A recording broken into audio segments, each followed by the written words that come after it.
that is illuminating innovation, empowering excellence, and engineering a future where technology transforms dream into reality. Ladies and gentlemen, it's my privilege to introduce an extraordinary visionary educationist, Dr. Ashok K. Chauhan, the founder president of Amity Education Group, a pioneer in redefining education in India. Dr. Chauhan has dedicated his life to fostering academic excellence, innovation, and holistic development of students. Under his leadership, Amity has become a global institution with campuses across India and internationally. Known for blending cutting edge research and with deep commitment to nurturing talent. His relentless pursuit of excellence and belief in empowering youth have created opportunities for thousands to achieve their dreams and contribute to society. Doctor, with his passion for creating leaders for tomorrow, ladies and gentlemen, please join me in welcoming the true luminary, Dr. Ashok K. Chauhan.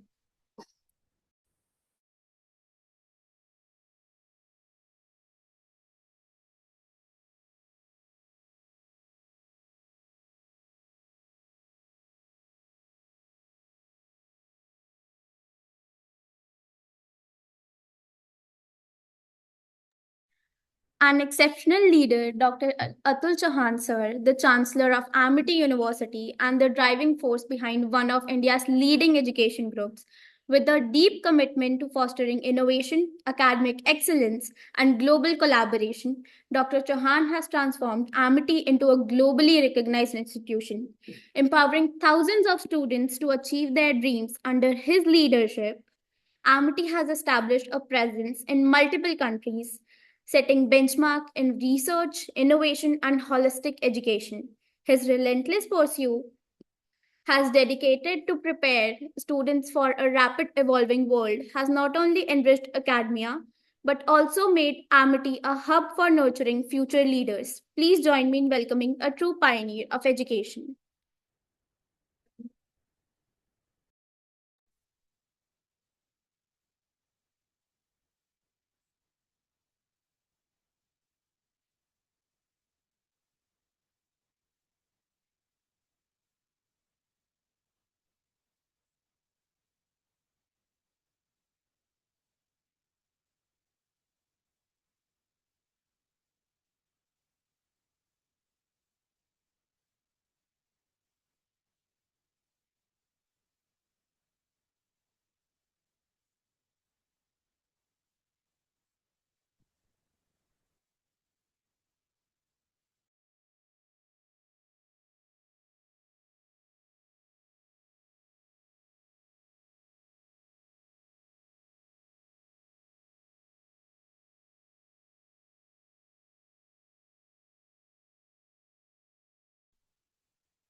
It is with great excitement.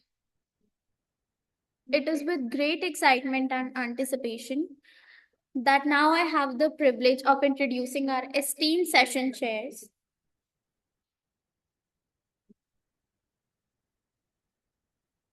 These individuals are not just leaders in their respective fields, but also passionate for the progress and innovation we are about to explore. They embody a unique blend of expertise, wisdom, and the ability to guide us through complex discussions with precision and clarity. Today, we are fortunate to have them with us, ready to navigate us through the wealth of knowledge and ideas that will be shared in the coming hours.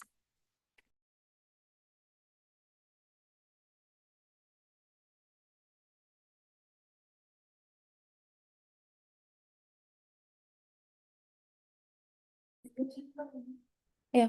A very good morning to everyone. The session chairs we are having today is Divya Jain, is an seasoned mobile application engineering leader with over 12 years of experience, specialization in system architecture, cross-platform consumer experience, and engineering management. She holds a master degree in computer science from North Carolina State University, where she built a strong academic foundation in software architect, AI integrated system, distributed system, and human computer interactions. Her professional profile spans global recognition, including Qatar LSC, Game Time, America for Animals, Bank of America, and Samsung R&D's Industry India. Divya has lead a high impact engineering interactive such as object behavior driven telemails form work from mobile ensuring developing unfreeze cross-platform designing system optimization mobile checkouts and payment pipelines modernizing large-scale mobile banking experience with AI assistant workforce and building cross application for Samsung OS across has continuously defined measurable outcome, improving system efficiently reliable and using engineering while establishing strong engineering governance and space level development practices. Divya is deeply committed to the technical excellence and aesthetic and users designs and uh, advancing calibration, reaching and innovation within the mobile engineering communities.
They are the silent architects of our journey today, shaping the flow of conversation, encouraging insightful debates, and ensuring that every voice is heard, respected, and valued.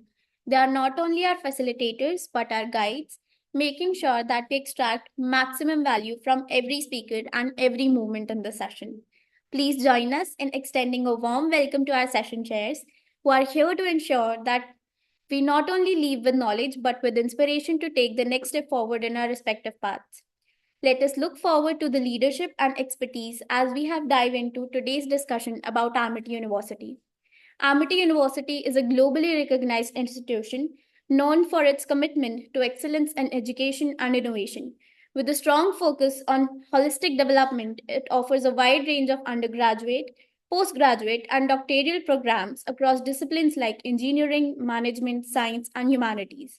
The university boasts state of the art infrastructure, experienced faculties, and a vibrant campus life, fostering creativity and leadership among students. Emphasizing research and industry collaboration, Amity provides opportunities for internships, global exposure, and skill development. Its dedication to nurture talent has earned its reputation as a leading center for academic and professional growth in India and beyond.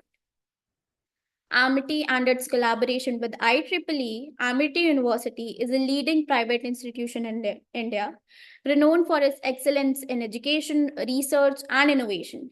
With a global presence and state of art infrastructure, Amity is committed to fostering a culture of academic excellence and interdisciplinary learning. Its collaboration with IEEE, a premier organization for technological advancement, reflects its commitment.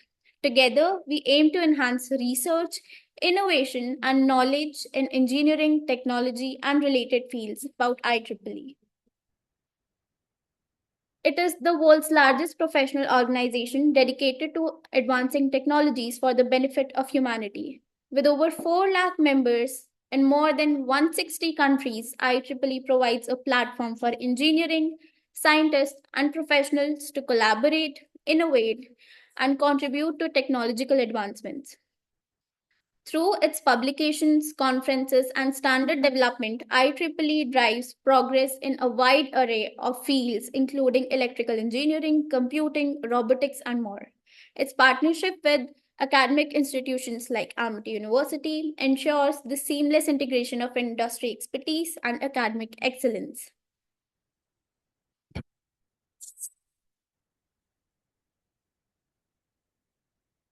A very good morning to all. We would just like to make an announcement that we are pleased to announce that will be organizing an IEEE conference, which is titled as ICI PTM 2026 in our upcoming InBush event. So we would look forward to your participation, and it will be scheduled for 19th February 2026. Thank you.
Sorry for sorry for the technical glitch. I'd like to start again. So before we begin the session, I would like to briefly outline the presentation guidelines for our presenters. Each paper is assigned a total of 10 minutes, and the breakdown is as follows. Each presentation is supposed to be of 7 minutes, and the Q&A session is supposed to be of 3 minutes. Please keep these time limits in mind when presenting your presentation. Presenting authors are requested to be ready for their session 10 minutes before the scheduled start of the respective session, allowing the session chair to verify the attendance of the presenting authors. We recommend that any one of the author conduct the entire presentation adhering to the previously mentioned time limits. Please note that the papers that are not presented will not be sent to the IEEE Explore for the publication.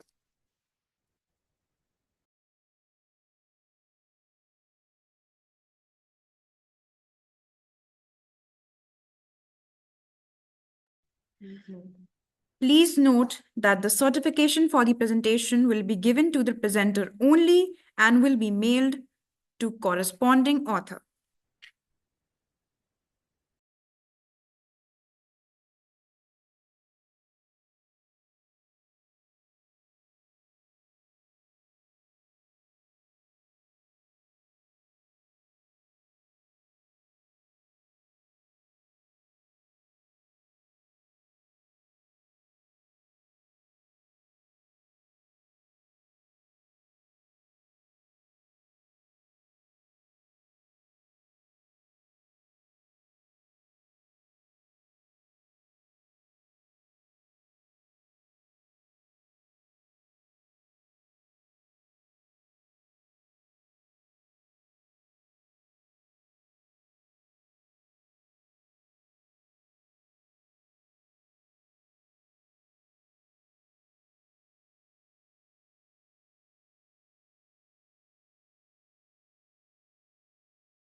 So we would like to start with the presentations. I request the presenters to please be ready with their presentations.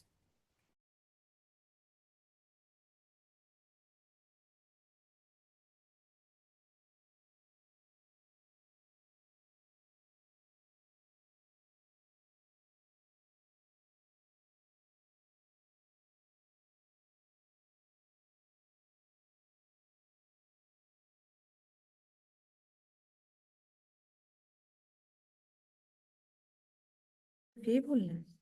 I would like to request paper and guest title To please present. Start with the presentation.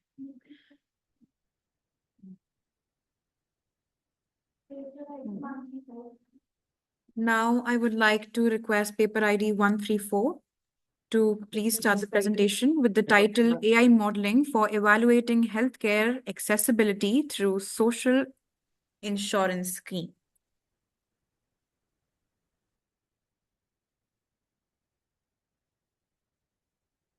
Am I audible?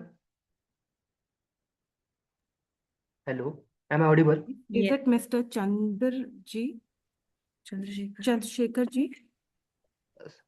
My paper title is AI Modeling for Evaluating Healthcare Accessibility Through Social Insurance Scheme. Paper ID 134. I repeat, paper ID 134. Maybe please know your name also. Hello. Hello, are we audible? Yes. Can we just know the presenter name, please? Rushikesh. Okay, thank you, Rishikesh ji. Please start. Ask her.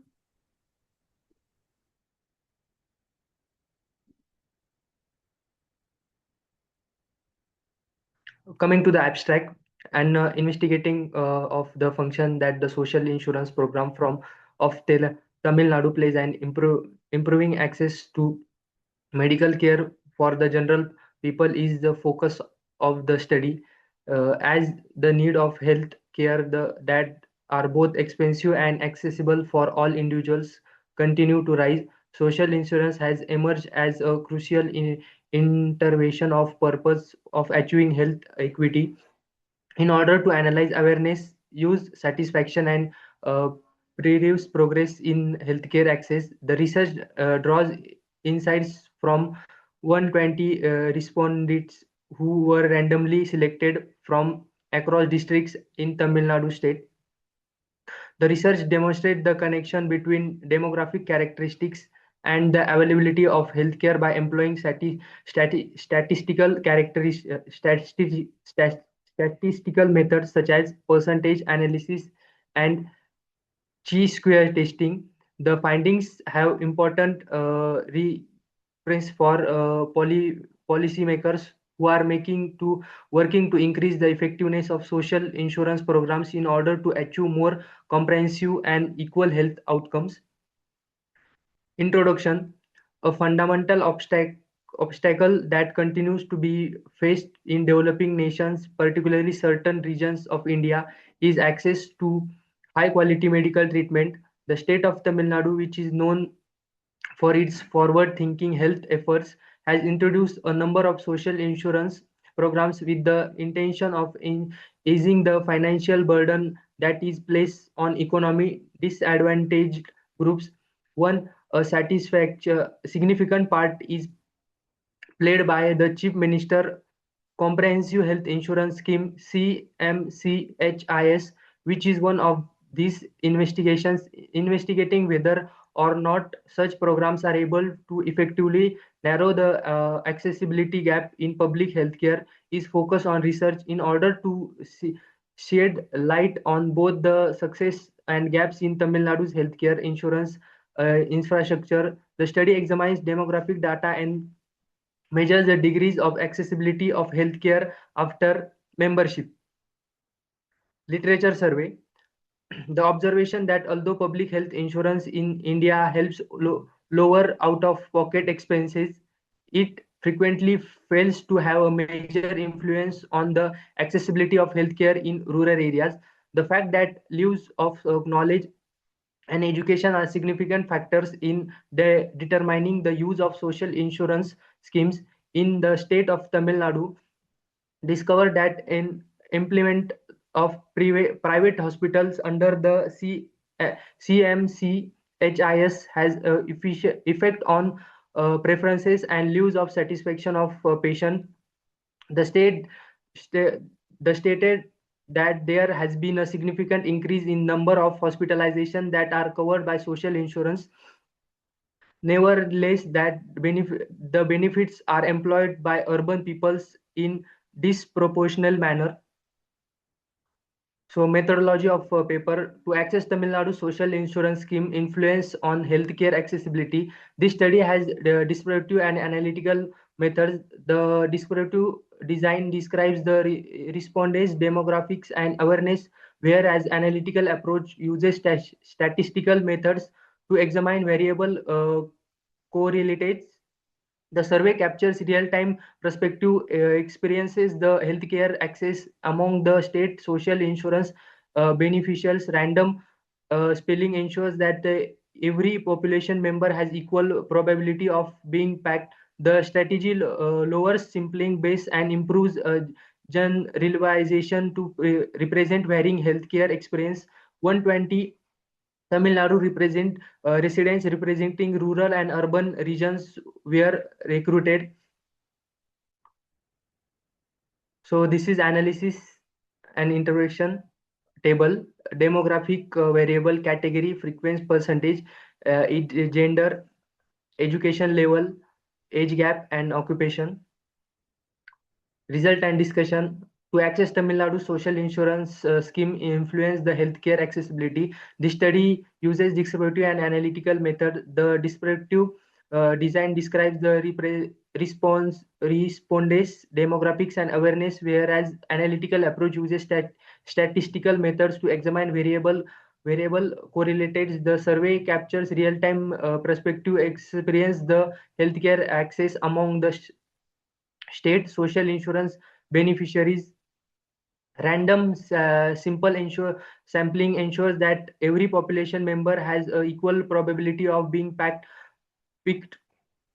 Primary data was acquired using a standardized questionnaire with close-ended in liquid sales items. The questionnaire was divided into sections for demographic, insurance scheme awareness, registration, convenience and use patterns, quality of care, satisfaction, and perceived health care access improvement.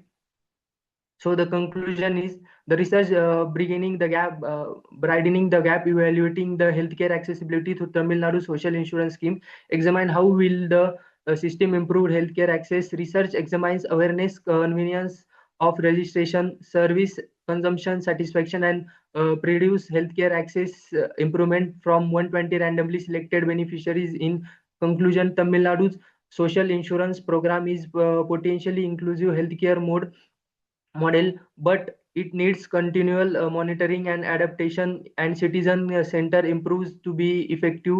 This research can help policymakers enhance public health service delivery and implementation tracks. These are some references. Thank you.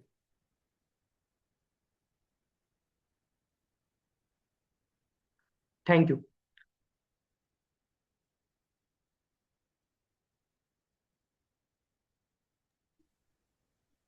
Thank you for presenting. Now I'd like to ask the session chairs if they have any questions, so they may ask.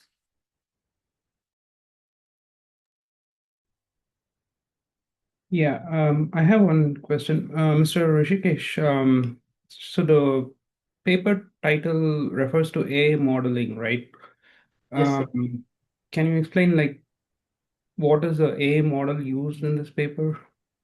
So in this paper, AI modeling is examined that different policymakers are doing the policies of healthcare. On that basis, we have introduced this paper for fraud for policymakers. It examines that. So is there any specific type of modeling technique that you used as part of this paper? Um, so actually, my co-author is out of state, so I am representing this paper. I don't have any idea about that. Okay. Thank you. Thank you, sir.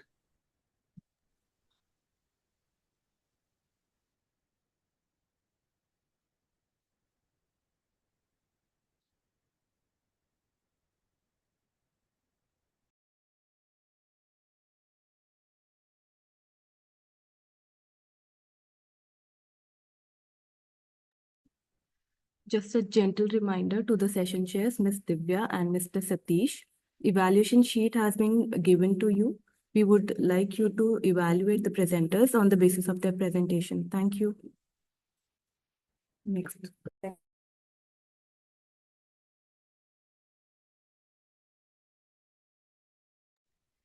Next, we would like to call the paper ID 133 with the paper title Social Health Insurance and Maternal Healthcare Access, a study in Tamil Nadu's public hospitals.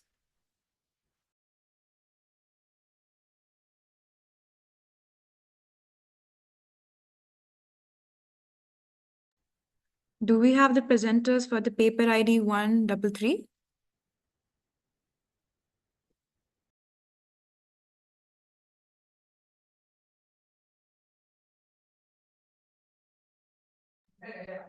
We would like to move to the next. Now I would like to call paper ID 130 with the paper title Influence and Challenges of Artificial Intelligence on Indian News and Industry.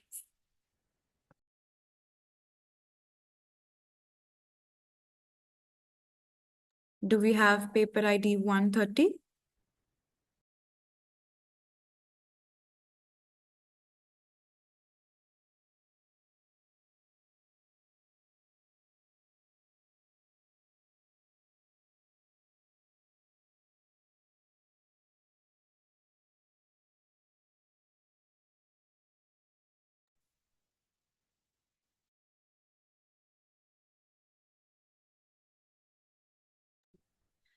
Now I would like to move to the next person. Is paper ID 129 available? We would like to call paper ID 129 with the paper title Impact of Service Efficiency Factors on Buying Behavior and Satisfaction on Digital Platform.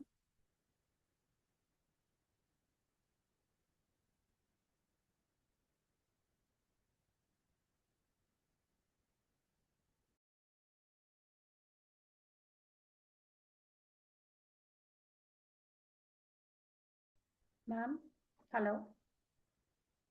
Am I audible? Hello. Yes, you're audible. I have got three papers, 609, 610, and 611. So can I present one of them right now? If your other parties so, I'll have break between three presentations.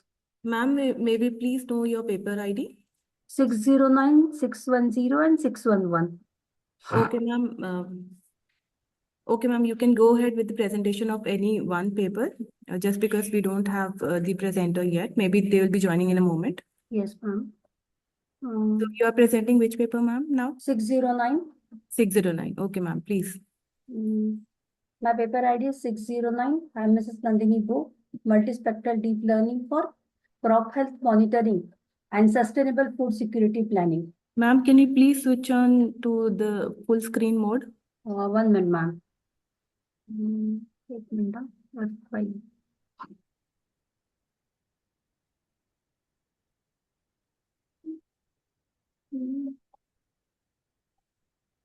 Okay.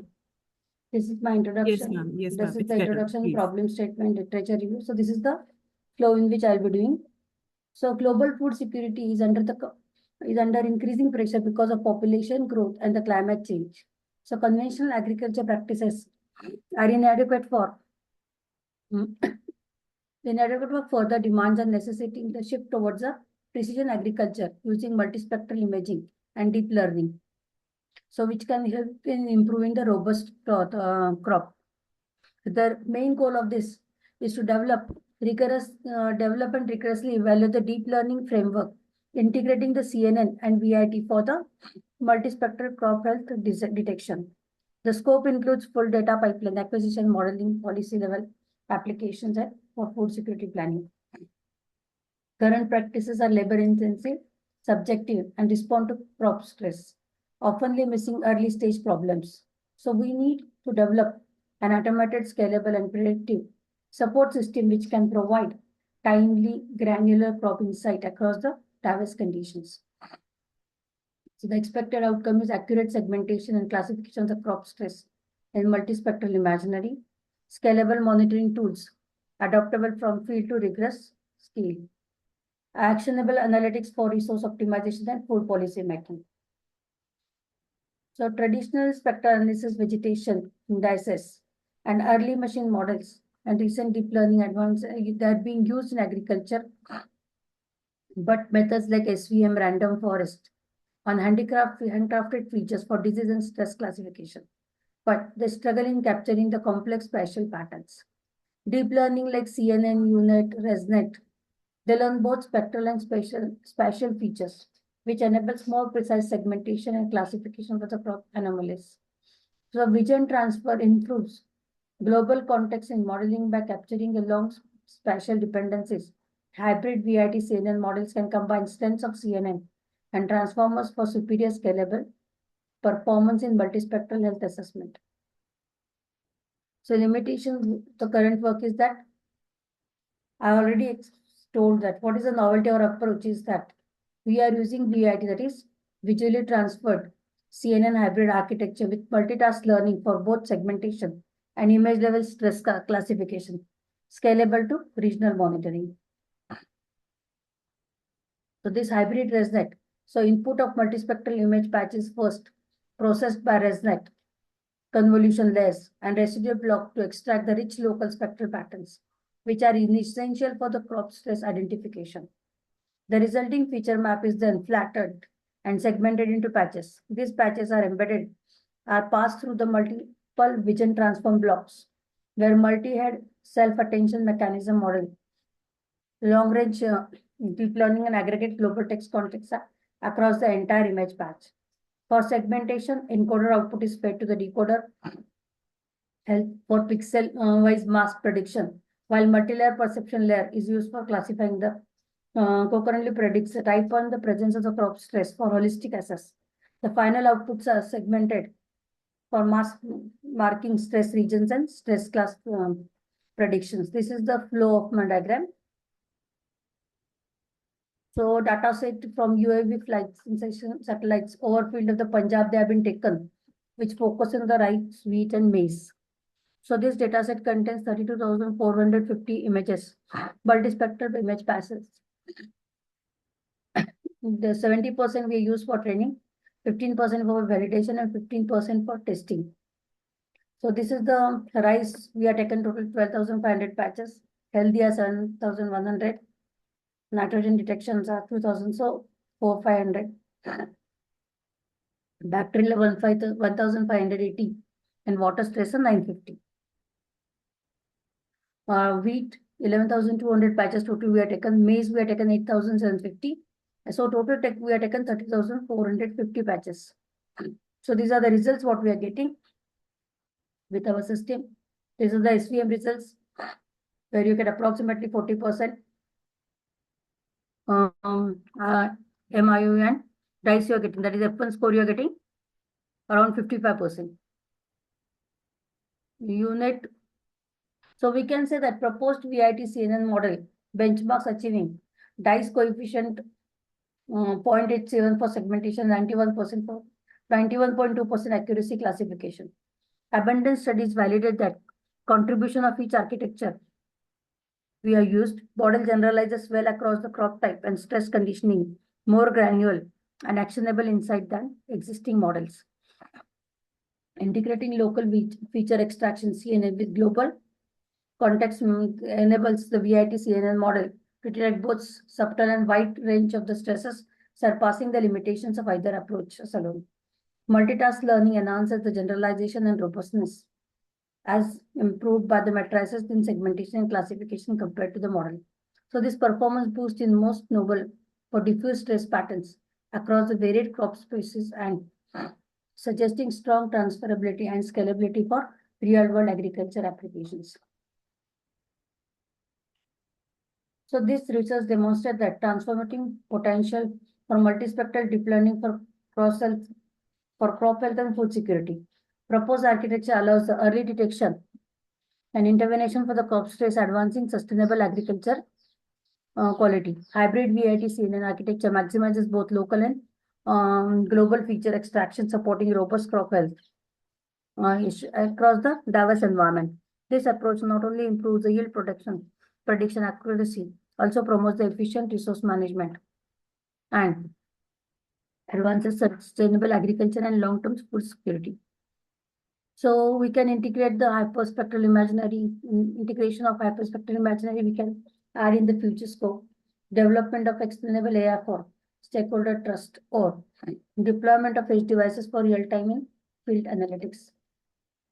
These are the references I have been used. Thank you. Yes. Thank you. Now I would like to invite session chairs for a question answer session.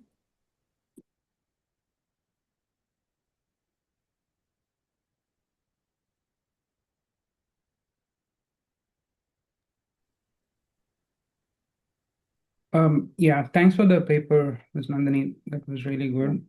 Just one question. So based on your model, it showed a big imbalance, right, between the healthy versus the stressed classes. Yeah. So how did you handle that during the model training? Actually, sir, in that we got a lot of problems while handling. Then we had to adjust the patches somewhere. So that we are adjusted with the hyperparameters tuning, sir. Okay. Hyperparameter tuning was a very difficult task, but that gave us best results, sir. Yeah. Thank you, sir. Yeah. Thank you. Thank you, sir. I just have one quick question. Thank Yeah. you for the presentation. So how does this specifically work on the rice, wheat, or maize crops? Does the model extend for other crops as well? Mm. So, ma'am, we are trying it for the soybean also, but the here actually we don't have the data set for soybean. So, from this Mahatma Krishi Agri, we are trying to get samples from there, and then we'll try on that. I see. Thank you. Mhm.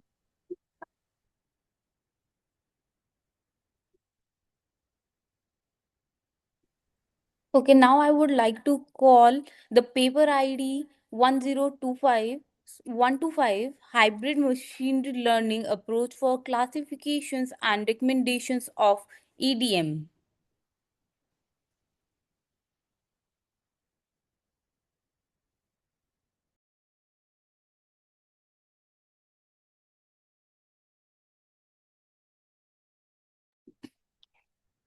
Now I would like to call the paper ID 130 Inflation and Challenges for Artificial Intelligence on Indian News Industry.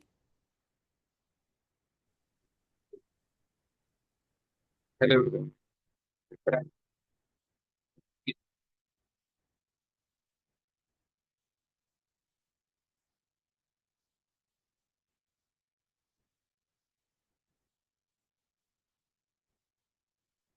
Hello everyone. My paper ID is 130. I repeat, my paper ID is 130. The title is Influence and Challenges of Artificial Intelligence on Indian News Industry. Firstly, we'll start with the abstract. This paper is examines the effect and difficulties that the growing use of artificial intelligence, that is AI technology, has brought about for the Indian news. It looks at the applications of AI technologies for fact checking, customization, content production, and real-time news distribution, along with the possible advantages of increased efficiency and cost effectiveness to thoroughly analyze AI's present state and potential future applications in the Indian media. The study combines the literature review with primary research, incorporating interviews with Indian journalists. The analysis included both possibilities and difficulties. The study highlights the necessity of responsible AI deployment, emphasizing creating robust ethical frameworks, finding infrastructure and training, and encouraging cooperation between media organization, legislation, and academics. The objective of this research is to study the impact of AI tools on journalism, including automation, fact checking, and content creation. Second one is to identify ethical, professional, and employment-related challenges associated with AI adoption in media. Third one is to gather a perspective of journalists, editors, and media professionals through primary research. And the last one is to propose ethical and responsible AI integration strategies for Indian newsrooms. Firstly, we start with the introduction. Artificial intelligence impacts various industries, including servering, aviation, filmmaking, education, and media. Artificial intelligence now encompasses with most digital technologies related to industry in various fields, where artificial intelligence directly impacts surgery, aviation, filmmaking, education, media, etc. AI is changing the work patterns of humans and is both beneficial and harmful for human resources. On the one hand, it takes about 45% of all our jobs, but at the same time, it can also upgrade on our work patterns without replacing it. The education sector utilizes AI-based support tools, VR or AR-based learning, game-based learning, text-to-speech, chatbots, and automatic essay writing. Next is the literature survey. The incorporation of artificial intelligence in media is revolutionizing journalism and media studies. As AI-driven advancement reshapes the global media landscape, India's fast-paced journalism presents both significant opportunities and challenges. The study provides an in-depth examination of AI impact on Indian media, highlighting its advantages, ethical concerns, and effects on journalistic public trust and media ethics. This research uh, seeks is also included. This research examines the impact of AI-powered content creation, including automated journalism, AI-generated news anchors, and AI-driven prediction. analyzing their impact on news dissemination and audience engagement. So we have used the methodology is the understanding how artificial intelligence is changing the face of journalism. Isn't just about studying mechanic machine. It's about listening to people. That's exactly what we set up out to do. We didn't rely on algorithms or automated data scrappers. Instead, we reach out directly to those living the newsroom experience every day. Reporters, editors, camera persons, graphic designers, desk staff, and digital media professionals. In total, 40 individuals from different roles in the media industry shared their thoughts, concerns, and hopes with us. So this is the analysis and interpretation of responses and the percentage of their about AI we have taken. So we have taken 40 responses, and out of 40, the 30 responses are saying yes, that AI is changing the way of telling the news and gathering the information about the things happening uh, in the whole world. So in the results, we can see that the data was collected through a survey of various journalists.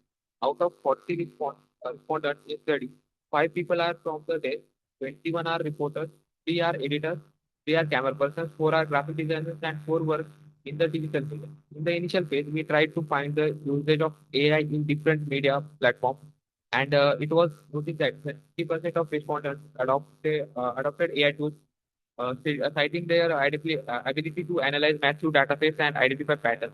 However, 45% of them did not adopt due to budget constraints.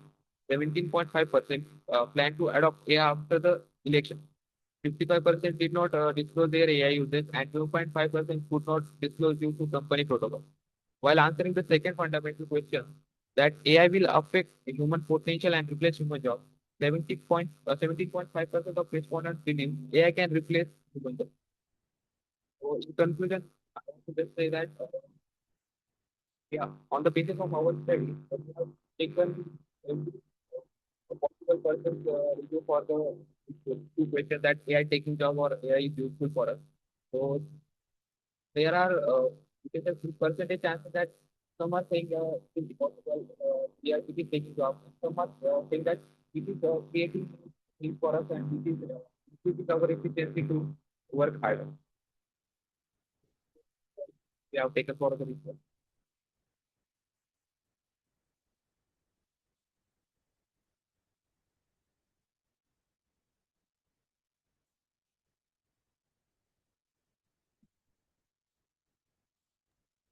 Thank you. Now I would like to invite session chair for a question answers round. I'll start. Thank you for the presentation. I am curious. So you said you guys interviewed 40 people. How did you choose the I guess how did you choose the 40 people? I know there was a distribution of 21 being reporters and but was it how did you decide to sample your data pool? And also, what kind of survey questions were asked from these people? For the reporters, we have randomly chosen the persons and reporters like who is with our contact. Like for in my area, there are two reporters living in my college. So we choose to examine them first. So as they are from my engagement, the daily engagement. So I just want to ask them how could I just do?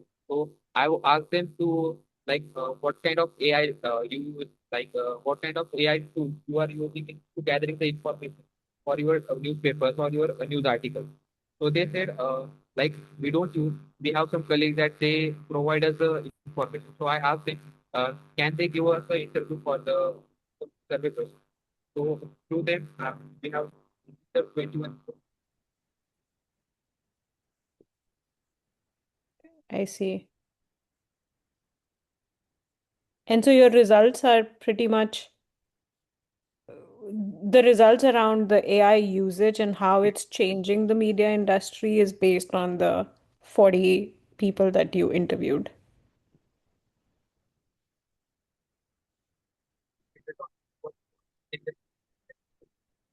The side. We just ask Sorry, I think I'm having a hard time hearing you. if, we are only collecting the data from that 40 people. We are not engaged in any website or any AI to gather the data. We just ask them survey questions. Uh, that's it. Based on their response, we have collected. I see. Thank you.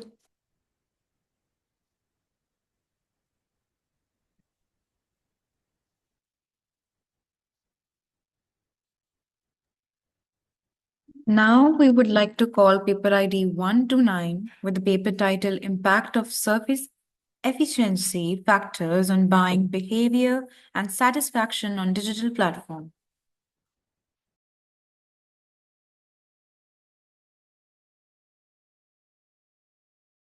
Do we have paper ID 129? Ma'am, actually, I have paper ID 129, but my paper title is Nano Networks Exploring the Role of Nanotechnology.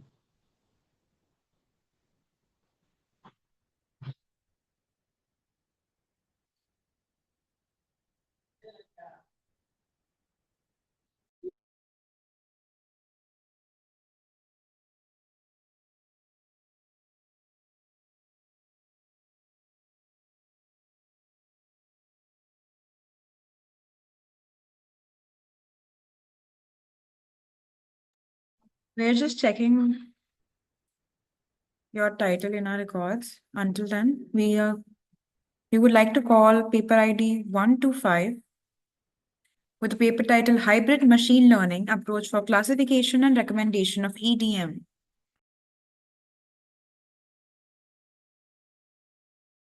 Yes, ma'am.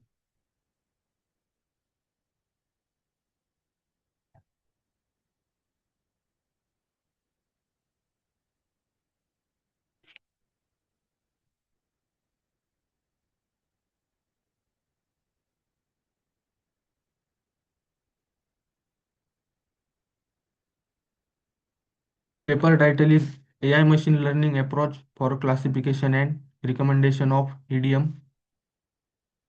Abstract electrical discharge machine is widely used non-traditional machine method known for its ability for fabricate complex shapes and hard material. However, selecting optimal machine parameters remains a major challenge due to nonlinear relationships and varying material behavior. This study process a hybrid machine learning approach that the integrated multiple algorithms to enhance the accuracy of idiom classification and parameter recommendation. The framework use real benchmark dataset containing idiom inputs, parameters, and performance output, which are processed through hybrid models such as a random forest plus SVM, ANN plus regression, or assemble-based technique. The result demonstrate improved classification accuracy, better prediction of machine outputs like MRR, TWR, and surface roughness, and more reliable parameter recommendation compared to traditional single model ML approach. Introduction: electrical discharge machine is an essential manufacturing technique used in aerospace, tool making, automotive, and biomedical industries. It operates by generating control spark between the workspace and electrode to remove material, while effective EDM performance depends heavily on selecting appropriate parameters such as a pulse on time, pulse off time, current, voltage, and electrode type. Traditionally, parameter select selection relies experience, trial and error, or fixed guidelines, leading to imprecise and inconsistent result. Literature survey explore the role of machine learning in the development intelligence learning support system. Their study focused on how machine learning techniques can enhance adaptive learning experience by dynamically adjusting content delivery based on learner progress and engagement. The research highlighted the potential of supervised learning algorithm to predict the student performance and unsupervised learning for clustering students with similar learning behavior. Methodology: the gathering of structured data set comparison different factor to student academic and behavioral performance. In this initial step to process predicting student performance, we use the data collection, EDM data sets collected from experimental studies or open responsibilities, input parameter, current voltage, pulse duration, duty cycles, electrode material, and dielectrical fluid. Output parameter is MRR, TWR, surface roughness, accuracy, deviation. Second, we have used data processing, handling missing values and outer lies, normalizing, scaling, future selection using PCA or filter method, modeling, building, hybrid ML approach may include SVM plus random forest, ANN plus linear regression, recommendation system parameter optimizing using hybrid ML prediction, suggestion EDM setting you based on desire outputs, analysis and interpretation, precision comparison. SVM is about 97.5%. KNN is equal to KNN is 91%. IDL is 87%. And random forest ML is above 97.5%. Result and discussion. The confusion matrix analysis for the hybrid HML classifier using the sigmoid activation function demonstrates its performance across three cross validation scenarios: 5-fold, 10-fold, and 15-fold. The result highlighted the model consisting improvement in accuracy, precision, recall, and F1 score as the number of folds increases. Conclusion: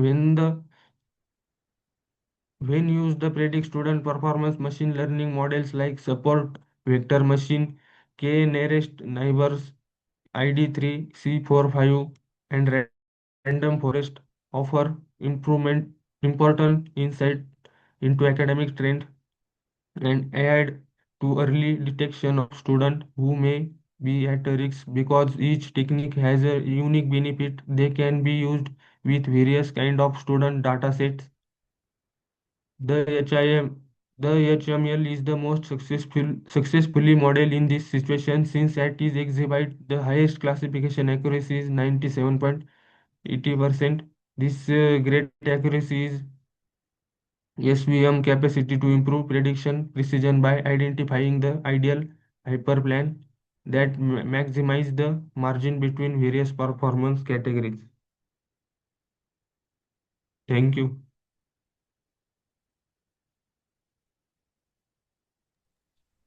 Thank you. Now I would like to ask the session chairs to ask the questions, if there are any.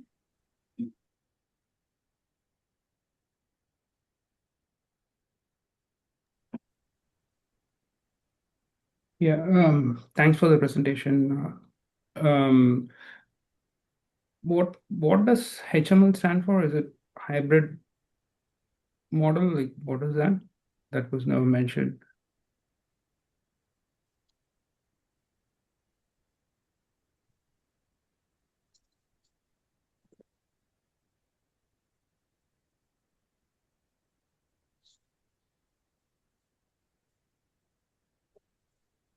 Yes, sir.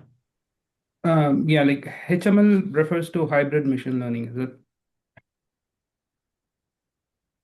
High voltage machine, sir.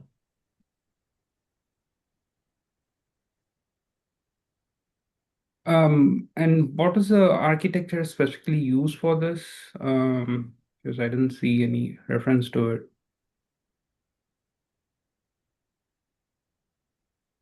Sir, I am not aware about that. I am just a presenter.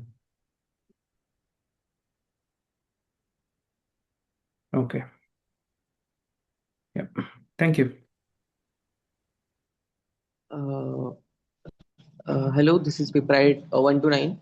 Actually, I am ready for presentation. Paper ID 129, sir, we have checked our records at our Yeah, yeah, yeah. submission portal. Your title is different. So we would request you to present with the same title which was submitted to the conference. And Yeah, yeah, yeah. you can I subsequently make changes to your presentation and then you can go ahead with that. yeah, yeah. I have a presentation with that title only. Your With the title only. title? Okay, please Yeah. go ahead then. Next, Thank you, we ma'am. can have paper ID 133.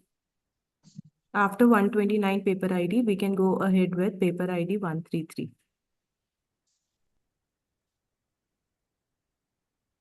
Okay, ma'am. Just give me a minute. Okay, sir.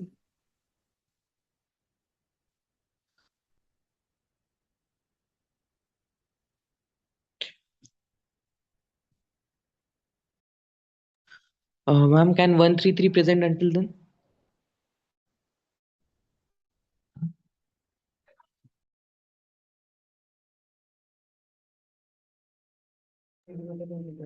We would like to request 133 to present if you're ready with your presentation.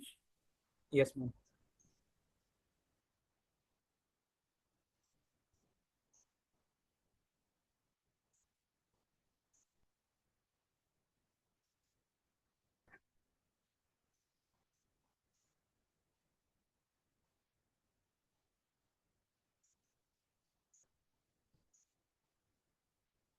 My paper ID is 113 and title is Social Health Insurance and Maternal Healthcare Access, a study in Tamil Nadu Public Hospital.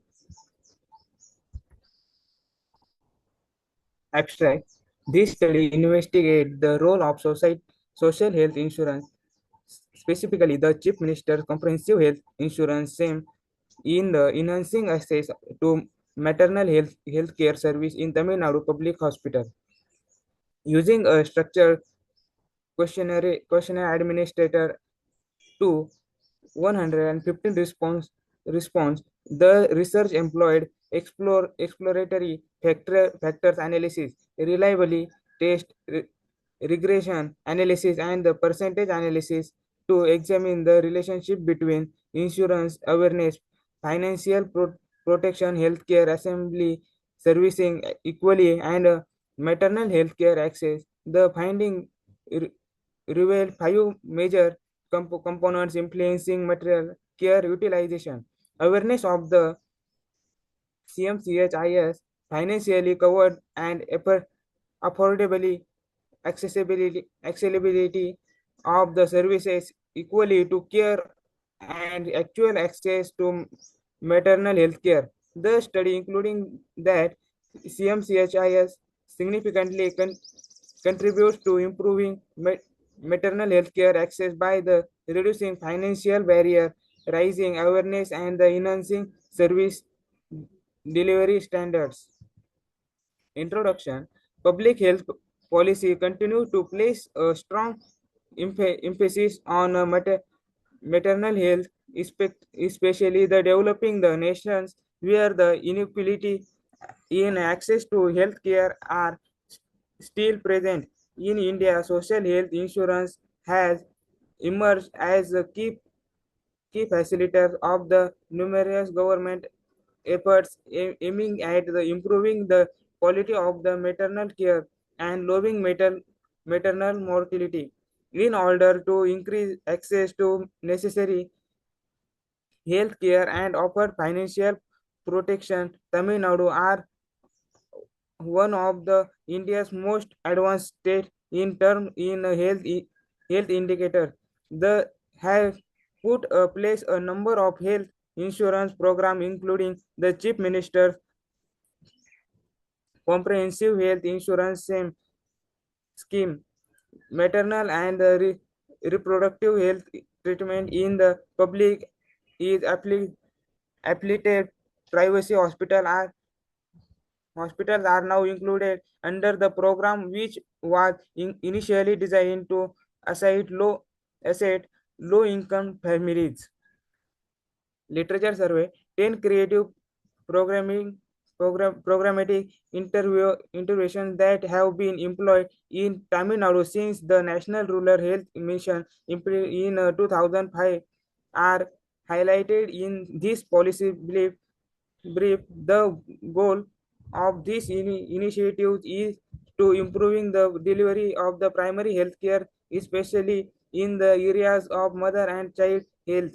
Significantly different in maternal and reproductive health outcomes in the Tamil Nadu are relevant by these bibliometric analysis, which is influenced by the variable like geographical location, economic position, and the educational attainment. In order to address these disparities, the study emphasized the necessity of the focusing interventions methodology in order to investigate the impact of social health insurance, specifically the Chief Minister Comprehensive Health Insurance Scheme, the maternal health care access in public hospital throughout the Tamil Nadu.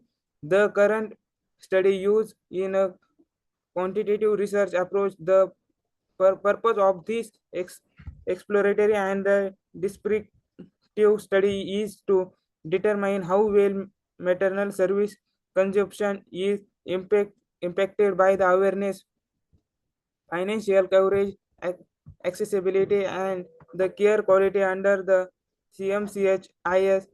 A structure questionnaire was used to gather primary data from the 115 beneficiaries who received the maternal health care service in a number of the Tamil Nadu district at particular public hospital. Purposive sampling was used in this study to choose women who had just given birth in a instruction and received parental or postnatal care under CMCHIS. Analysis and interpretation. In the age of the 18 and 25 years, there are 20% frequency and the 17.40% percentage accuracy. This is the data and the education level and occupation. They have the get insurance of the healthcare by the PM of Tamil Nadu in public hospital. In the government employees, there are only 7% because frequency is 7 and 6.10% is accuracy because of the they get the their government also healthcare different schemes are there for that there is only 6% in government employees. Sorry to interrupt, but we would request you to conclude. You are exceeding the time limit. Okay. Conclusion. There are we have taken the response of the 115 people. The study of the innovation how maternal healthcare access in public hospital was affected by Tamil Nadu Chief Minister Comprehensive Health Insurance Scheme. How important demonstrates awareness of the social health insurance, financially coverage and affordability, maternal health care, accessibility, etc. There are, and this scheme is very effectively run in Tamil Nadu. This is the references that we use. Thank you.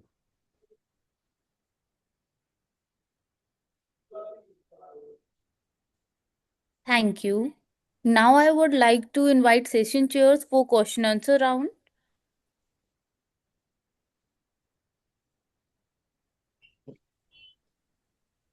Yeah, thanks for the presentation, Mr. Sairaj. So one big question. Out of the 115 beneficiaries, like, did you factor in the location of these beneficiaries, which will, result in the which will result in the impact of how they are receiving the care?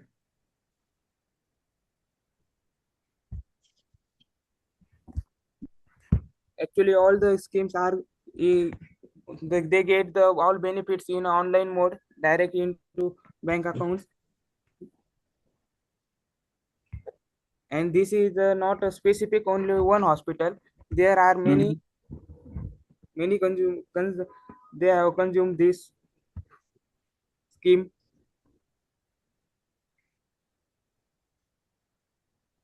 There are Okay. more people also, but we have taken only 115. Okay. Thank you. Thank you, sir. Hello, sir. This is paper ID 129. Should I present? Please start with the presentation. Okay. So title of my paper is Impact of Service Efficiency Factors on Buying Behavior and Satisfaction on Digital Platform. So here is the abstract where understanding customer value is paramount for business. Like customer is the business, right? So businesses thrive on the customer, the increasing customer. So their satisfaction should be the utmost priority to the businesses. As like Rajasthan being the largest state of the country has been the subject matter of various studies but analysis of generic contributors of the buying behavior of the customers in the state still rests in research gap because businesses study the buying behavior of the customer, whether customer like this product or not, whether customer is ready to spend this much amount of or not. So this study is made in Rajasthan. This study aims to delve into perspectives of consumers in Rajasthan, India, to identify the key factors that contribute to their buying behavior. By examining buying behavior from the customer centric lens, businesses can gain values, insights, enhance their offerings, foster long lasting relationships. As like I said earlier, the survey of 270 respondents were conducted in Ajmer, Jaipur, Jodhpur, and Kota. Let's move on to the next intro. Today, India is becoming much more business mind. Business are thriving in India because of policies that government made, and the market scenario of in today's generation is very competitive. So, understanding the customers, what kind of things they buy, how much they are ready to spend on what sector is really becoming very important for the part of the study and businesses, the growth of the businesses.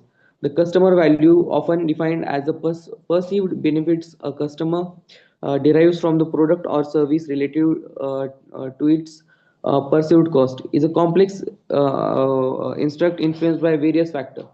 India, with vast population and burgeoning economy, has emerged as a significant market for businesses worldwide. Rajasthan, a prominent state within India, offers a unique blend of cultural heritage, tourism attraction, and growing consumer base. So, Rajasthan, a state steeped in history, culture, and tradition, presents a multi-faced customer market and both intriguing and challenging to navigate. This is the literature survey. It talks about the goal of the research is to find out digital marketing management affects the choices of the people make what to buy with focus in Soren City. The goal of this research is to look at how digital marketing affects how people purchase things in the context of Soran's independence. The goal of this research is to get how different channels such as social networks, research engine, emails affect consumers choices to buy things. Like if we do digital marketing like Instagram ads, we throw, and between the YouTube ads also we throw some ads. So how does it affect to the customer? How does the brand value affect to the customer? Will customer buy this thing or not? That is what we are going to study in this project. And being Rajasthan being the most traditional and heritage tourism centric state, this study will, and it is also one of the most populous state in India. So this study will show us the picture of the overall customer behavior of buying with the help of digital marketing in Rajasthan. So this was the methodology to analyze identified factors which determine the buying behavior of the customer on the digital platform. To identify specific contribution of identified service efficiency factors on the buying behavior of the Sorry customer to on digital interrupt, but you're exceeding the time limit. I would like to request to conclude. Okay, ma'am. Uh, let's move on to the conclusion. The research found that elements like simplicity of use, time-saving features, and website design that enhance service efficiency have huge impact on how customers shop and how happy they are when they utilize digital platforms. This is how you can tell how pleased clients are using digital platforms. People choices of satisfaction with product or service are now happily influenced. People are buying online. People are trusting online platforms for buying their products. That was all about this presentation. These are the references that I use. Thank you. Thank you. Now I would like to invite session chairs for Q&A round.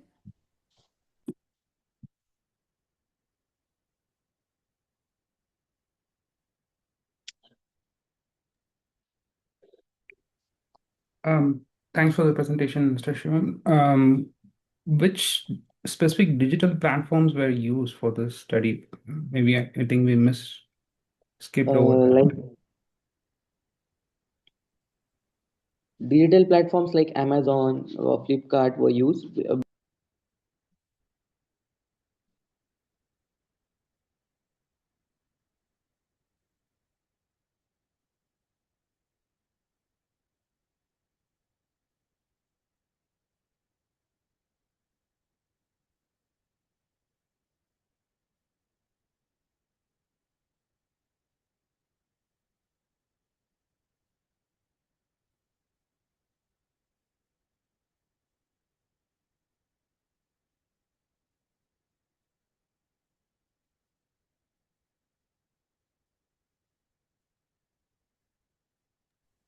Hello, was I audible?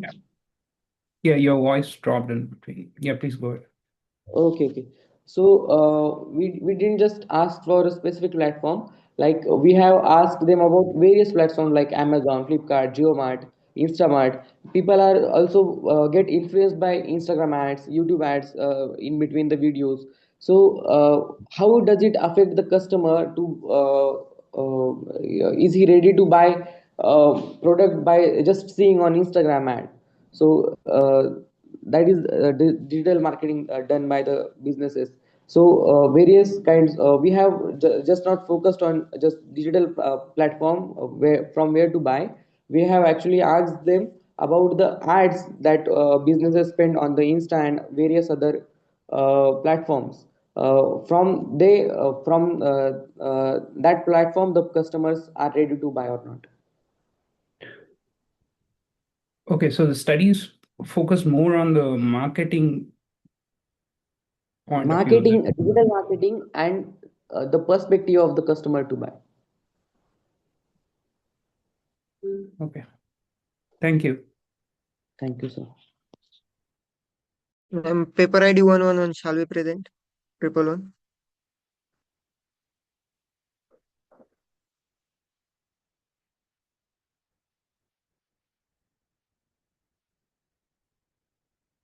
Hello.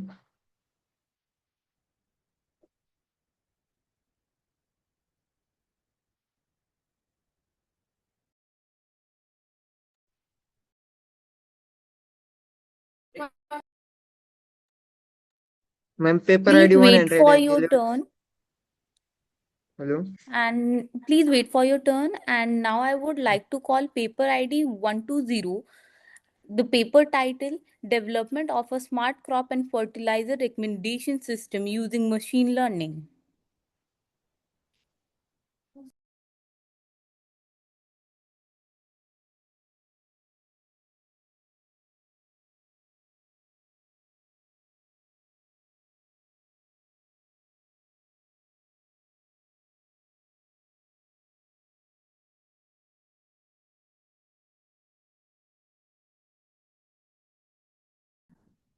Paper ID 117. Ma'am. Design loaded flow analysis of SCOEK using ETPA software. Yes, ma'am. I can share my screen. Yes, sure.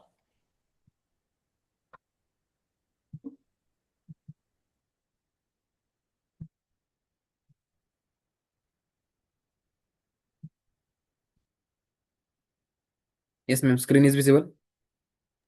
Yes, your screen is visible. Okay, ma'am. Thank you. My paper ID is 117. My paper title is the Designing Load Flow Analysis of SC using E-type software. Means in this software we can analyze the how many transformer or distributed system, how much HV or LV sites are using. We can analyze the data, how the load we can manage from it. The paper's abstract is that this paper provide a detailed flow analysis of electrical distribution system in Sanjivani College of Engineering, Koparo using E-type flow analysis. The main objective of paper is to calculate the efficiency, stability, reliability of electrical network to the under regular operation through the correlation significant parameters like voltage, profiles, real reactive power, current distribution, the power factors such as critical issue, voltage drop, transformers, feeders overloading, and other quality problems mean we in which we can analyze the how the load is managed in such a events or another things the load is increasing the how the system can manage the load through it. The simulation facility provided ETAP allow the mode of the entire electrical infrastructure comparing generators, transformer, distribution lines, loads. System remains within a best limit. Output results obtained using load flow analysis provide a critical analytical improvement such as improving voltage stability, load reliability. By using this system, we can improve voltage stability and load balancing. The next is introduction. The load analysis of Sanjini College of Electrical Transients Analysis program. The software can a critical phase in evaluation and optimization of college electrical infrastructure, load analysis, power flow analysis, in-depth analysis, steady state operating mode of the power, spe- especially considering like parameters like voltage, real reactive powers, current distribution, system losses, means this system can causes the various losses in the distribution systems. The software employment electrical system known as electric ETAP.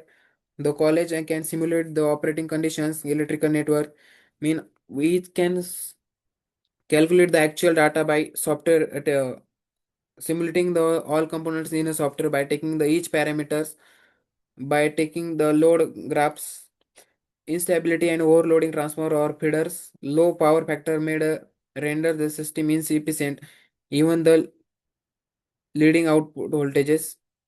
The next is literature review. The study focuses on optimizing power distribution network with the campus to minimize losses, enhance voltage regulation, improve efficiency, reliable power under overloading conditions. This study explores the how a smart energy management system optimize load distribution, reduce peak load, and improve network efficiency. The main aim to identify inefficiency in electrical network propose modification and simulate a potential energy saving using a load flow analysis. Overheating, incoming cable circuit breaker tripping issues, high energy bills. For reducing high energy bills, we can in our college we can install a solar panel system for reducing the electricity bills. Mean methodology, we can calculate the total load in watt consumed by the college and total current power ampere drawn by the each building of the college. Mean each building we can add a one uh, system box. We can calculate the load on the overall building on of the software. The system modeling ETAB input collected the ETAB dot software. Draw one line diagram of the electrical power network such as a bus, load, generator, transformer, distribution lines, transmission lines. Identify voltage level and choose a slack bus and define a load conditions. Run the load flow simulation. Run the load flow study E-type determine the voltage of every bus, power flow, transmission lines, transformers, ratings, loadings, analysis and interpretation. In the analysis and interpretation, we can identify the uh, in which time the graph is more stable or in which time the graph is suddenly increasing by the demand of the consumers or the college. We can take the various buses up to 22 buses. They can analyze the page sequence from this each page, which can analyze the data in megawatts. The next is a result and discussion. In the result and discussion, we can uh, um, is added a 1000 Sorry to k. interrupt, but I would request you to please conclude. Yes, ma'am. In our college, we can install 1000 kV transformer, use a various load, reducing resistance and inductive loads, the transfer of power through buses. Then the detail collecting data of the engineering data covers the detail productive devices, percentage impedance, and LV, containers, sites containers, data information, voltage, current, primary. In conclusion, load flow analysis that has been successfully completed by using E-type software. It provides a transparent understanding the voltage profile, power losses, and load distribution through the whole system, simulating electrical equipments, including transformers, transmission lines, and load with different components. E-type ensure the power flow was calculated, competence, voltage fluctuation, power flow capacity. Then references are. Thank you.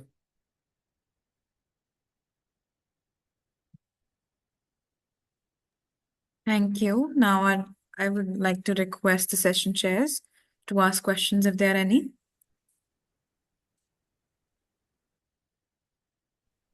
Thank you for the presentation. Have you, in the study for the ETAP software, have you found any major challenges that in the adoption of the software for the power networks in the college?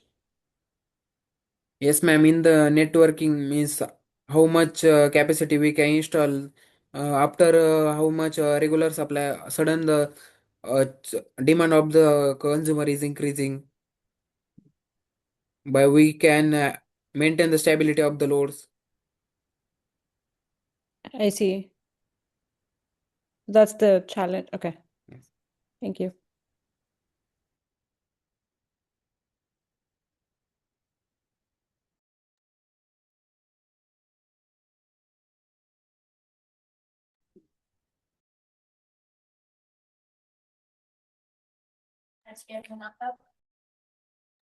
Thank you. And now I would like to call paper ID 111. Yes, ma'am. 111.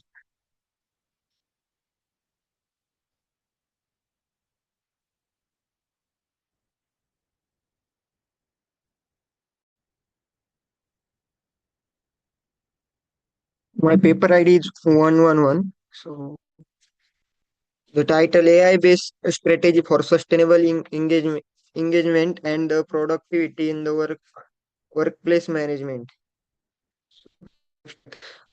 The end of this epidemic has led to an upsurge in work hybrid sites. Employee freedom is increased in this kind of workplace, but productivity and well-being suffer. This research looks at how performance, career happiness, and employee engagement are impacted by hybrid work paradigms through the use of mixed method research.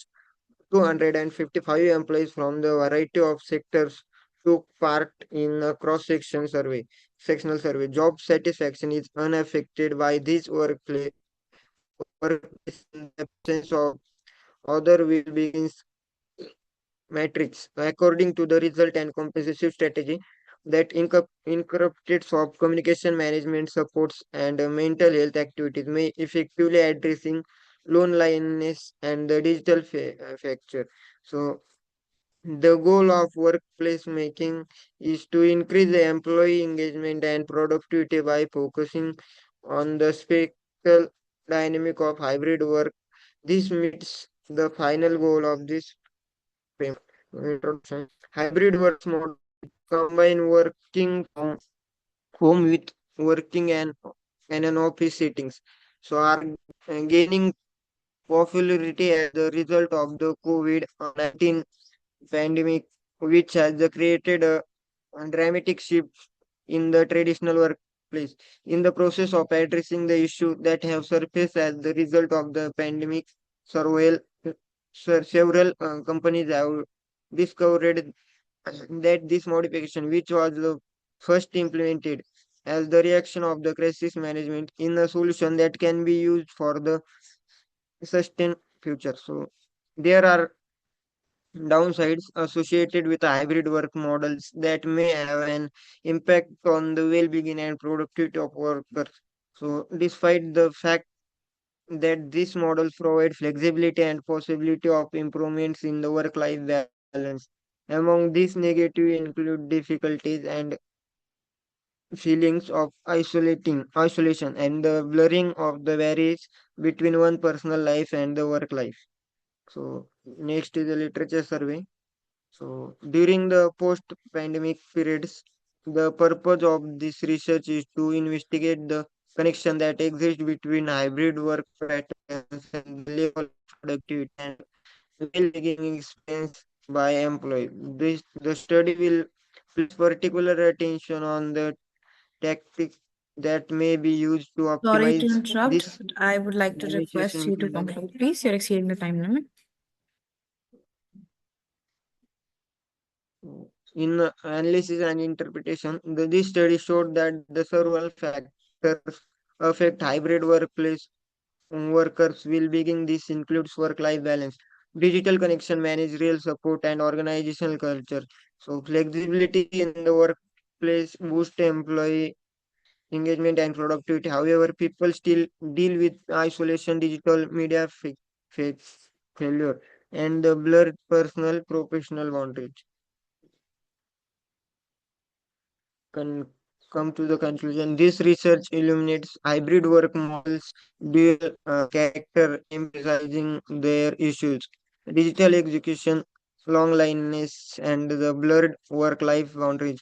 Are these issues? Hybrid working arrangements provide flexibility and involvement. So hybrid models boost employee engagement and performance, but studies suggest they don't boost job satisfaction without workplace will being method. This is true even if hybrid model boost employee engagement and performance. Future studies should examine hybrid work's long-term physiological impact and the industrial specific adoption. If they address five key components. Business may create hybrid work environment that are reliant and high performing and prompt employee well-being and company success. Five traits make hybrid workplace successful.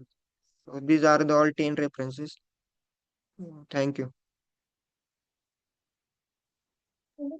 Thank you. Now I would like to request the session chair to ask the questions, if there are any.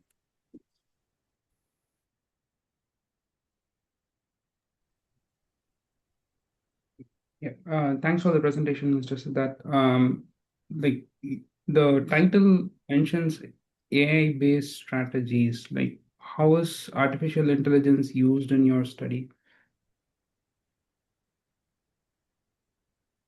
Sir, doing smart study, the AI is used, but AI is used, but particularly when you are going to the some particular study, the key element of the success is the hard work. So in hard work and the smart study. In the smart study, the AI is the AI is the most um, means AI is taking the 40% part of this the smart study. So in the educational sector, the AI is AI is huge. Mm, various percent.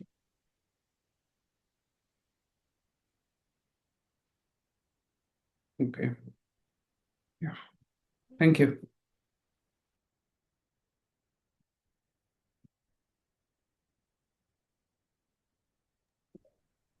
Thank you. Now I would like to call paper ID 479.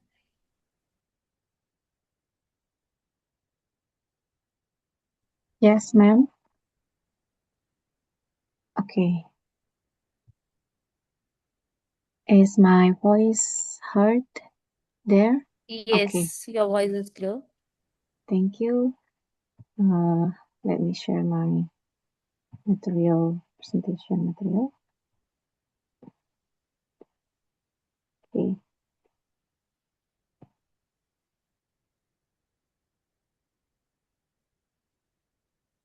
Is the slide shown on your screen? Okay. Is the slides already shown on your screen, ma'am? Yes, can see the slides.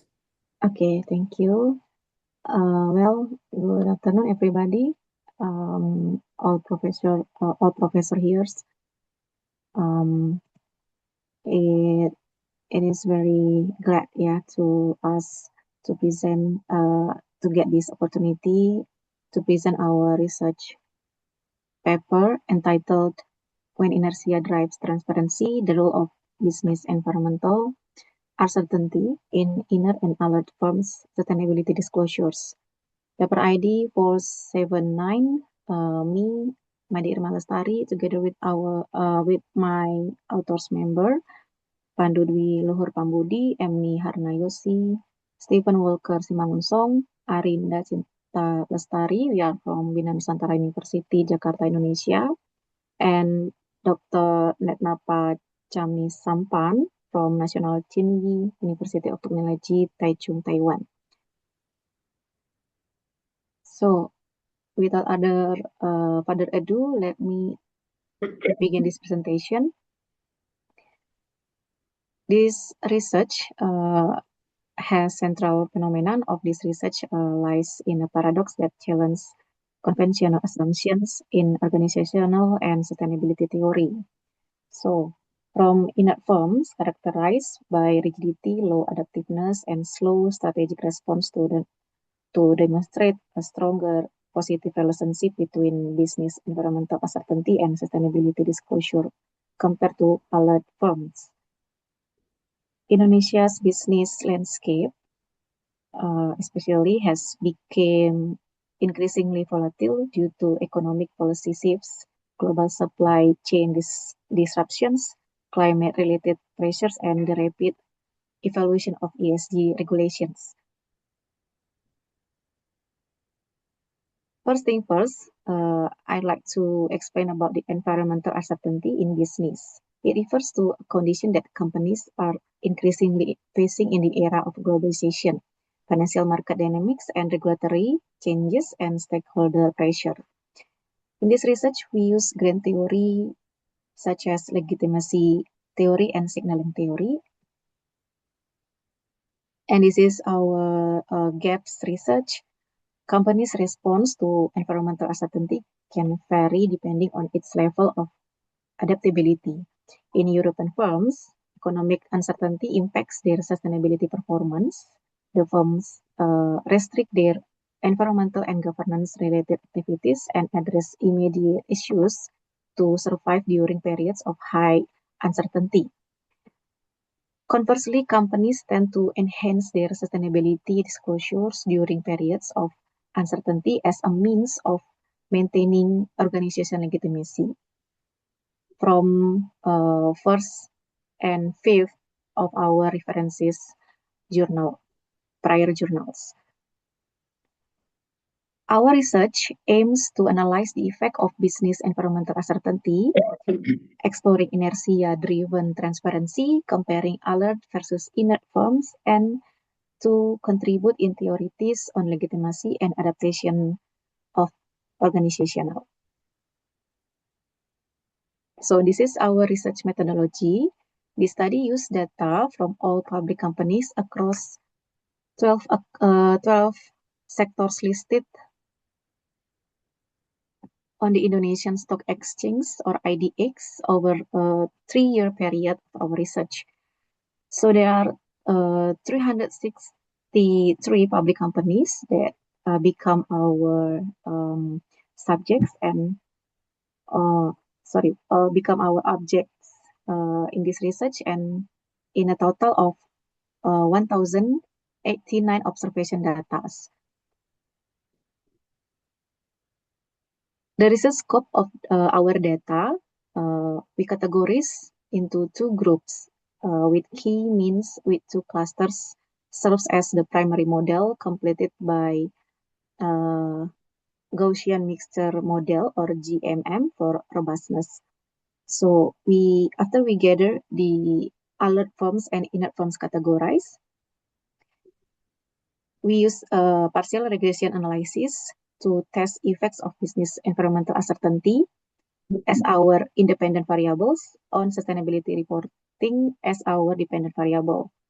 We separate regression run for alert and inert groups as two models, as we can see here. And we use pool regression with dummy interaction used to identify which coefficients differ as this model. And this is our conceptual framework. We propose three hypotheses here.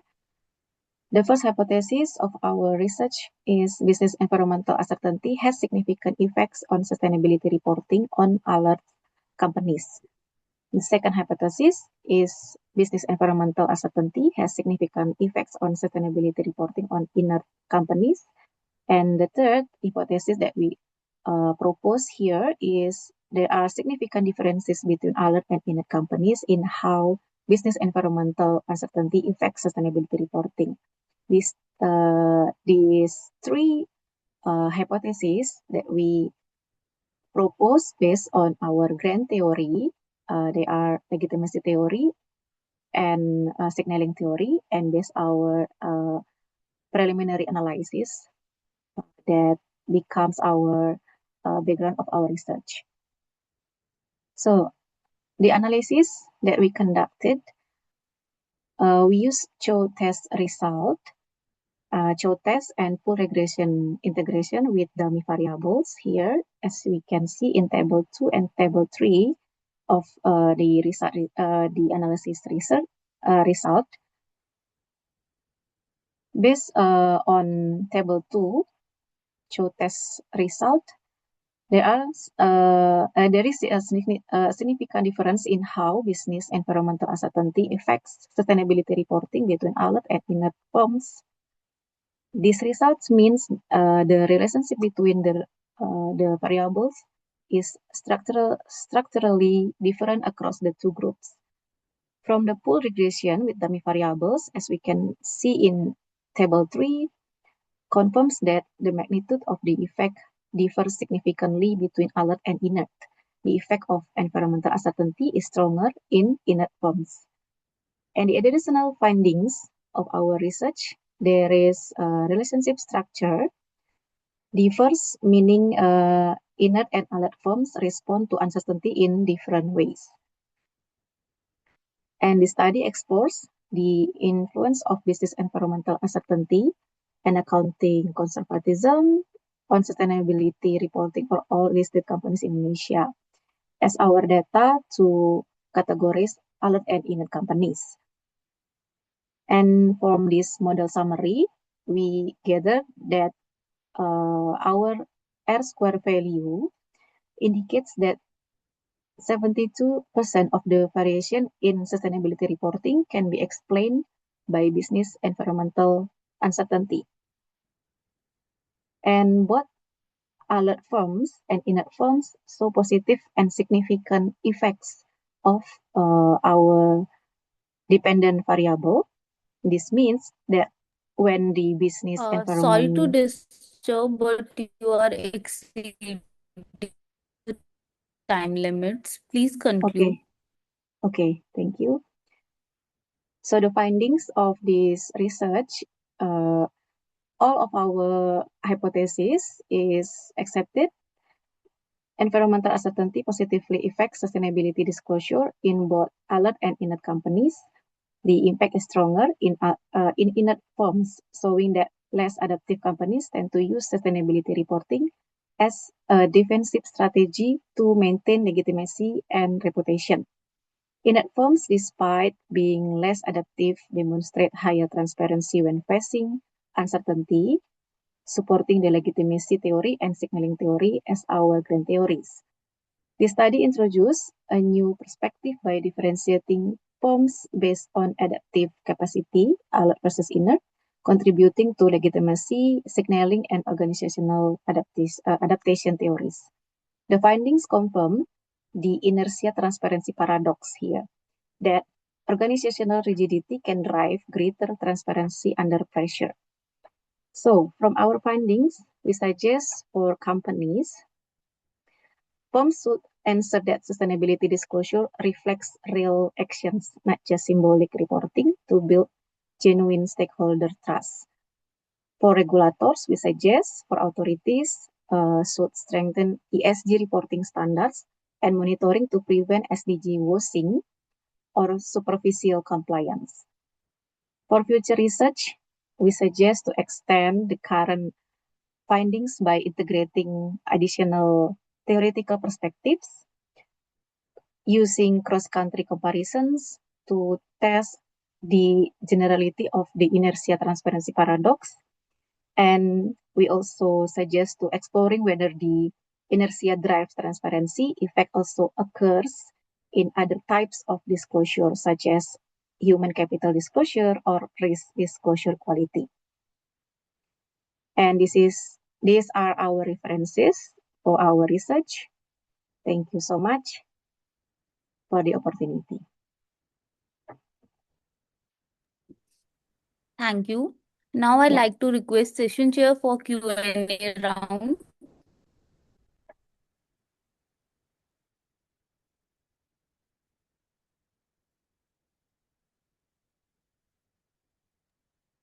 Thank you for the presentation. I don't have a question, but it was a good presentation with pretty good conclusions. Thank you. Thank you, Professor Divya Jain.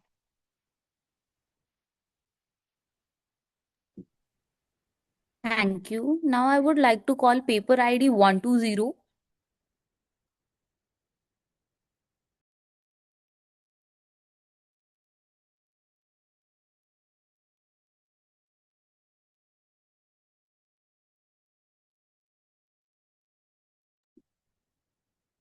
Now I would like to call the paper.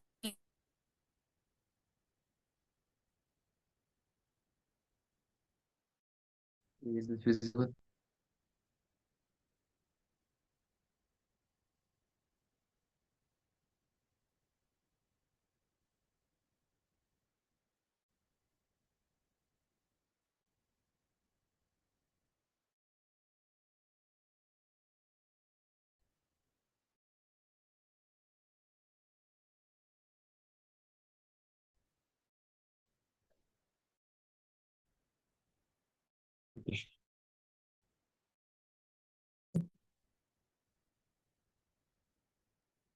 Hello.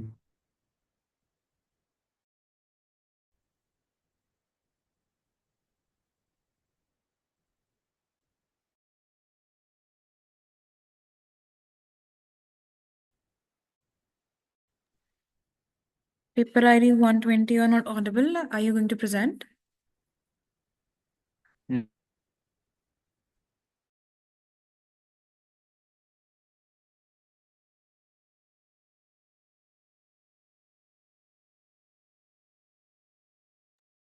I would like to call the ID 61, paper ID 611 for the Hello. Yes, presentation. ma'am. Can I share the screen? Yes, please.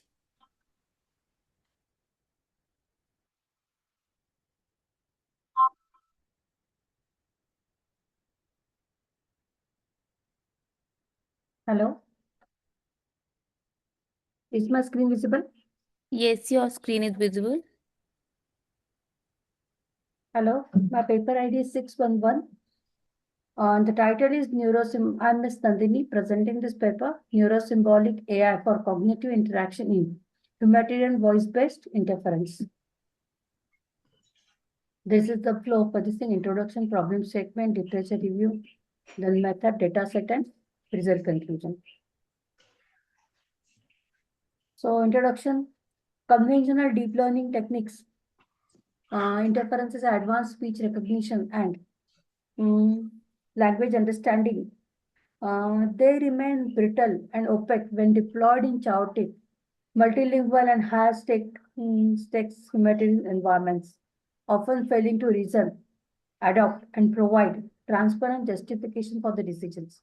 The research addresses the shortcomings of conventional deep learning-based voice interferences in humanitarian environment, particularly their lack of reasoning, context, adoption, and transparency.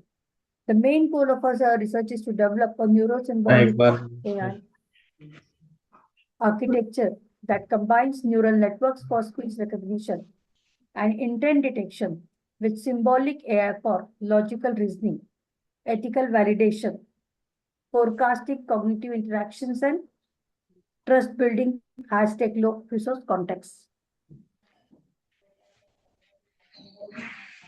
So,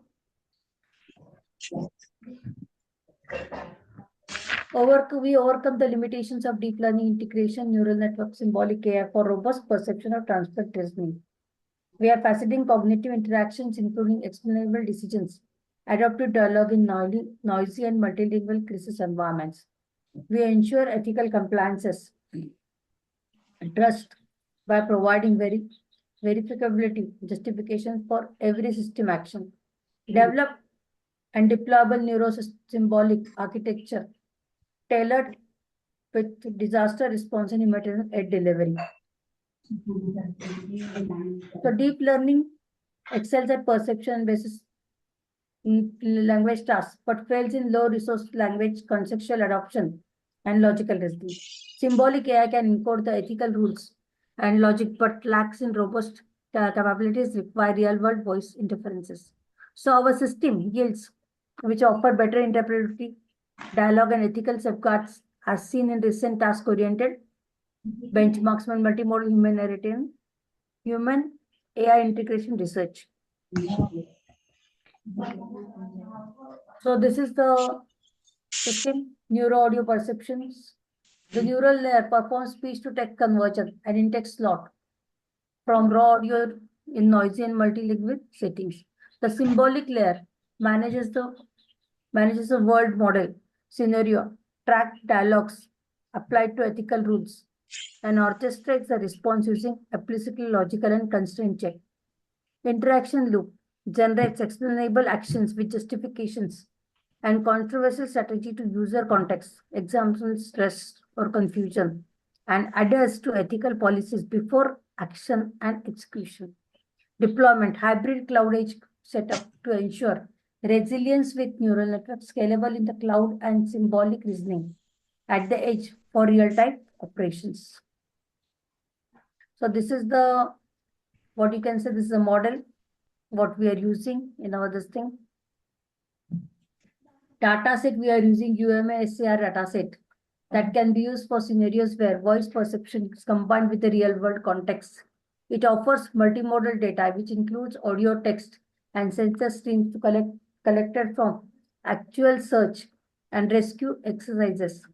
This enables the realistic simulation of disaster response, dialogue, and cognitive interaction tasks for the humanitarian aid technologies. It includes 4 main data sequences, each following closed loop, spanning total 5.2 kilometer, recorded about 77 minutes, plus empty site sequences for comparison, adding 4.9 kilometer, 46 minutes data set. So the dataset covers SAR relevant objects, persons, vehicle. There is SAR activity on unstructured terrain. So these are the results what we are getting with our this thing. If you are using proposed system, neural only VPI we are using, then you are getting 88%. Rule-based technology, we are getting 72% task success rate. Whereas in our proposed neural symbolic voice-based integration, we are getting success rate of 96.4%. The F1 score is 0.89, whereas rule-based is a more F1 score, but still our system is better. Average dialogue length is 4.2, where neural only, we have the 3.9 and 6.8 for rule-based. Ethical compliance rate is 100%, whereas neural we got 91% and Rule based also you are getting very good results, that is 99.8%. Explanation fidelity is 100%. Sorry to interrupt, but please conclude it. You are exceeding the time limits. Okay. So we can say that we are getting very good results with our system. We have demonstrated that integration of neural network possesses the strength with symbolic AI reasoning capability directly addresses the critical limitations of transparency, robustness, and ethical compatibility in the current systems. The proposed framework facilitates genuine cognitive integration, which enables the interfaces which can explain their decisions, adopt contract operations, and operate with verifiable ethical bounds. While challenges in the knowledge engineering and computational efforts remain, theoretical grounding and simulated performance has provided here in confirm the significant potential of this approach. By forcing a path toward more intelligent, trustworthy system, we can use neurosymbolic AI can be fundamental, enhance the dignity and efficacy of the aid delivery. So we can further focus on lightweight symbolic engines and see what results we can get. These are the references I have been used. Thank you.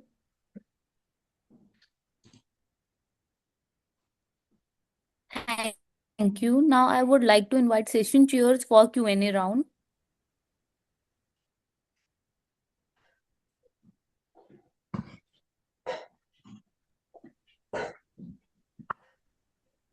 Yeah, thanks for the presentation, Ms. Nandini. So the data set that was used, is it like a public data set or how was that No, it is a public data set, sir. public data set? Yeah, it is available with the Kaggle, sir. Okay. And like, did your study also cover like how this can be used in practical scenarios, how it can be implemented? No, sir, this part is over. Next, we are not done, sir, yet. And Okay. not thought of it also. Okay. Thank you. Thanks.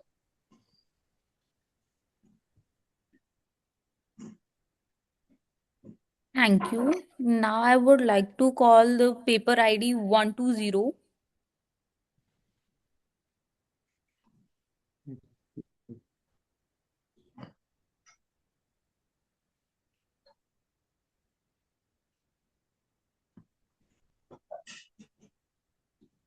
So my paper ID is 120.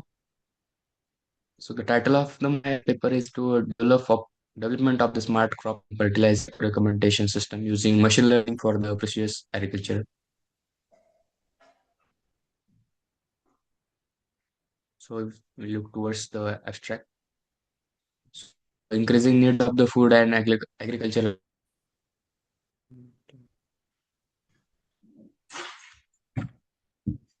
Visible.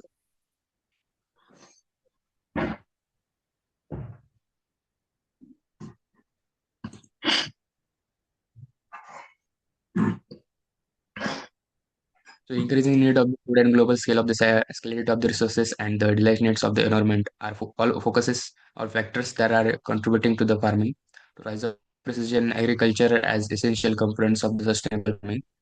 Through the role use of the machine learning and the Internet of Things technologies, the primary objectives to this project is to develop a smart crop and fertilizer recommendation system.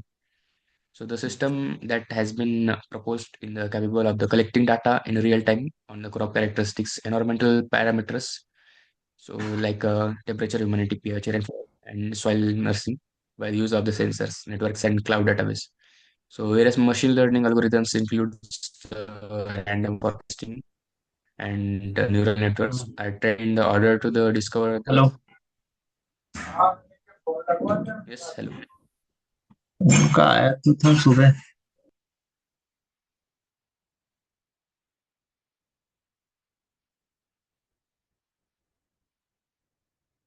Mobile format device and then classify the crops of the most sustainable in certain growth of the conditions. Move towards the introduction.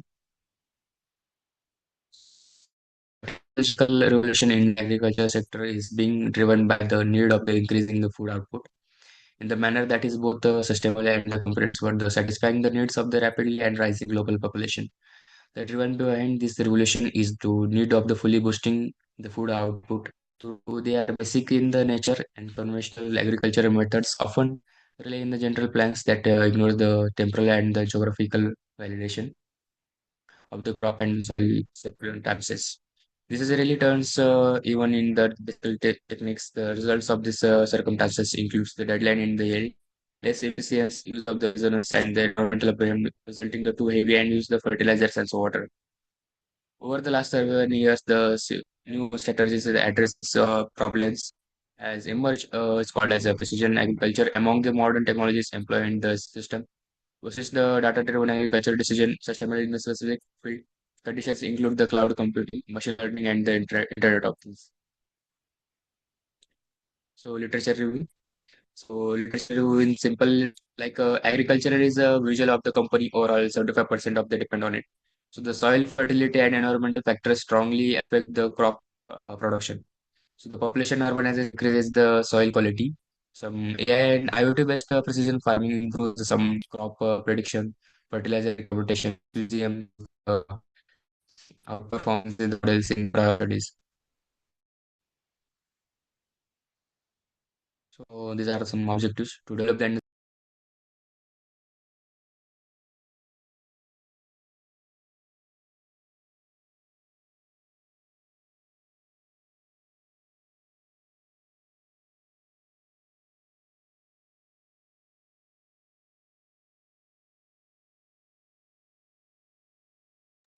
I think there's some technical glitch. Moving on, we would like to call the next presenter. Is paper number 616 ready? 610. Is paper ID 610 Yes, ready? ma'am. I'm ready. Yeah. Can I start? 1 minute, ma'am. Hello? Yes, you're audible. Yes, you can start.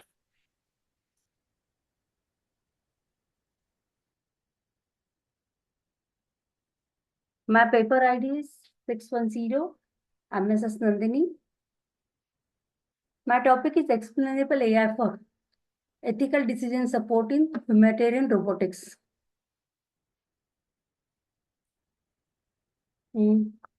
Robotic systems are increasingly deploying in humanitarian context to assist in high-risk operations such as disaster response and aid delivery.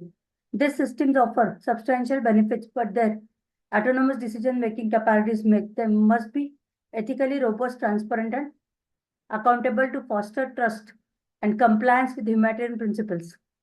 The research focuses on bridging the trust gap in humanitarian robotics by making AI-driven decisions explainable and auditable.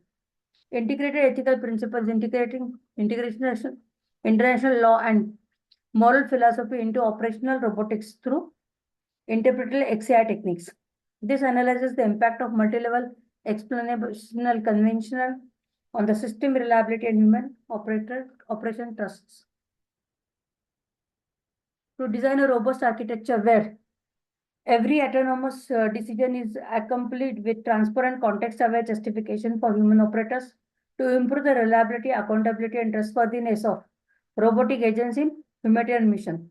To provide a clear pathway for future work on formalization and ethical constraints, efficient real-time planning and standardization evaluate matrices for XI techniques.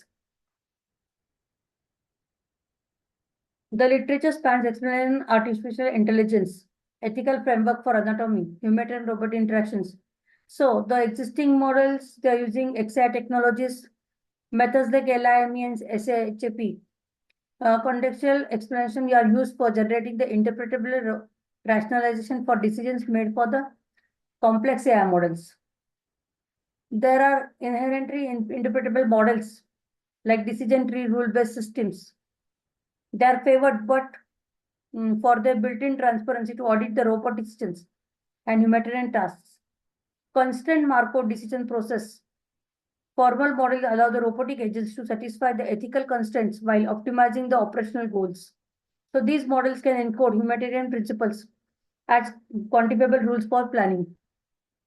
But the limitations is that Formalizing complex humanitarian principle and integration is precise, quantifiable, algorithm constraint, which is highly challenging. Most systems struggle with computational complexity and response in large dynamic or partially observable environment. So we are developing a constraint Markov decision process based multi-phased explainable AI technique which provide ethical, transparent, and auditable decision support for humanitarian robotics. So these are the layers. First, there is a section and fusion layer world modeling, which uses LIDAR, which integrates the data from sensors to build the probabilistic belief system, representing the robot's understanding of its environment. It employs Bayesian filtering, SLAM for the accurate estimation under certain uncertainty. Then is the CMD pillar, that is constant Markov decision process for the planning of the optimal actions while satisfying the utilitarian goals and ethical constraints. Third is the explanation generator. Makes use of sensitivity analysis and algorithm-based method to identify and explain the key decision formats. Fourth is the human-robot interactions interface. Presents a rich multi-format explanation text, which can have the text, visual to human operators, supporting the effective oversight, auditability for the trust calibration. A simulated data set. A simulated search and rescue scenario is used involving grid-based environment with survivors, hazards, and resource entities. Robots perform actions like moving, scanning, administrating, with using well-defined utility and ethical cost functions. So it is also uses UMSR datasets. Sorry to interrupt, but you're exceeding the time limit. I would like to So these request are the you to results conclude. what I'm getting. So we can say that simulation results compared to utility maximum agents, they are good. The XA agents maintains a superior safety and ethical compliances. Trust calibration analysis shows that operator trusts the explainable and unexpected situations, and its post-hoc justifications are intuitive and meaningful. Computational overhead for real-time explainability is minimal for the field deployment. So integrating explainable AI with ethical decision framework is essential for responsible robotics in human operations.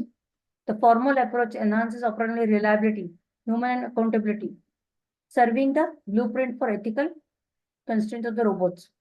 Still, the challenges remain in formalizing the humanitarian principles as quantifiable algorithm constraints and advancing the real-time planning for large-scale crises, deploying the standardized evaluation matrices for explanation quality.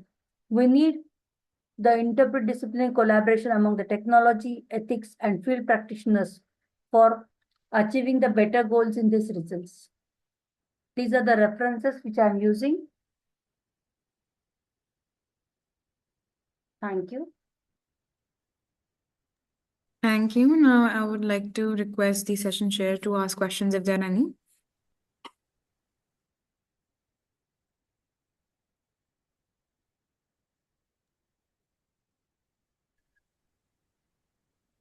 Thanks for the presentation, Ms. Nandini. One question is, can the findings from this study be generalized to go beyond the scenarios that you covered in this study? Is there a way to do that? Yes, my students are ready to do that. Sir. Okay, so that's like the next step that we can do with the study? Yes, sir. Okay.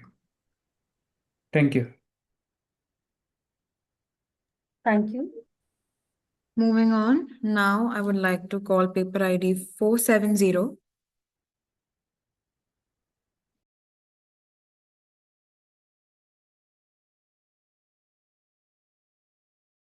Is paper ID 470 present?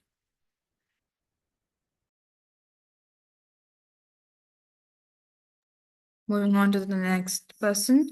Now I would like to call paper ID 608.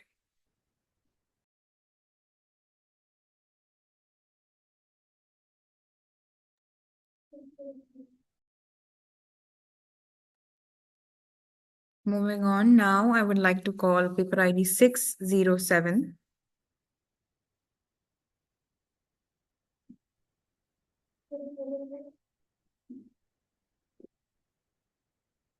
Moving on is paper ID 606 present.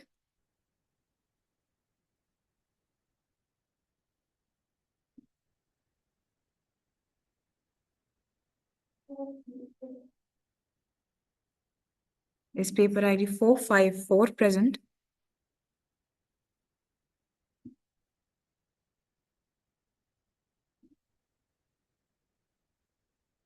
Is paper ID 247 present?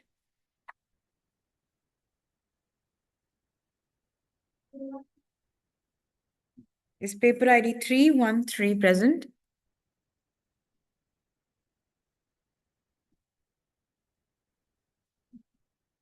Is paper ID 629 present? Yes, I'm present. Just give me 2 minutes.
Just give me 2 more minutes so that main author can join the link.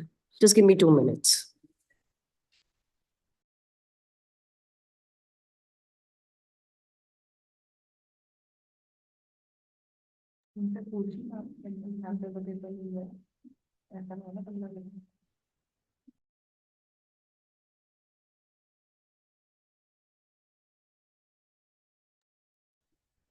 Ma'am, can we have another presenter meanwhile? No problem, no problem. Okay. Moving on, I would like to call paper ID 175.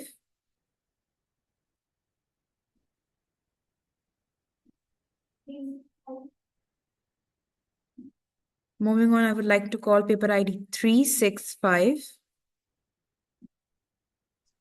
Ma'am, am I audible to you? Yes. Shall I present now? Yeah. May I know your paper ID? Ma'am, 365. Okay. 365.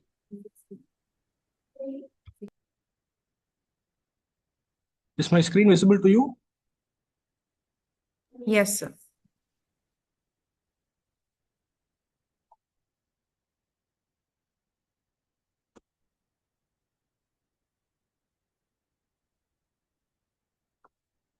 Here myself, Kevin Nasmith. I am from SNS College of Technology, Coimbatore. And my paper ID is 365. And the title GenAI Enhanced IoT System for Automated Carbon Monitoring and Hazard Prediction. Now the introduction for it. An AI-powered carbon emission monitoring system using ESP32 with MQ11 sensor, DHT11 and frame sensor for continuous data acquisition. Sensor data is transmitted to a then the sensor data is transmitted to the ThinkSpeak cloud for a real-time mobile monitoring. And then we are training with a Python-based machine learning model. It is an IIoT project, industrial Internet of Things. The research gap between these our project and the proposed system is in the existing system. There is only manual checking of hazardous gases. There are no automation present in it. The existing monitoring system has lack predictive analytics for early hazards. Current solution do not integrate multi sensors. Most probably, most system monitor only the data will not taken to the real-time applications like cloud storage. Existing model primarily designed for urban air quality only, but not for the industrial emission environments. Uh, now, the current system has lack of cloud-based data analytics and long-term intelligent decision support.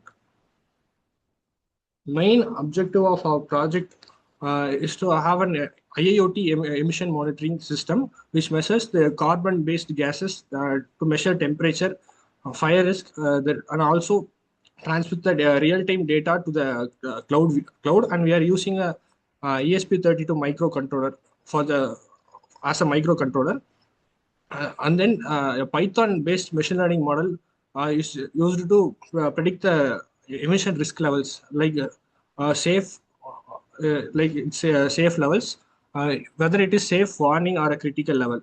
Here, the Gen A is included. The methodology of our project: an AI-powered IoT carbon emission monitoring system for industrial environments. In hardware, we are using ESP32 microcontroller with a different sensor, MQ135 air quality, DHT11 temperature and humidity, and flame sensor for the real-time environment monitoring. For data transmission, we are using through ESP32 microcontroller Wi-Fi. We are sending the data to ThinkSpeak Cloud. For the real-time monitoring, via mobile app. Next, the AI integration. In this, AI is by collecting all the data from the cloud, we are training a machine learning model. We are taking more amount of real-time data and training a machine learning model to classify the emission level risk levels like safe, warning, and critical. Then at last, the alert system, the automatic notification via cloud buses or LEDs for early prevention action. This is the methodology flowchart of a project. We are integrating ESP32 with a carbon sensor, MQ135 sensor, ESP32 cam, DHT11 sensor, and MQ6 sensors. And on the display, the LCD display will show the particular ppm level in the LED display. The buzzer is used to notify. Wi-Fi is used to Wi-Fi used in the ESP32 transfer the data to the cloud, and then the cloud. The collected data will be trained in the web model, and the AI module produces result whether it is the risk, safe, or critical level. Analysis basically provides accurate real-time monitoring of air quality, temperature, humidity, and the fire using integrated IoT sensor. Enables. Sorry to interrupt, but I would request you to conclude. Okay. These are my research findings, result of our project. When the data collected in the cloud, and we are trained in the machine learning model. At last, these are the implications. These implications early detections of toxic gases, temperature spikes, and fire hazards. Supports the regulatory compliance with continuous monitoring and cloud store emission data. Improves operational efficiency by providing the data insights that reduces downtime and enhance. Basically, it's used in Industry 4.0 adoption. The 4.0 is something the new generation industries for sustainable industrial practices. I'd like to conclude, the system integrates IoT with AI to provide real-time carbon monitoring and accurate hazard prediction. It ensures continuous cloud-based access, proactive alerts, and reliable performance. Overall, it enhances industrial safety, reduces environment impact, and supports smart and sustainable Industry 4.2 practices. Thank you. Thank you. Now I would like the session chair to ask the questions. Thank you, Kevin, for the presentation. I just have one quick question. So, do you see any challenges with the constant cloud-based access that is needed in this solution and cloud-based access doing all the AI classification? And do you see this can be scaled to an on-device classification at some point? Sometimes latency plays a challenge for role in it. So you see latency-based challenges for cloud-based access? Is that what you're saying? Yes, ma'am. And so how do you overcome that challenge in like a scalable solution?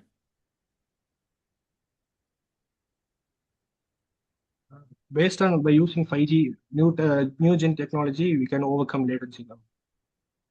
I see. Thank you. Thank you.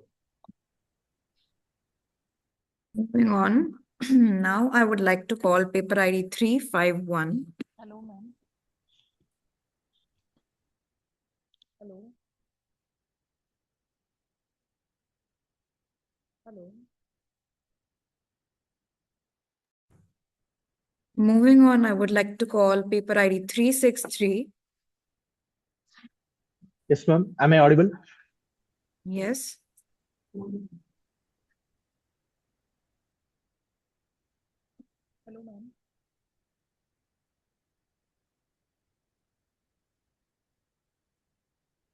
Hello.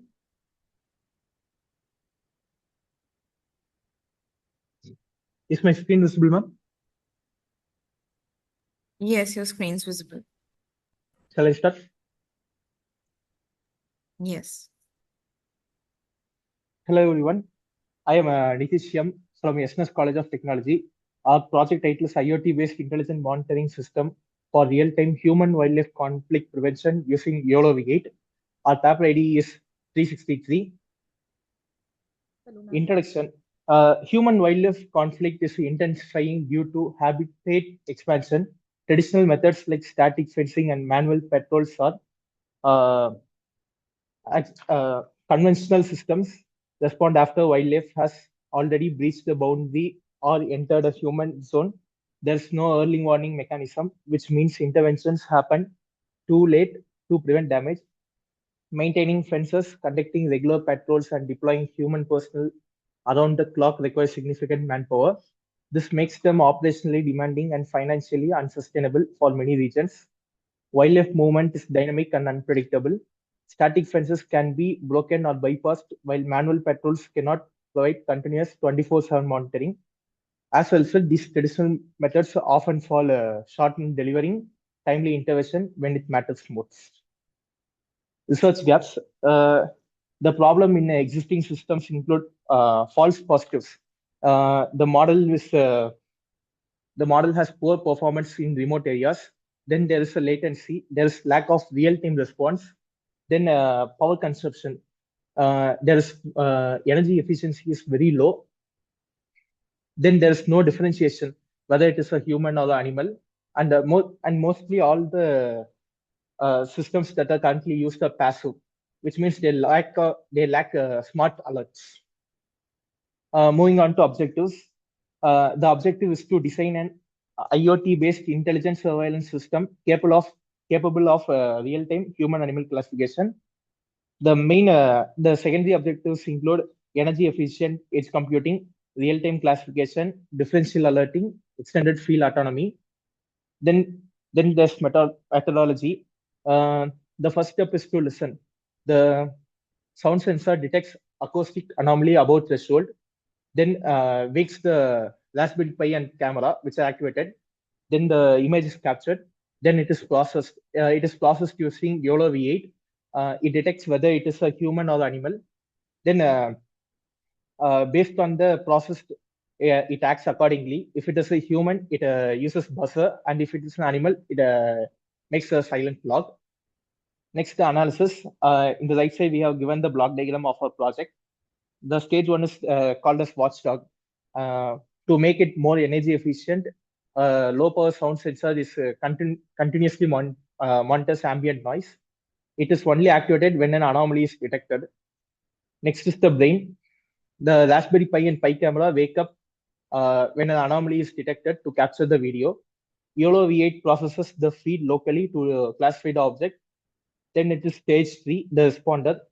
Once YOLO V8 classifies the object, the system triggers differential actions. Then the findings. We have shown an image. It was an AI generated image, but we have used our model to classify whether it is a human or animal. Our model demonstrates exceptional reliability in distinguishing classes. For human detection, it shows an accuracy of 96.2%. For animal, it shows 94.8%. And overall MAP, which is mean average precision, is 95.5%. Then the implications. how it actually works. It delivers instant detection and response, reducing poaching and human wildlife conflicts, supports quiet, non-intrusive monitoring that protects natural animal behavior, cuts down manual patrol needs through automated low-power surveillance, provides a scalable solution suitable for forest, farm, and wildlife corridors, generates useful data for better conservation planning and habitat management. Thank you.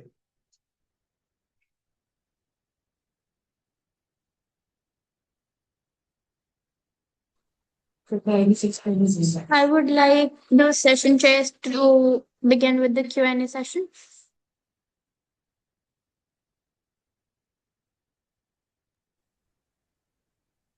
Yeah. Thanks for the presentation, Mr. Nitish. One question is, did you consider environmental factors like interrupting with your sensors, for example, like ambient noise when you're using the sound sensor? Basically, the sound sensor has a threshold. The threshold will be only when activated. It has a certain level. Below it, it considers the environmental factors. If it crosses above the threshold factor, it detects the anomaly. Okay.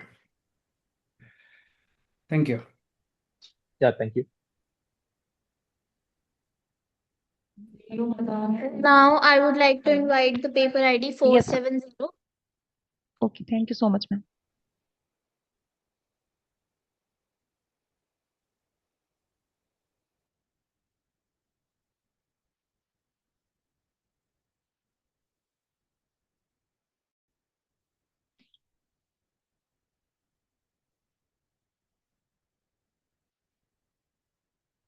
Ma'am, my screen is visible.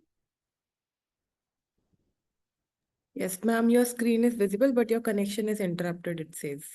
Hello, ma'am. Yes, ma'am, your screen is visible. My screen is visible. Yes, it is visible. Yes, ma'am. That's why. Ma'am, your screen is Okay, visible, but okay, your okay. presentation is not visible. Thank you so much, ma'am. Good morning, everyone. My okay. Thank you for describing facts and barriers in the dog segmentation in India. And my paper.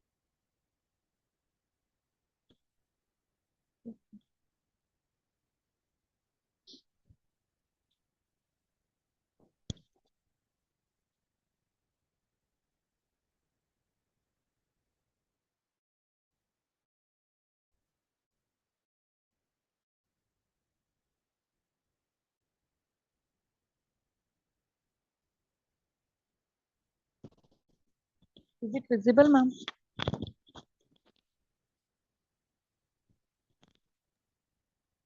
Yes, ma'am, we can see your presentation now. Again, it's gone.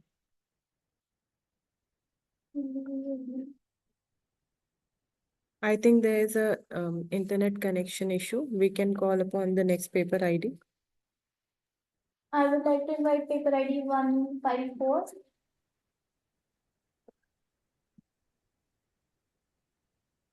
Paper ID 616.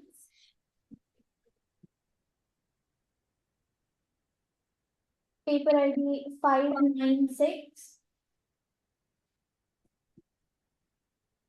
670.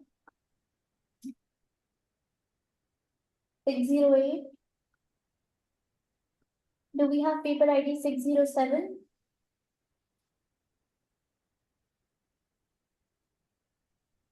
Do we have paper ID 606?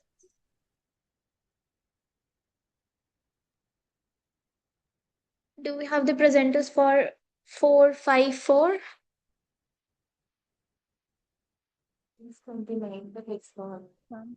Do we have 629? Hello, ma'am. Hello, ma'am. Yes, ma'am. We are there. Yes, ma'am. I'm sharing the screen. Okay, ma'am. Yes, Jyotsna. Greetings to everyone. I'm the second presenter of the same paper ID, Jyotsna Oswal. So basically, we are talking about here. Jyotsna, can you share the screen? Yes, ma'am. I'm sharing the screen. Yes, ma'am. Yeah, it is basically this. Ma'am, can you please disable this screen? Yeah. This is right. This is some other paper. Miss Veenu, please Yes, ma'am. remove Yes, your ma'am. Am I screen audible, share. ma'am? Miss Veenu, we are going ahead with other presentation. Can you please uh, remove your slides for a moment? Okay, ma'am. Thank you so much. Okay, ma'am. Yeah, Jyotsna, please share the screen. Yes, ma'am. I'm sharing the screen.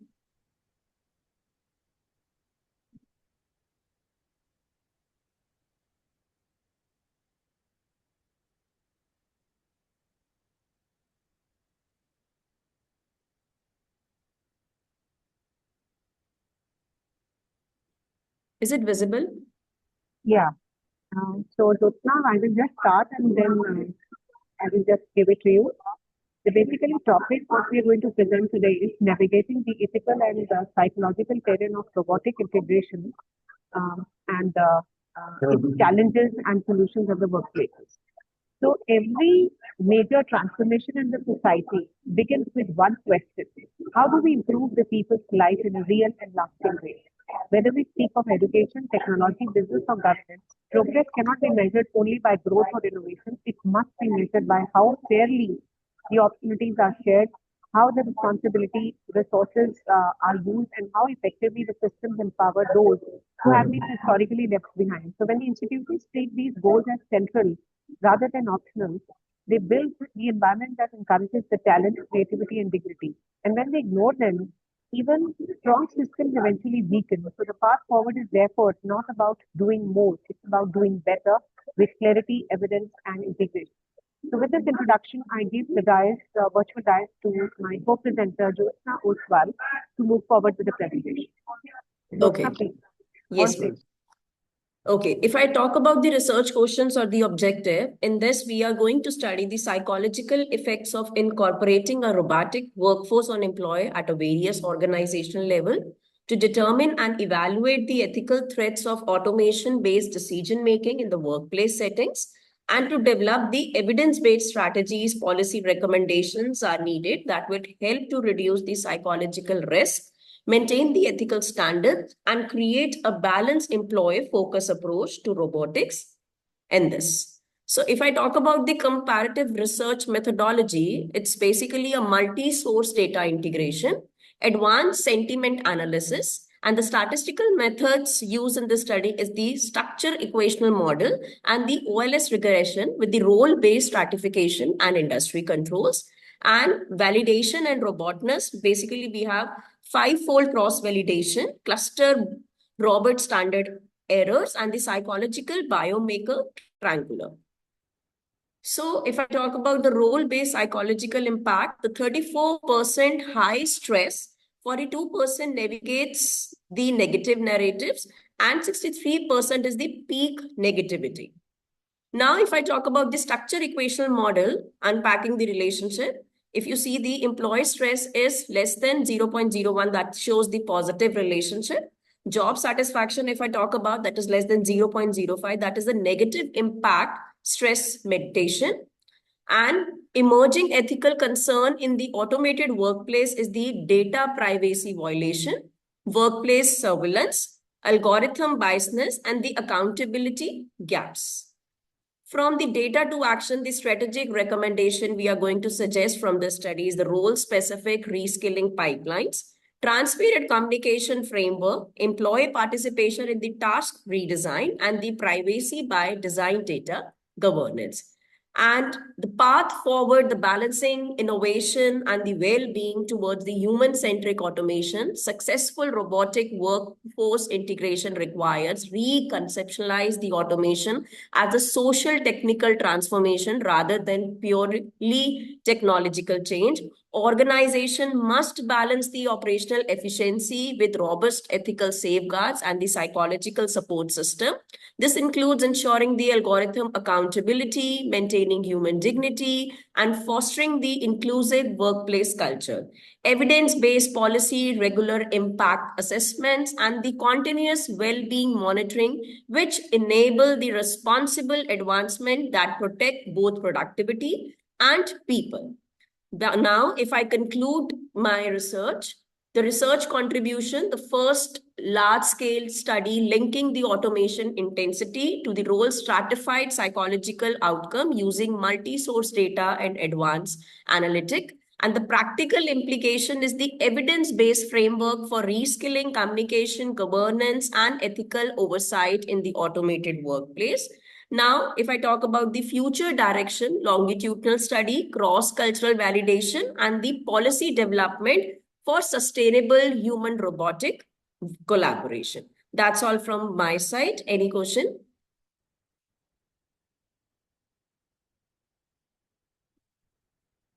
We are ready for the Q&A.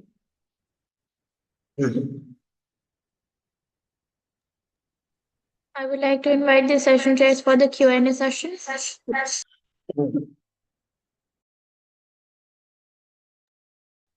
Yes, can we have the questions, if any, by the session chair? Yeah, thanks for the presentation. It was good.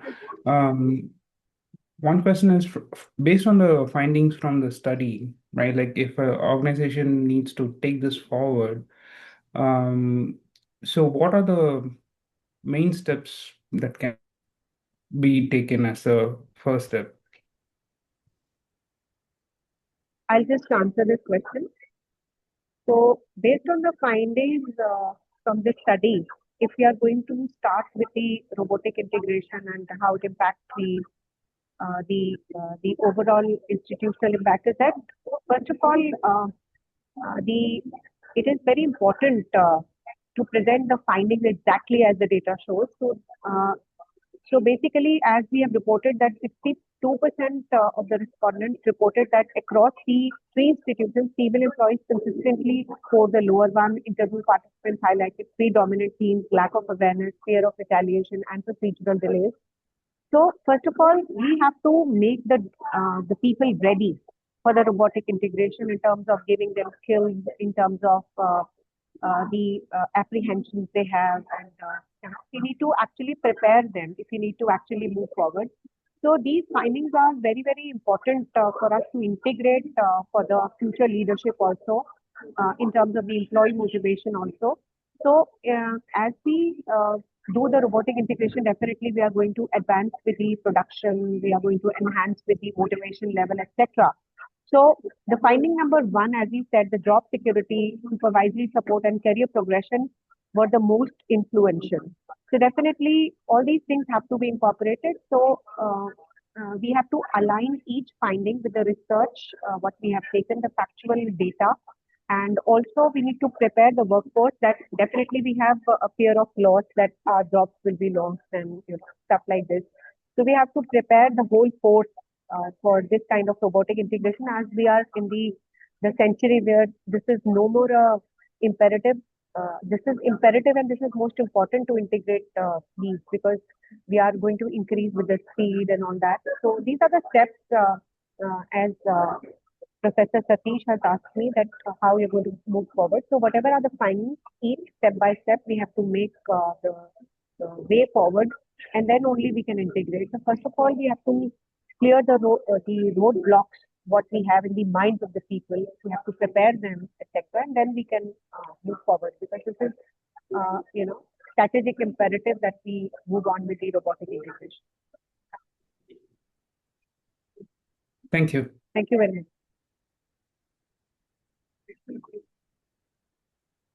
Any other questions?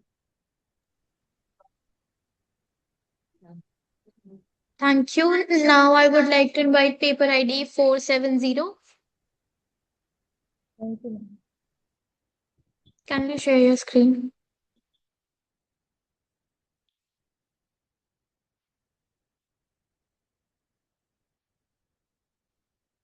My screen is visible now, ma'am. Yes, it is. Okay, thank you so much, ma'am. Uh, Good morning. Good morning to all of you. My name is Venu Pradhan. My topic is driving factors and barrier in the adoption of fintech payment gateways in India, and my paper ID is 470. Fintech. Fintech refers to the integration of technology into financial products and services to deliver faster, cheaper, and customized solutions. It has emerged as a disruptive force, capturing a share of traditional banking profits. Fintech, but post in the case of post 2008 financial crisis impact, the global financial crisis transformed the banking sector and prompting strictly regulatory norms. These reforms encourage innovation and open space for fintech firms offering payments, financing, and wealth management solutions.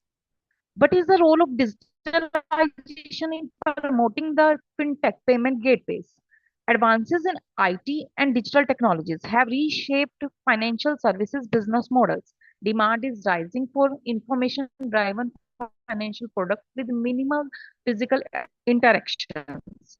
New players have entered the market with technological innovation financial offerings. And what are the drivers of fintech growth? Fintech growth stems from technological endowments and a shift from physical to digital platforms. Key forces include service transformation, process disruptions, distinct from traditional digital and e-finance models. If we talk about the Indian context, post monetization, India witnessed a major shift from cash to mobile based digital payments. Government initiatives, Digital India, Startup India, and Make in India further strengthened the fintech ecosystem. Fintech has improved financial inclusion by attracting rural individuals and micro, small, medium enterprises. Now, fintech transformed the traditional banking, low-cost, application-based digital services, increased digitalization, boost strong security and authentication. Studies, whereby reviewing the various literature, studies identified the key fintech challenges, legal issues, infrastructure gaps, customer awareness, firm level limitation, and skills shortage. Fintech disrupts traditional banking by offering faster, innovative services, and reducing transaction cost. In India, digital growth continues, but payment gateway adoption is hindered by security concern and users barrier. A study and why the need to study the fintech payment gateways because there are limited studies on the comparative performance of Indian payment gateways, lack of integrated analysis of growth, challenges, and architecture, and scale research on real time transaction metrics like latency and success rates. Need for structured evaluation of user concerns like security. Now, there is a why there is a need to fintech payment gateways because limited research exists on fintech payment gateways performance architecture and user challenges. Despite the rapid growth, many users still prefer cash due to the security and reliability concerns. Digital payment adoption faces barriers, especially among the rural and potential to strengthen trust, improve system reliability, and support India's shift towards a cashless economy. Now, the objectives of the paper is analyze the evaluation and growth of fintech payment gateways, study the architecture and functioning of payment gateways, evaluate performance using key operational metrics, identify challenges in adoption like security, regulation, and competitiveness challenges, provide insights for strengthening digital payment system. Now, methodology I used for this research exploratory study using secondary data sources and data obtained from RBI, NPCI, Statista, and published reports and research papers.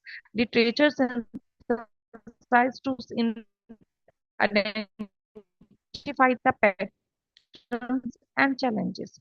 Performance evaluation based on the documented metrics. Now, analysis, rapid e-commerce transaction driving adoption of this. India's e-commerce market is projected to reach $64 billion 2022, 200 billion 26. India is expected to become the second largest e-commerce market globally by 2030. Merchant participation means higher uses of diverse payment gateways. Like GeoMart also launched online grocery service. Data shows that fintech size and growth forecast in US dollar in billions. This data is captured from the market data forecast. And now market is projected is digital transaction trends is increasing and growth driven by digitalization, internet penetration, and government initiative. And market projected to rise another 3, 4, 3 to 4 million in 2028, as the data shows. Now the digital trends are taken from the NPCI. Digital trends were taken from the 2018, and now the 2023 and 24 data is available. Now the digital transactions we can Request see in to the kindly graph is continue. moving upward. Ma'am, you are exceeding the time limit. Kindly conclude. Okay, definitely, ma'am. Okay, ma'am. These are the actually UPI is also a great initiative to increase the fintech payment gateways, which is adopted by in India in 2016. It is a transition from cash-based to cashless economy. It's a massive growth from year to year. We can see in the graph. And these are the UPI beneficiary and remitter banks. And these are the table shows the fintech payment gateways performance. And we face the various challenges. I mentioned the challenges like security and privacy threat, and competitiveness and regulatory challenges. And main findings, we can say that the fintech payment gateway is essential for the e-commerce expansion. Security threats and data privacy remains major concern. Regulatory oversights impact operational flexibility of fintech firms, and performance metrics highlight the strong infrastructure but rising competition detection and cyber security. Need for customer awareness programs and policy framework must balance innovation with regulation, and bank and fintech must collaborate to enhance interoperability and improve trust and reliability can accelerate the cashless eco goals. And at last, we can say that the fintech payment gateway continue to grow rapidly, driven by digital adoption, and to ensure the long-term sustainability, and they must address security and privacy concern, infrastructure reliability, regulatory compliance, fraud detection, and educating user and maintaining trust for essential for wider adoption. Thank you so much. I would like to invite the session chairs for the Q&A session.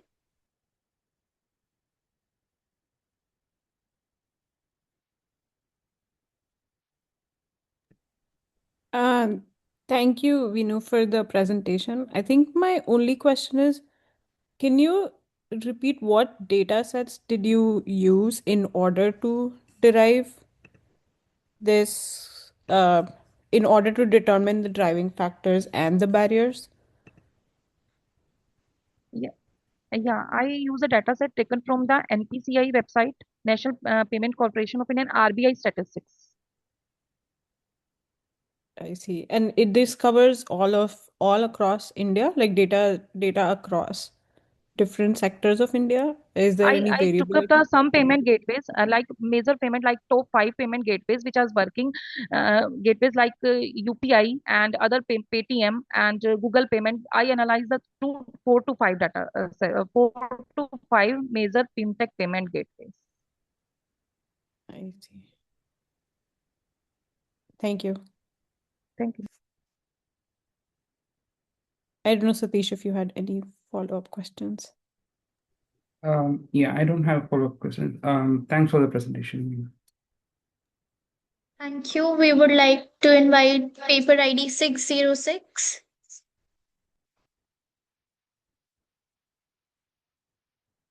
Do we have paper ID 606?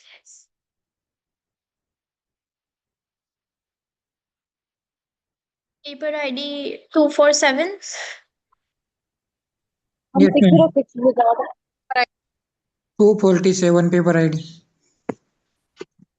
We'll begin with 606, followed up by 247.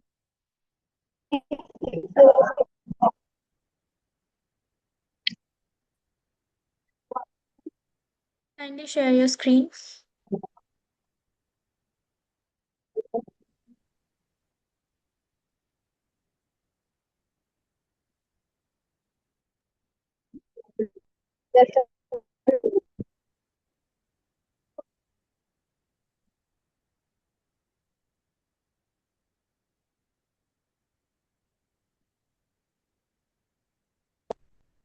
My paper ID is 247. So title is that design and implementation of energy efficient protocol for underwater wireless sensor network. Abstract. This paper present comprehensive study on the design of implementation of energy efficient protocol for underwater wireless sensor network. To address the significant challenges posed by underwater environment are increasingly used in variety of applications. Marine ecosystem monitoring, resource exploration, and surveillance. The underwater setting introduce unique Sir, you haven't obstacles. shared your screen.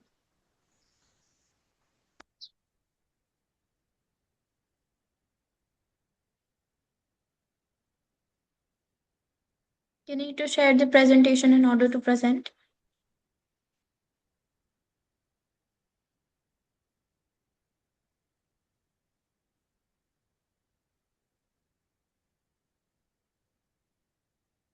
Paper ID 606. Kindly be prepared with your presentation after 247.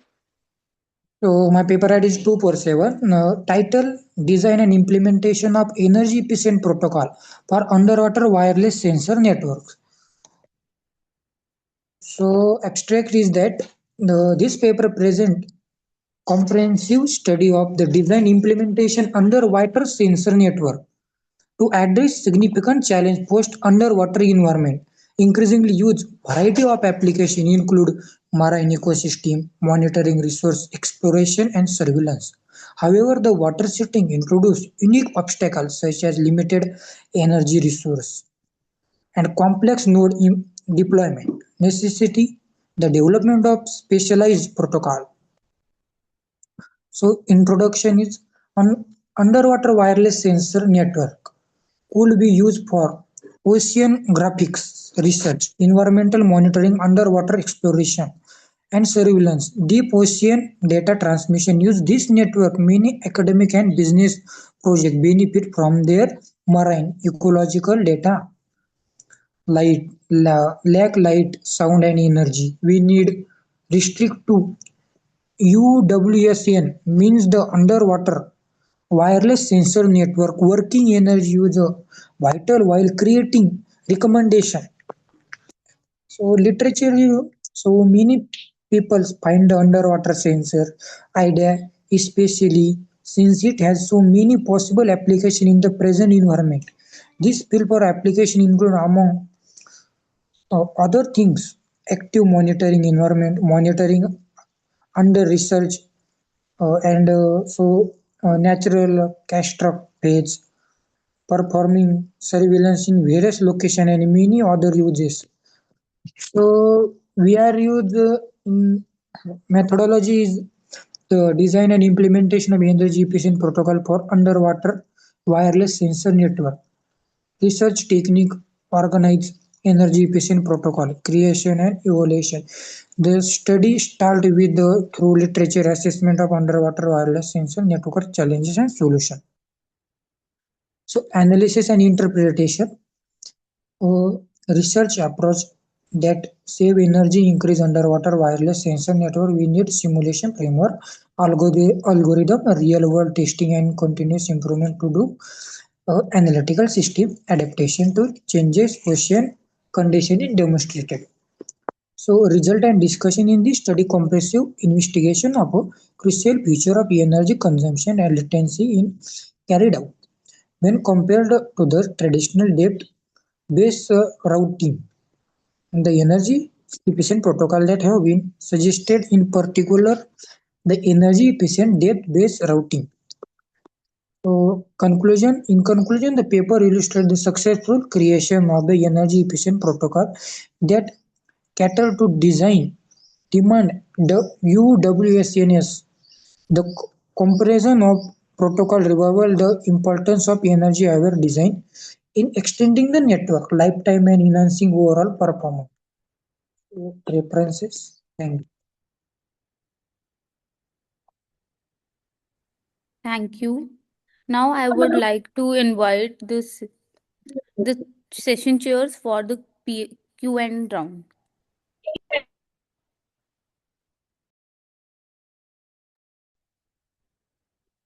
Thanks, Rishikesh, for the presentation. One quick question is, did your study also consider like the underwater conditions on how those play into the robustness of the sensors and all? Sir, actually, I am working this research in time to time, but I'm not deep to study because uh, I am working, sir, in this paper So it in is underwater. it's still a work in progress. Yes, sir. Okay, thank you.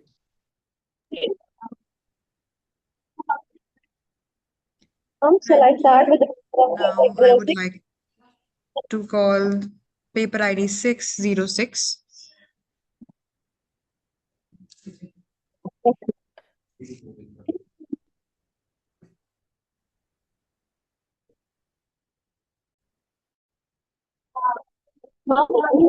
audible?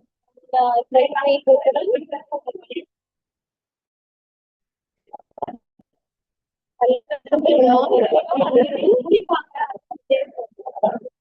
Hello.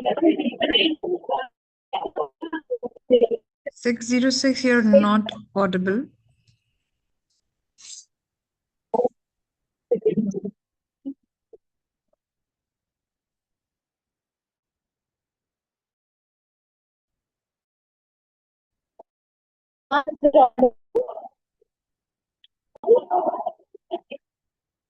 Hello, is it audible or not?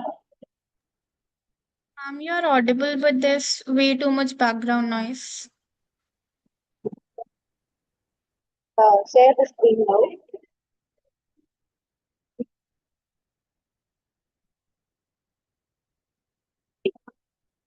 So the paper title is AI-enabled connectivity networks and adaptive resource allocation to the edge integrated DR. So now on the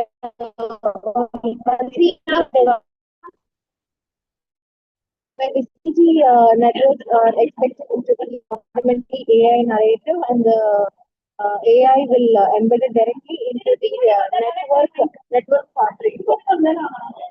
So next is the research gap. So when we see the research gap, first we will be seeing on the centralized DRL models, which covers with the latency and the stability in the dense 60 environment.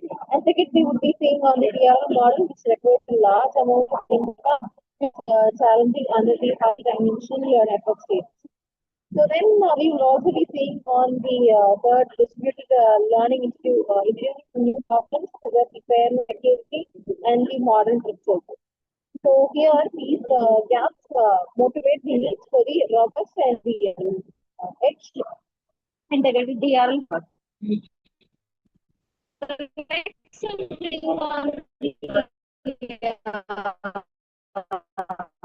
Object foremost, we would be seeing process. And third, we will be also seeing on the key performance matrices, which includes the latency and the energy consumption. And finally, we would see on the models scalable, and it also allows the learning to be distributed over the edge nodes. And finally, like we would be seeing on the existing DRL based approaches, which has been in the previous You're not method. properly audible. There's way too much background noise. Is it possible you can shift to a quieter room? Yes, ma'am.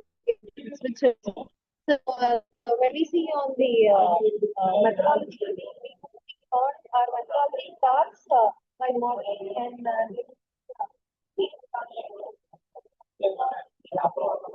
where the users and the edge serves. So and then we will be able to see on the we will be able to ensure the stability as well as update the augmented using the federated learning. So when we see on the analysis part, we evaluate the process, the proposed model using simulation of dense 60 scenario that include up to 100 users per cell. So like we will be comparing our framework with three baseline models. So one is the Horsic allocation, and next is the convex optimization-based allocation, and the centralized DRI. So here are the key performance matrices, which should be including the latency and the energy consumption and fairness. All these things should be considered. So when we see on the findings, the results clearly shows that the framework performs for all the baseline methods. It reduces the latency up to 65%, especially under the heavy network load. And also the energy consumption is reduced to approximately 30 to 40% due to the smarter resource distribution. And like we would also be seeing the fairness index is consistently higher and ensuring the adequacy and access for all users. And it's also a real-time adaptive and feasible also. When we see on the implementation, these findings like have several real-world implementations. So here the like the way we have taken the scalable AI in native 60 deployments where the network's intelligence is distributed rather than the centralized. So low latency performance makes this approach suitable for the mission critical applications also, like when we see for the remote surgery or in the industrial automations in those parts, it will be very useful. So overall, like this is the latent performance, where this graph actually shows like how latency increases with the user density, and you can also see that the convex optimization methods also degrade rapidly, where the centralized DRL performs Ma'am, the sorry better. to interrupt, but please conclude it. You are exceeding the time limits. Yes, yes, ma'am. So, like when we see for the conclusion part, where this paper has shows the like yeah, like we can see the latency level where the reduction also takes place, and we also see the output enhancement, energy efficiency also here. And when we compare with the both, like we would also see on the fairness compared with the conventional baseline. So like with this, like for the further research also, like we would be able to train the model like with some more complex terms, and then we would be able to bring up the better solution. Ma'am. Yes, ma'am. Thank you.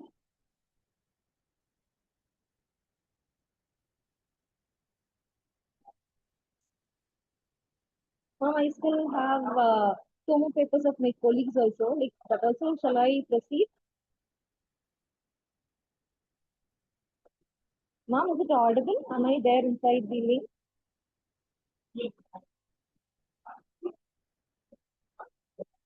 Hello?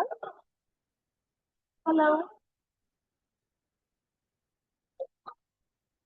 Hello, ma'am? Am I actually audible? Yes, you Yes, you are are. audible. I still have another two paper of my colleagues also. Like, shall I also proceed with that? Actually, we have few papers lined up. Please wait for your turn. We would like to invite paper ID 313.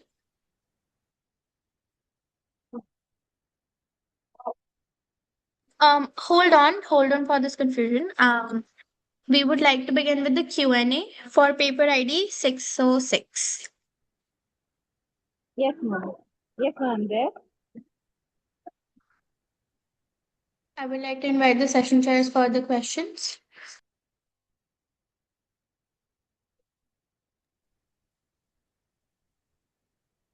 Um, yeah, thanks for the presentation. One quick question that I want to ask is, how is this framework compatible with the existing infrastructure that we already have with So, respect to 5G? on the methodology part, actually, like we have been taken with the DRL method, so that here we will be taking the every component where the lightweight components actually operate on the device, while like we will also be able to see the deeper computation which takes place at the edges. So we take this to ensure that the scalability will be in a moderate level, as well as we see that the updates are in the aggregated, which is using the federated learning also. Actually, we also enforce the constraints on the power and the bandwidth computations. So based on this, like we will be able to see on the latency level that will make this model actually more practically deployed when compared with the previous ones. So like when we see on the graphs, in the graphs, like we would be able to see the latency performance also. So when we see on the comparison of all those parts, like the decentralized DRL performance will be much better, but the like when compared with the previous models, which is all the existing models. And as well as even in the energy consumption also, like we will be able to see that this model actually maintains a high significant level where the energy level will be very low when compared with the previous models. So that will be the differences.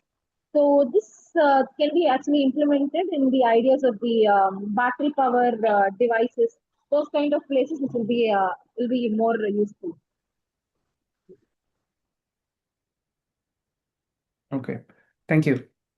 Thank you, sir.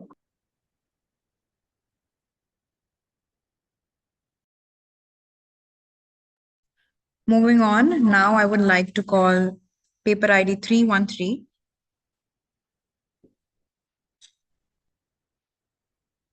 Is paper ID 313 present? Present. 1 minute for. I will share my screen.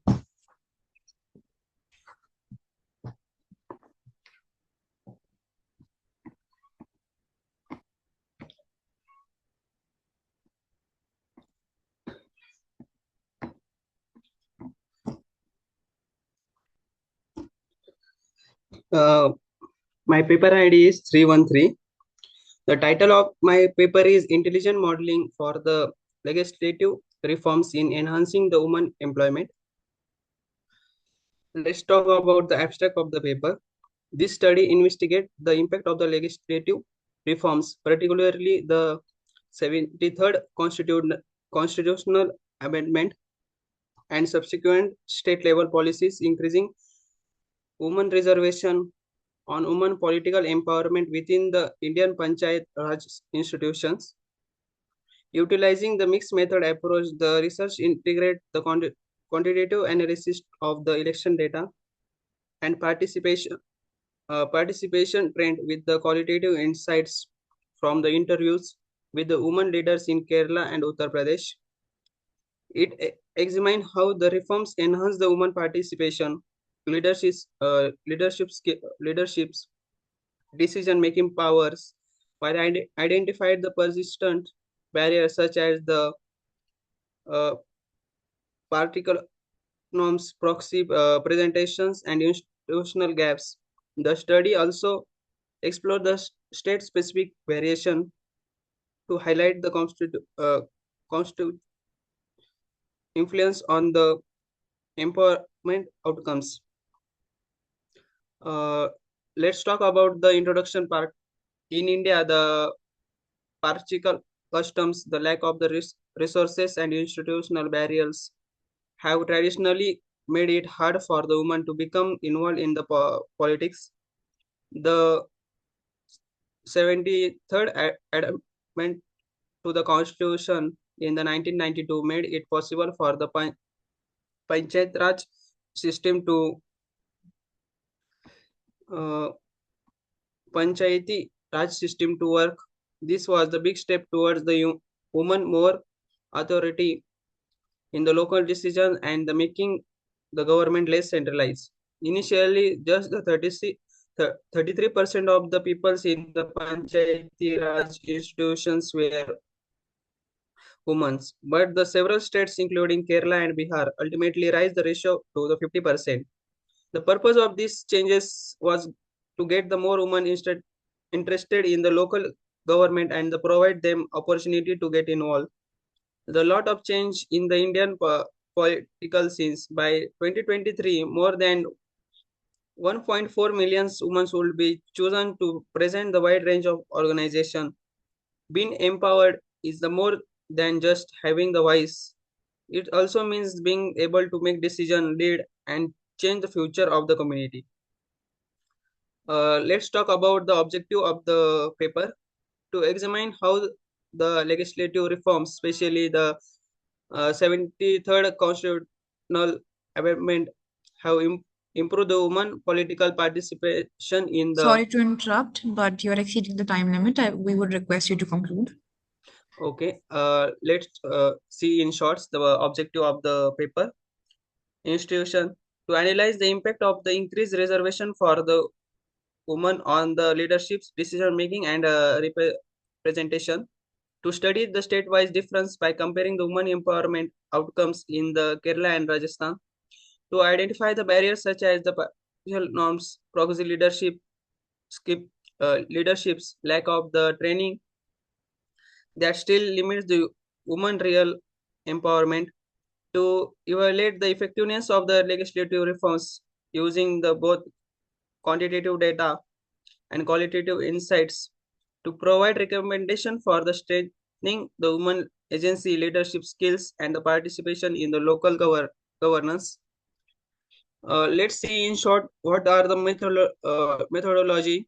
The goal of serving 200 women who were elected official was to make sure that the survey finds accurately presented the many places where women were. This was achievable because of the stratified sampling approach. 100 of the delegates came from the Kerala, which is also where the people receive a lot of powers. The other hand, the delegates came from the Rajasthan state, where citizens have the some authority. The peoples who live in rural and urban panchayat were chosen to speak for the Kerala. The equal number of members were selected from the both urban and rural panchayats. The calculations of the statistical power show that the sample size was big enough to find the meaningful difference in the participation rate.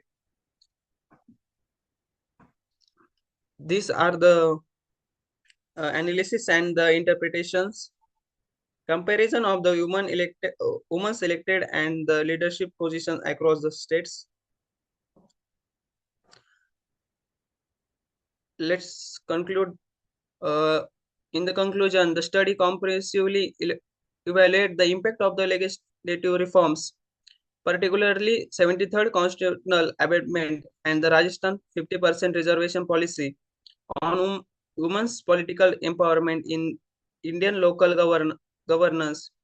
Quantitative analysis confirmed that these reforms significantly increase the women's representations, with the Kerala achieving 56% of the leadership roles and Rajasthan 48% by 2023.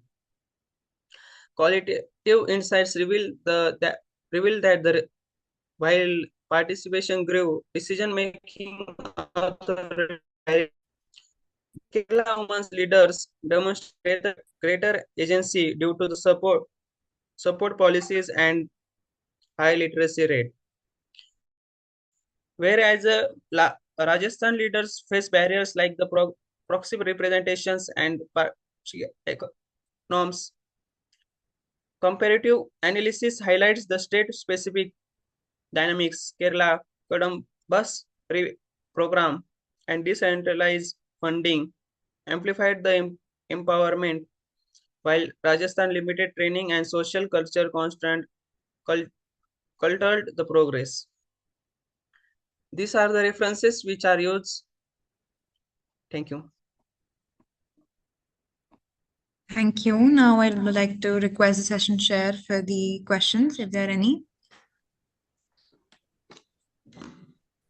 I just have one question. The title of the paper says intelligent modeling. Can you briefly explain what intelligent model was used for the research? Ma'am, this is the review paper in which which are doing analysis. Means we taking the data and doing the analysis of the what rate the women are employed in the government.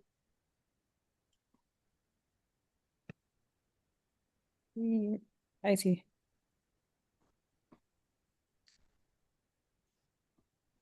So you're just looking at the data and then analyzing it using your Yes, own. I'm the co-author of the paper, Yeah. doing the analysis of the research which are already happened. We are review it. Okay. Thank you. Thank you.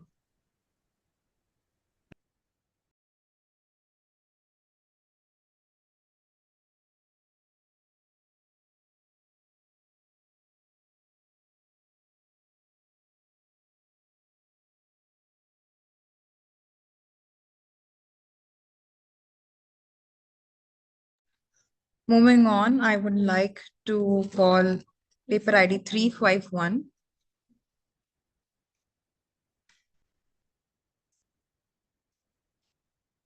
Paper ID 351 present. Yes, ma'am. Yes, ma'am. Just give me a sec.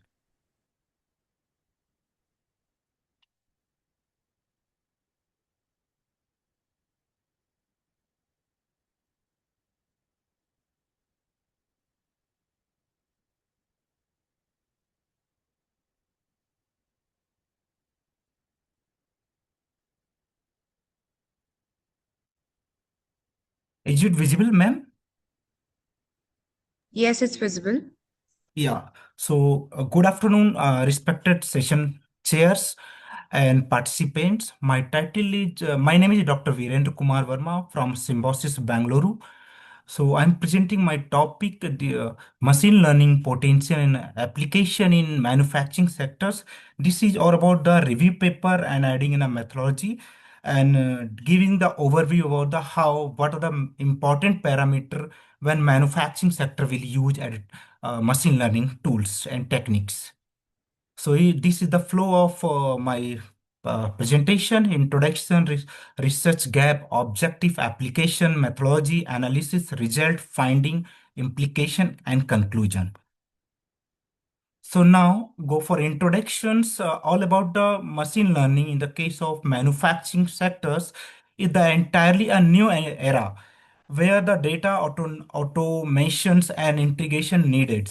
And machine learning has emerged key like enabler of like such as Industry 4.0, supporting predictive adaptability and autonomous and decision making power in the manufacturing sectors. And however, while machine learning has massive potential and industry is still facing the challenges such as like applications and not delivered till dates because already industry 1, industry 2, industry 3, industry 4 is going on, but still machine learning is not adaptable for most of the company. Now this is the future of the companies. These are the future of the company. Sorry, 1 minute. So these are the future. Disturbing.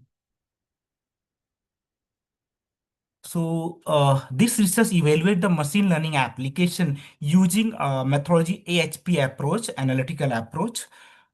So now, so these are the research gap on the basis of literature we found.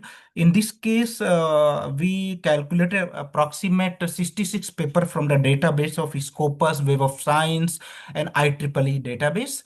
And on the basis of, we identify the most of the study highlighting the ML benefits, but lacking the comparative assessment of the different ML applications and a limited work evaluate like ML application through the multi-criteria analysis. I didn't see. That's why I apply AHP tools for fulfilling the most important criteria. And there is a gap in the identifying which ML application provide the maximum value considering the manufacturing sectors such as the cost, productivity, quality, and sustainability. So these are objectives, research objective we find to analyze the key ML application relevant to the manufacturing sector, to identify and evaluate the criteria that influence the ML adaptation decision-making power, to apply the AHP method to compute the priority and weightage for the ML application in manufacturing sectors. So these are the out of 66 paper we got. These are the some potential application for manufacturing sector with the help of ML, like predictive maintenance, quality control and defect detections, process optimization, supply chain management, human machine collaboration, customization on scale level, energy efficiency, root cause analysis, supply chain visibility, and compliance management. Out of these 10, we discussed with the experts from the manufacturing industry, and we locked out of 4 measures. Like first, we identify ML application through the methodology. Like A1, we logged predictive maintenance. A2, we logged quality control inspections.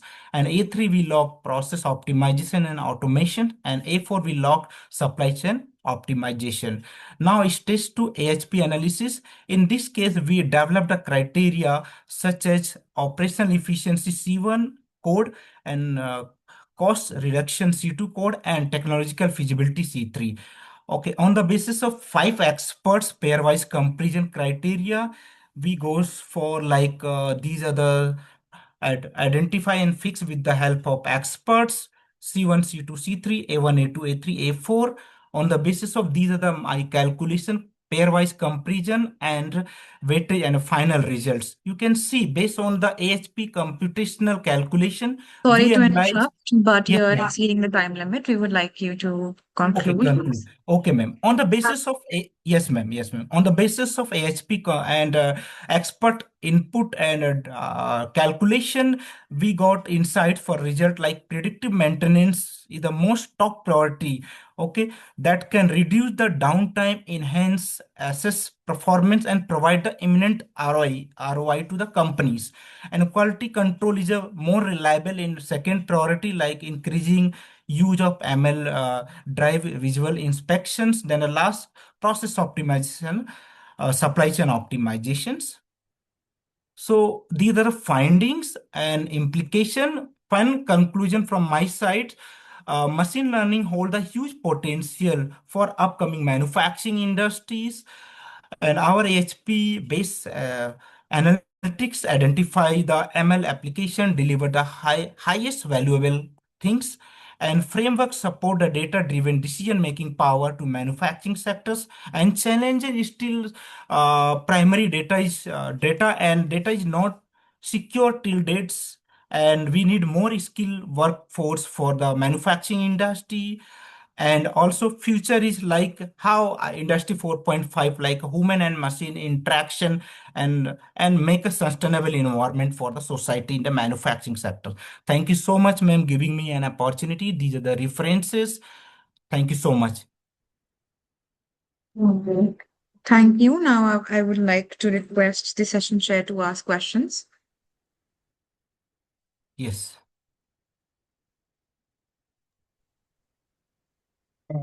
Yeah, thanks for the presentation, Dr. Virendra Kumar. One quick question is, you mentioned that the predictive maintenance was one of the Yes. top ranking factors, right? Agree, sir. Yeah, did you try out any alternative weightage strategies to see if that ranking still holds good? Sir, 1 minute.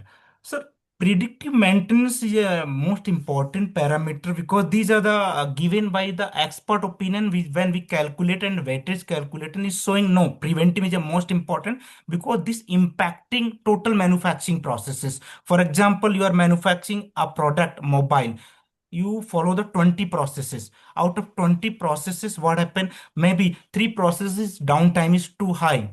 So that's why they prioritize preventive maintenance. If go, then our productivity and efficiency will increase. Like for example, what the formula of productivity equal to output upon input. Means if company want to produce 500 product a day, but suddenly due to the preventive maintenance, it's not producing. We are producing only 400. So what happen? Our productivity or efficiency go down 80%. That's why they put no. This is most important parameter, sir. Okay. Thank you. Yeah, thank you, sir. Thank you so much.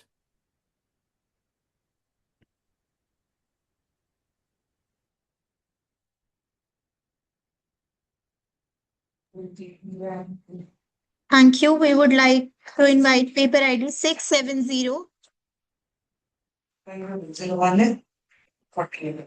Is paper ID 670 present?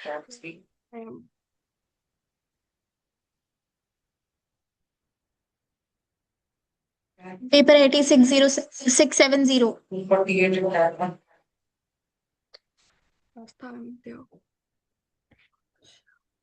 Okay, you can begin.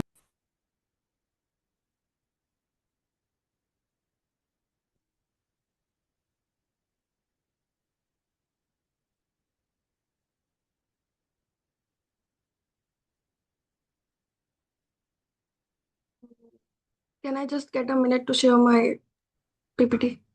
Sure.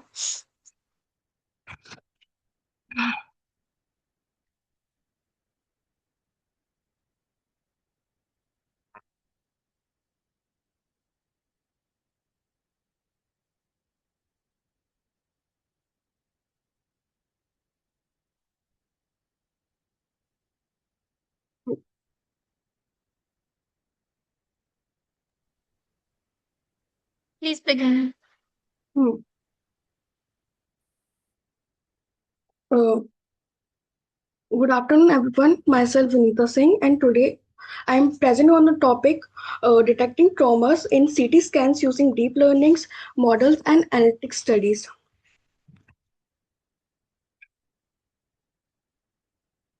In introduction, if we talk about medical image is very important for early detections of disease like cancers. CT scans are commonly used to detect lungs traumas, but reading these scans manually takes a lot of time and can sometimes lead to mistake.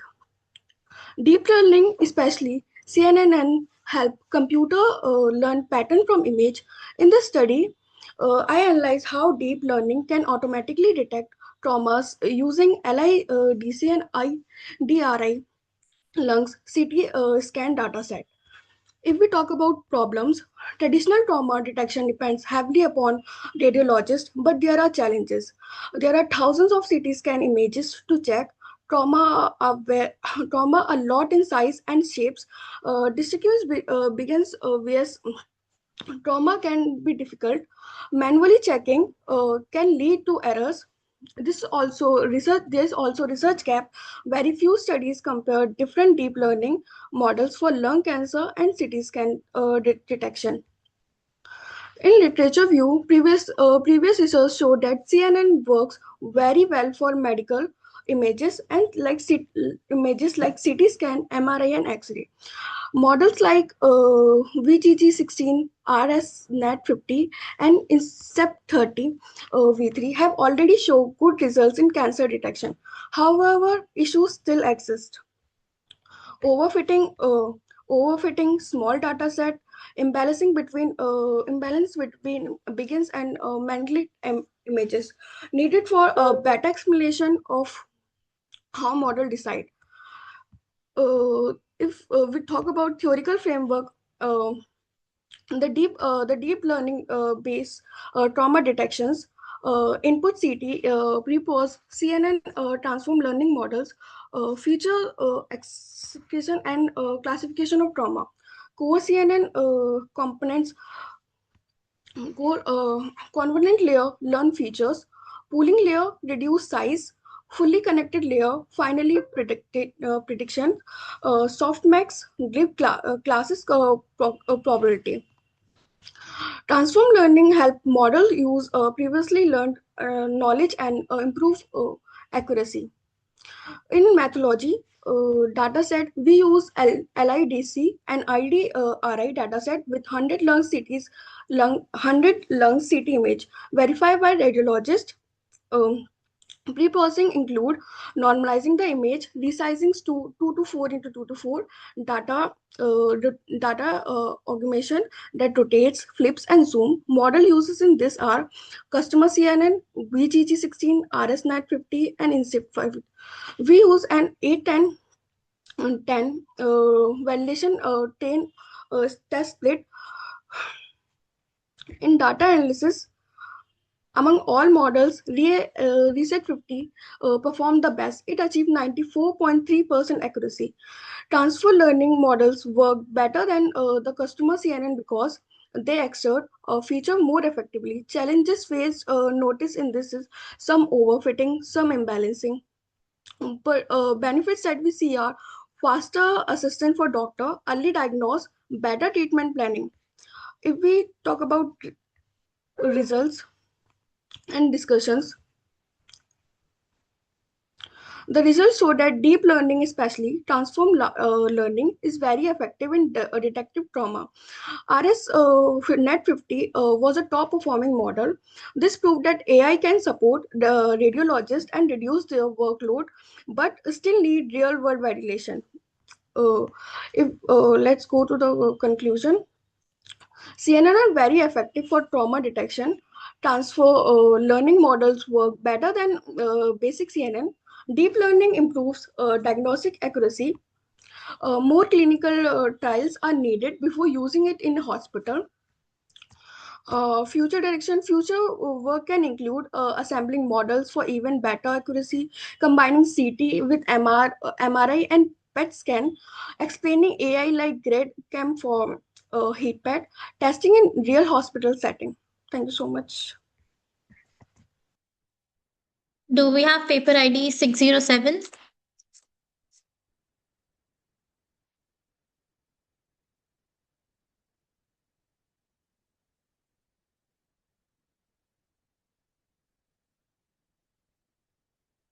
Paper ID 607.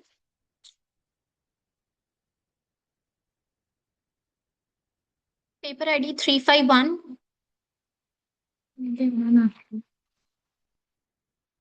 Paper ID 616.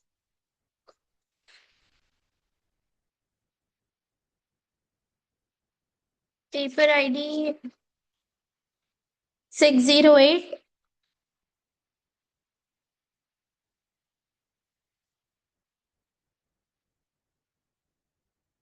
Paper ID 454. Now 607, is it audible? Paper ID 607. Please present. Please share your screen. Yes, ma'am. Thank you.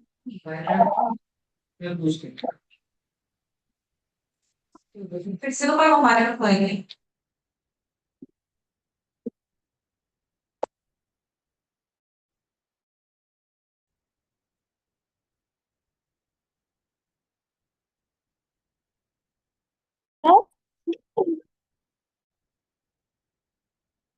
so the title is Smart Digital Twin Driven Predictive Control for Renewable Energy Interface.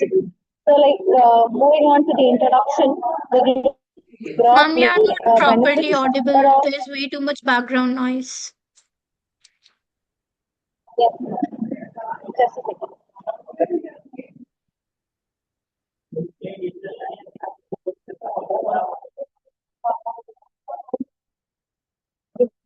Is it audible right now? Yes. Yes. So, moving on to the research graph. So, here we would be able to see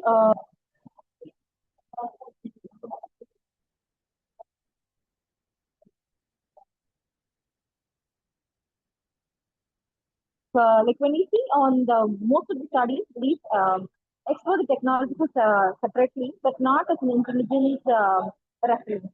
So here, the reference matrices such as the recovery time and the robustness are rarely included directly in the control models. So, when we see on the stability also, the stability remains such an issue, especially for the large interconnected network. And finally, here we see on the interoperability and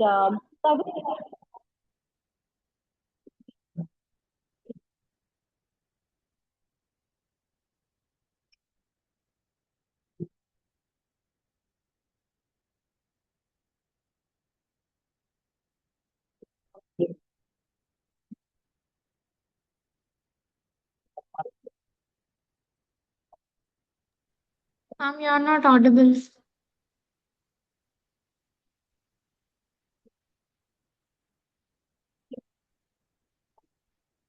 the methodology connects for four major components. The first is the digital twin mirrors, the real grid connection using the continuous data update.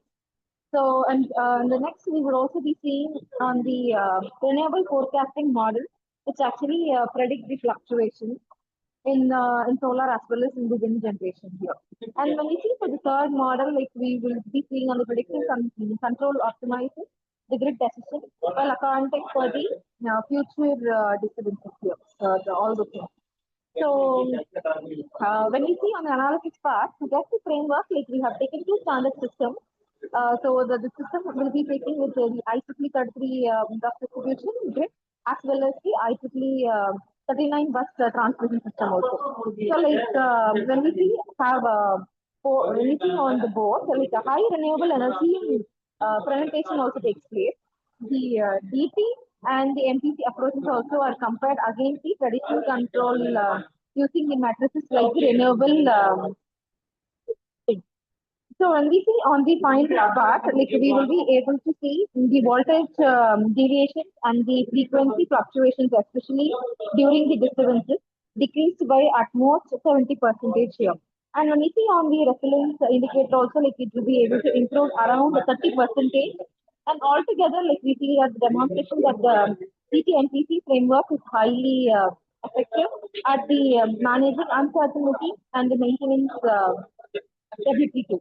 So when we see on the implementation, these implementations which will help in improving the strong real world implementation, while with the digital twin operators which gain greater situational awareness and can anticipate the disturbances in the advance. And this shifts the grid from the reactive management to the proactive and the predictive operations also. So, like this also lays groundwork for future resilience smart grid capable of handling the extreme weather and the cyber threats and growing the energy demand also. So, when we see on the graph, this graph actually shows the visualization comparison between the renewable containment in the base control versus DT MPC. So, like across the distribution and the transmission and the combined systems, like we could see the consistency which attains the major Kindly conclude, you're exceeding the time limit. yes, ma'am. So like when we see on the conclusion, to conclude, like we will be able to see a discrete driven predictive control, which is actually powerful and promising solution for the further smart grids also. Thank you, ma'am.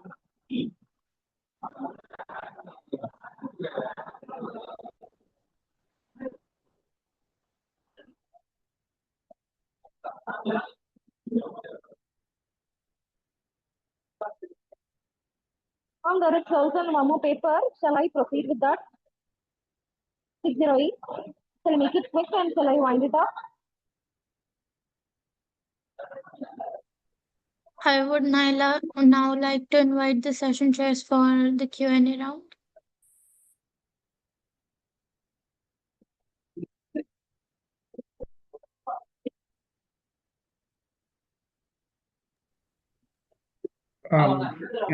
Thanks for the presentation. Hello, good Just afternoon, one quick everyone. question. Yes, sir. Thank you, sir. Is there any question or shall I proceed with the 608? One more paper is also left. I will finish it Uh, quickly also. just one question on this presentation. So, like, what is the computational overhead that gets introduced with this approach? Like, Yeah, like on seeing, I'll tell the major finding of this paper. So the reliable containment which have taken, that is actually reduced to more than 60%, which means the grids which are able to utilize more for clean energy instead of wasting it. And when you say about the voltage deviations also, like the frequency fluctuations, especially during the disturbances, like it has been almost reduced to 70%. So like because of this, like we would be saying that the resilience indicator, which including the robustness and the recovery, which has improved around 30%. So because of that, we say that this model is more effective and it will be able to manage the uncertainty also with a great stability.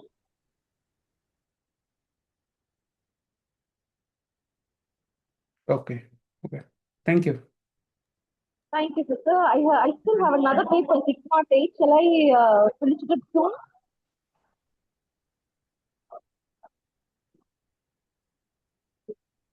Now we would like to invite paper ID 454. Ma'am, kindly stop sharing your screen. Do we have paper ID 454?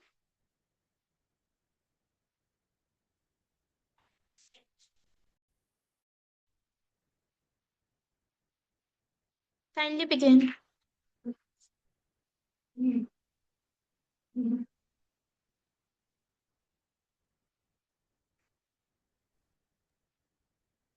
Good afternoon, respected judges, faculty members, and fellow participants. Today I am presenting my research titled A Health Driven Trend in Green Buying, the Growth of Sustainable Products. This presentation is a part of International Conference on Intelligent and Innovative Practices in Engineering and Management 2025.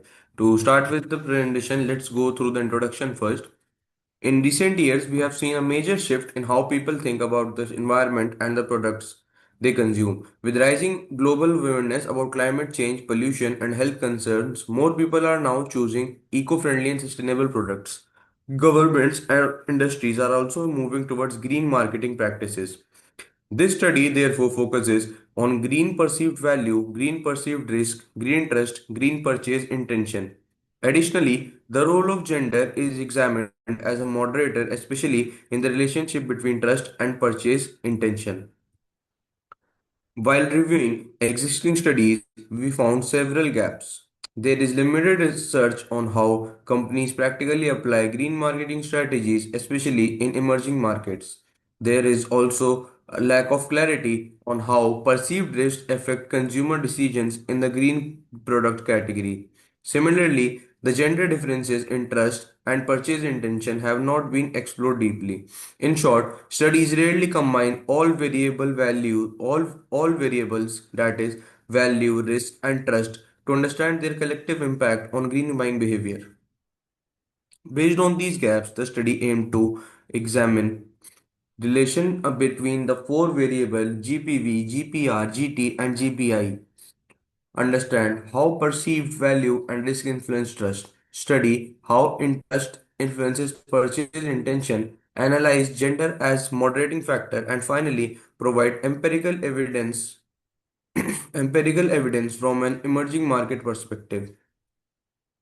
Existing literature highlights that when consumers see both environmental and functional benefits, perceived value increases. However, doubts related to price, reliability, and authenticity may increase perceived risk.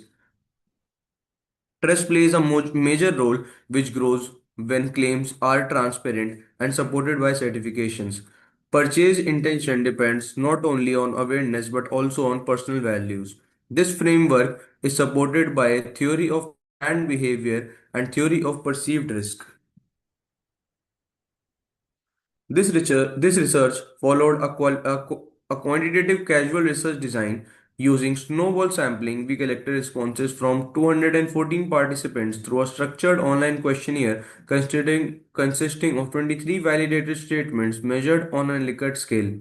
The data was analyzed using PLS SEM through smart PLS software, ensuring reliability, validity, and hypothesis testing with a 500 bootstrap samples. The respondent profile mostly included participants which were young, mainly between 18 to 35 years, and a large portion were students or early stage professionals. Interestingly, 90% respondents had already used eco friendly products, showing high awareness levels. Social media also played a major role in influencing their buying choices. The reliability and validity test confirmed strong model suitability. Cronbach's alpha value for all variables were above acceptable threshold. The total variance explained was 72.85 and the KMO value of 0.742 indicated sampling adequacy. Most hypotheses were supported. Green green perceived value impacts trust and purchase intention. Green perceived risk negatively impacts trust. Trust significantly influences purchase intention. Gender moderates the link between trust and intention. Women showed stronger intention to purchase green products. However, one hypothesis was rejected. Perceived risk does not directly affect the purchase intention. To summarize, high perceived to summarize, we have some key findings. High perceived value increases both trust and purchase intention. Risk affects trust but does not stop consumers from purchasing. Trust is a key mediator in green purchasing behavior. Women showed stronger concern towards eco-friendly choices, and last, younger consumers were more open to adopting sustainable products. Now we have some implications from our whole study, which are for companies. For companies, building trust is crucial, especially through certification, transparency, and honest communication. Reducing theoretically, this study reinforces that perceived value and trust significantly influence green purchase intention, and gender plays a meaningful moderating role. In conclusion, the study shows that awareness alone is not enough. Trust and perceived value are the strongest drivers of green purchase behavior. Risk may doubt, but it does not directly stop consumers from buying green products. Future researchers may explore larger populations, additional influencing variables, and comparative studies across regions. Thank you. Thank you. Now I would like to invite session chairs for the question answer round.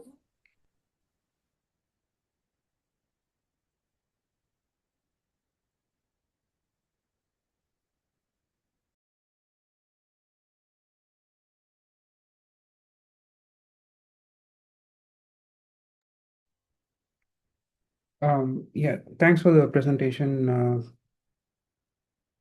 One question I have is like the the sample data sample that was used for the study that relied mostly on like a younger demographic and student um, population, right? So is this study generalizable, like where it can involve include other demographics too?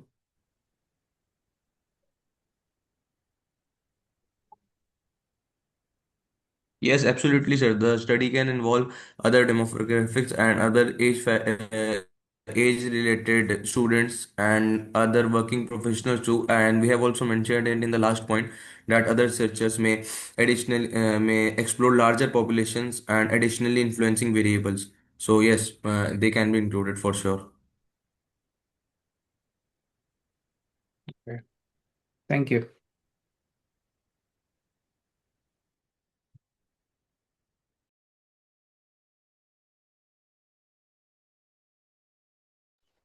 Thank you. Now I would like to invite paper ID 608. Yes, ma'am, I'm there. I'll share the screen.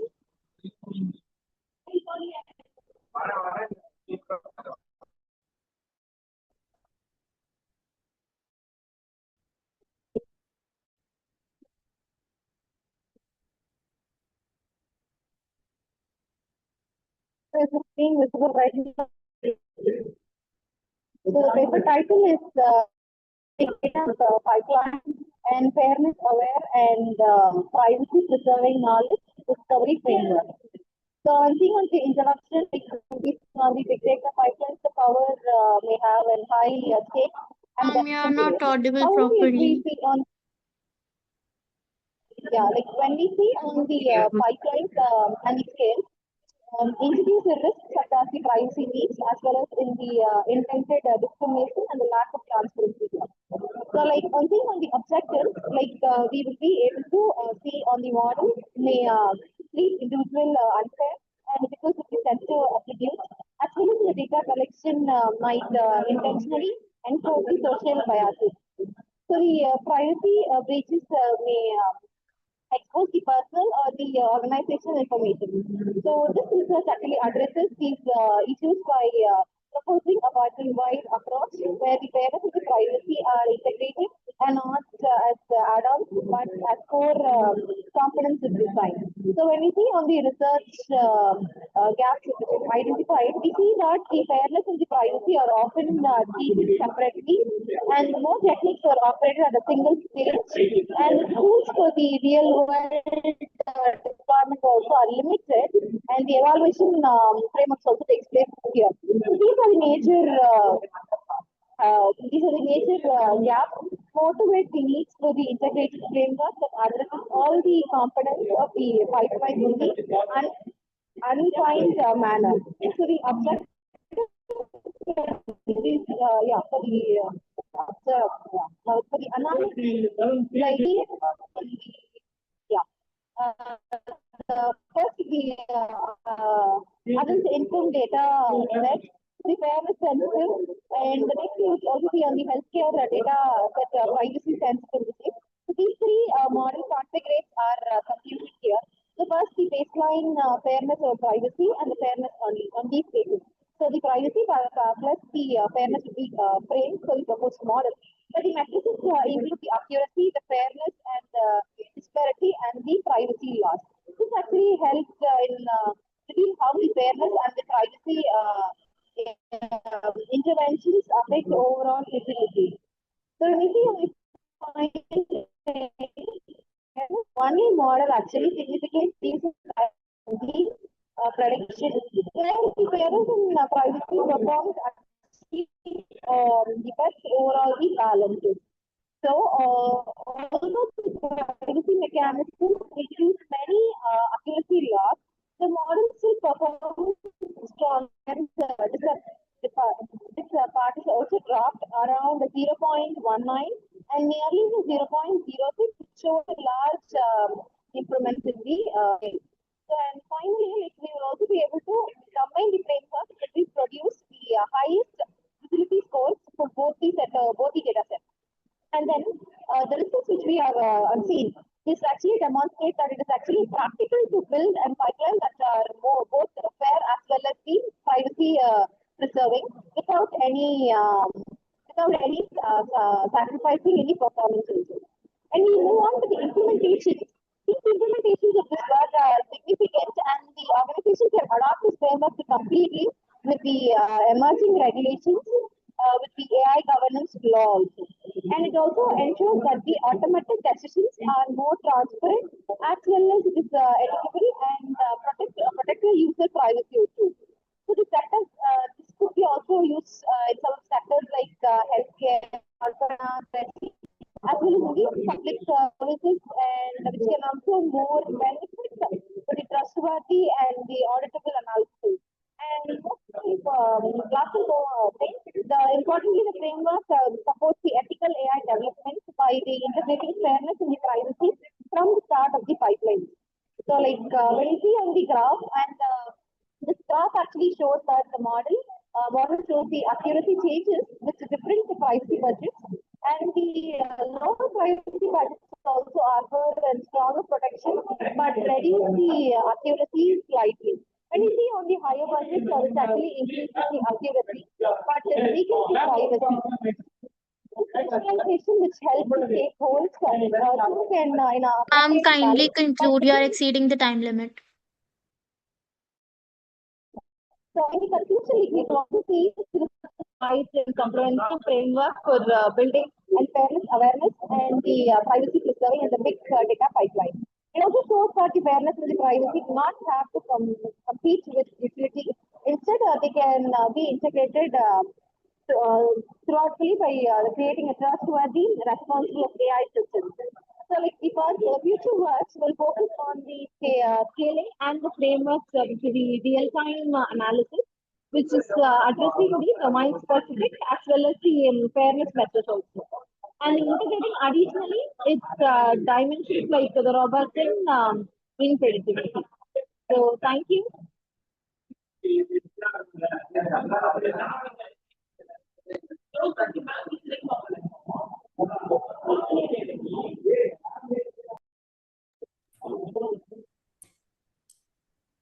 I would like to invite the session chairs for the Q&A round.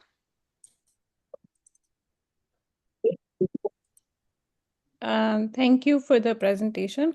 I think one thing I'm still curious about is how do we measure the fairness and the privacy, and how are we, yeah, like what metrics are we using to measure the privacy and the fairness?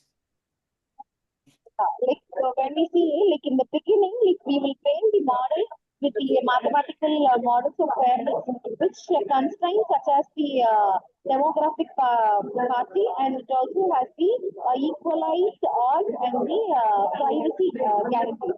So here the pipeline is actually architecture in a pattern where we are the data acquisition and the pre-processing, and then the future engineering, the model training, evaluation, and deployment actually takes place. So in each stage, the embed the fairness and the privacy mechanism. For example, I have prediction processing and the privacy preserving training and the continuous auditing during the deployment is happened. So finally, what happens? The human in the loop works to ensure that the unexpected fairness evaluations of privacy risks are caught legally. In this way, we will be having a monitoring. So this is an end-to-end approach which creates a robust as well as an accountable pipeline. I see. Okay, thank you.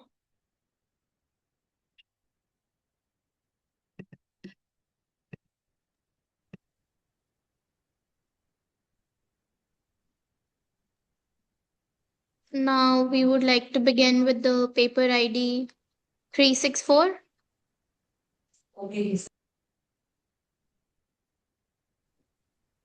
Good afternoon to everyone present here. I am honored to present my research paper titled A Conceptual Framework for Impact of Artificial Intelligence on Circular Economy Initiatives. To begin with, the circular economy To begin with, the circular economy offers a meaningful shift from traditional linear consumption pattern of take, make, dispose. Instead, this approach focuses on keeping resources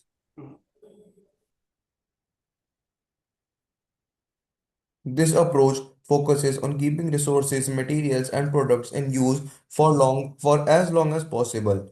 Models such as 3RS, 9RS, and especially Resolve framework, which stands for Regenerate, Share, Optimize, Loop, Virtualize, and Exchange, guide this transformation.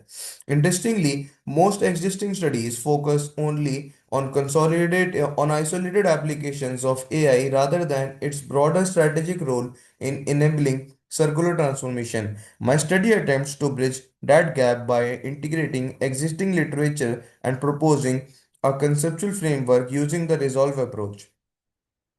While reviewing the literature, several gaps were identified. First, previous studies largely explored AI for process optimization such as automation or waste sorting rather than examining how AI can redesign circular business model or strengthen the entire ecosystem. Second, research evidence is scattered and lacks a structured analysis based on the resolve framework. Finally, there is limited or no conceptual model explaining how AI enables circular transformation at multiple levels processes, organizations, business model, and ecosystem. Based on these gaps, the study aims to conduct a systematic literature review to identify how AI supports circular economy activities, analyze global publication patterns and research themes. Thirdly, categorize AI applications using the Resolve framework. And lastly, develop a conceptual model showing AI's role in transforming circular processes from optimization to full ecosystem redesign. The study followed the Prisma systematic review approach. Database including Scopus, Web of Science, and Science Direct were used, combining search strings related to AI and the circular economy. Out of 113 initially identified papers, 63 met the inclusion criteria after screening. The analysis was conducted at three levels: descriptive analysis, co-occurrence analysis using VOS viewer, content analyzing structured around the resolve framework. This analysis formed the foundation for the proposed conceptual model. The findings show a sharp rise in research interest since 2016, with China, India, and United Kingdom leading global contribution. Top journals contributing to this field include the International Journal of Information Management.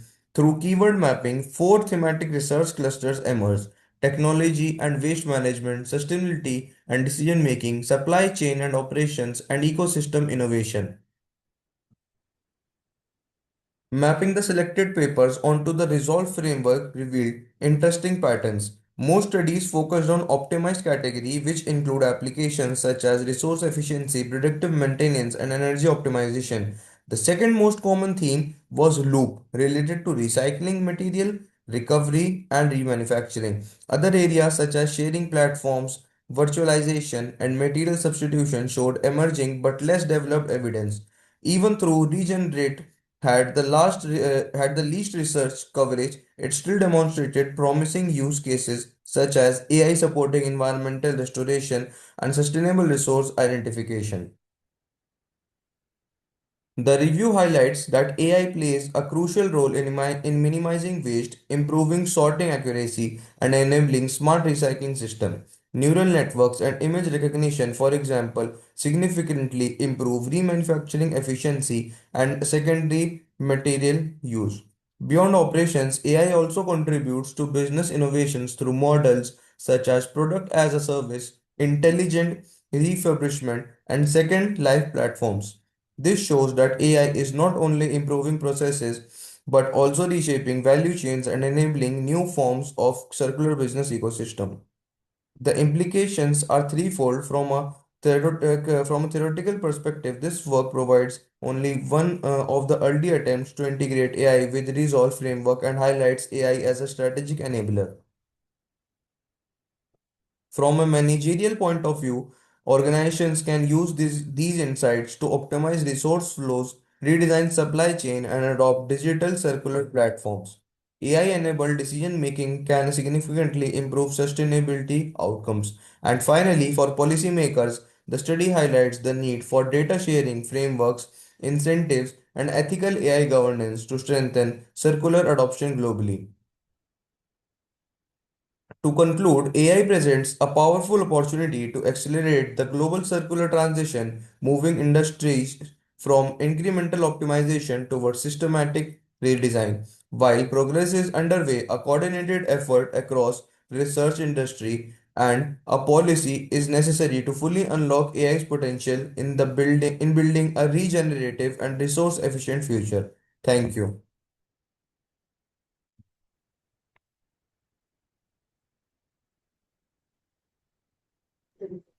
I would like to invite paper ID 175.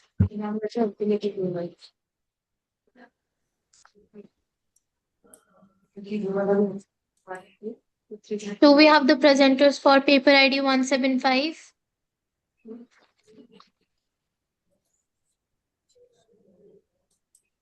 Paper ID 154.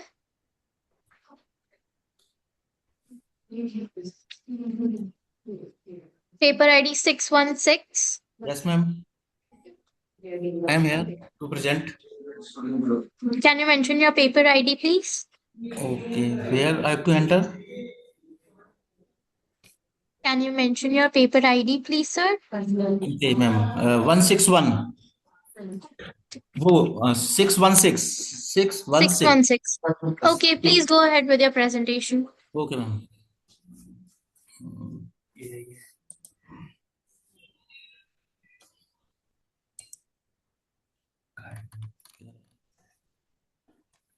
ये है ना It visible share कर दो.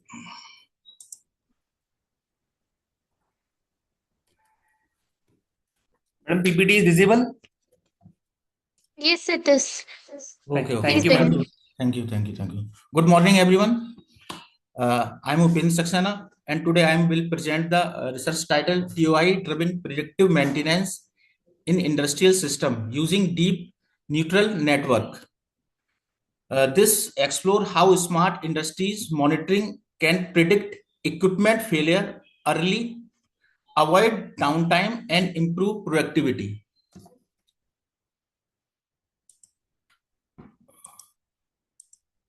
एक minute.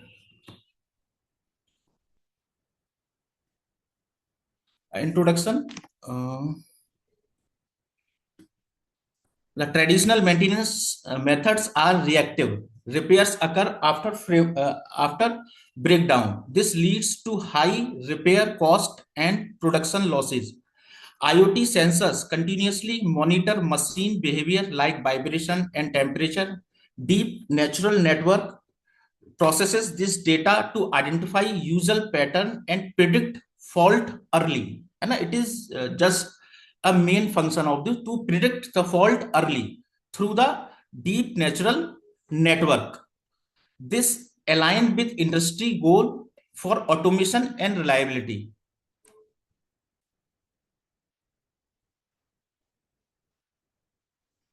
Research here, even with the lots of sensor data exist, techniques struggle due to complexity. They often create false alert or miss early warning signals. Most are not scalable for multi-factory development. So industries need a model that is real-time, accurate, and reliable across environment.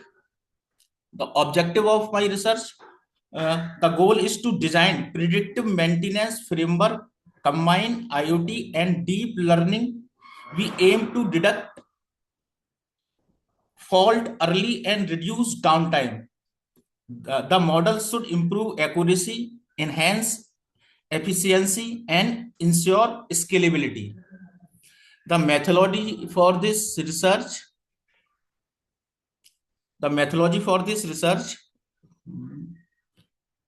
the goal, IoT sensor capture vibration, temperature, and sound from machines. Raw data is cleaned and sent to a cloud deep neural network. The model predict equipment status, healthy or faulty.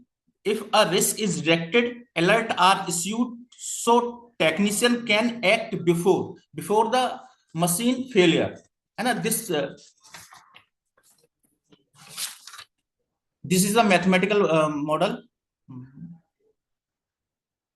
analysis. Real industries data were used, around 50 motors under different loads, over 5,000 sensor samples collected. Data was labeled healthy and faulty and divided into training, Sir, validation. kindly conclude. You are exceeding the time limit. Okay, ma'am. My conclusion, IoT plus deep neural network is a powerful solution for predictive maintenance.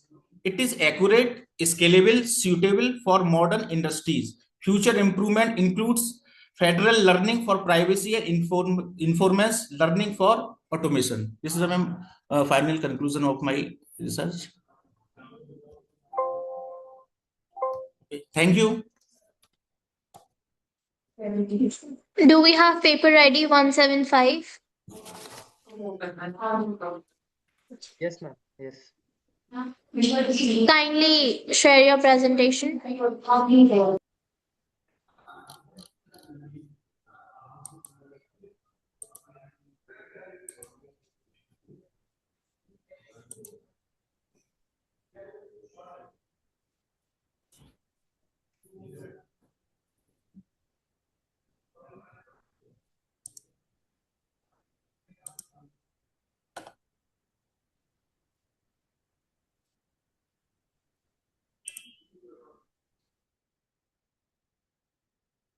Ma'am, actually, first screen share is not stopped, so tell them to stop that screen share. I can't. I'm not able Mr. to. Rupendra, can you please stop sharing your screen? Mr. Rupendra, can you please stop sharing your screen? Yes, you may present now. Done, ma'am. Okay. Sorry.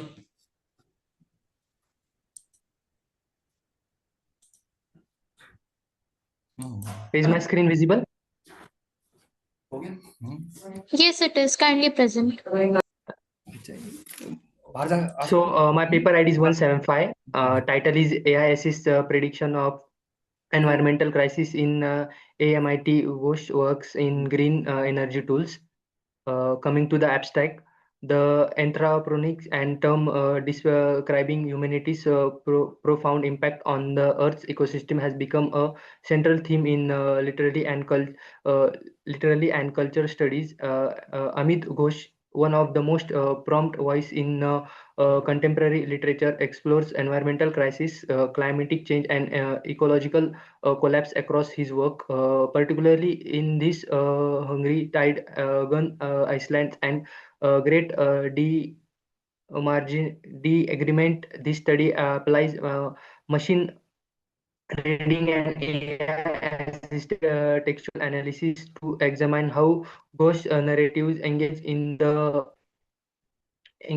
with the anthroponic and articulate ecological anxieties. The study demonstrates that AI-based text meaning and statement sentiment analysis not only highlight a ghost critique the capitalist modernity, but also provide fresh insights into the representation of climatic related events. Coming to the introduction,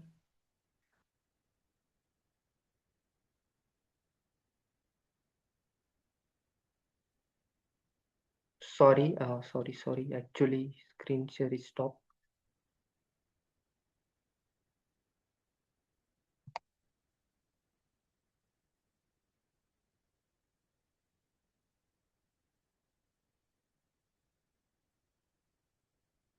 Hello, am I audible? Yes, you are. Please continue. Actually, my screen is not visible. My PC has become trouble. But that's okay. Take your time. In the meanwhile, we will take a moment to express our gratitude to Miss Divya Jain. Okay.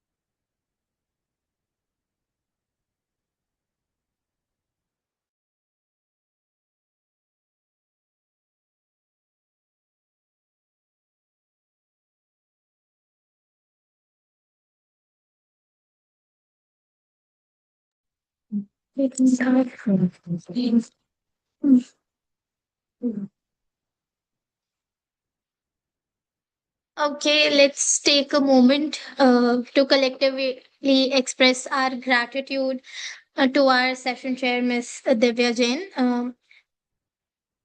For being a cornerstone of this technological innovation and knowledge for this successful conference. I extend my deepest gratitude and appreciation for being here, for providing your insightful guidance throughout this session. Your expertise and thoughtful moderation have elevated the discussion and enriched our understanding. We are truly grateful for your time and dedication. It was great to have you here. Thank you so much. And now we would like to now we would like to have now we would like to hear your views for today's conference if you're here, ma'am.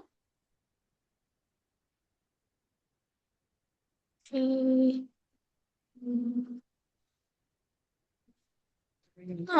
Yes, she have left. Okay. Um, okay, we have one more paper pending. Paper ID 154. Is the presenter for paper ID 154 present here? Yes, ma'am. Yes, ma'am. I'm presenting, ma'am. Just a Please moment, share ma'am. your screen. Please share your screen. Sure, ma'am. Is it visible, ma'am? Is it visible, Yes, ma'am? it is. Yes, it is. Please. Okay. Very good afternoon, everyone. Myself Ankit Kumar, and I'm presenting the paper AI and journalism, the future of news podcast, and the paper ID is 154. So this is all about the future of news podcast in terms of AI and journalism, how the things will work from content creation to content presentation and along with the podcast. So this is the abstract of which I have submitted, and now the introduction part. The sphere of journalism is changing the fast with the advent of with the advent and consuming. Uh, just a second, it's taking.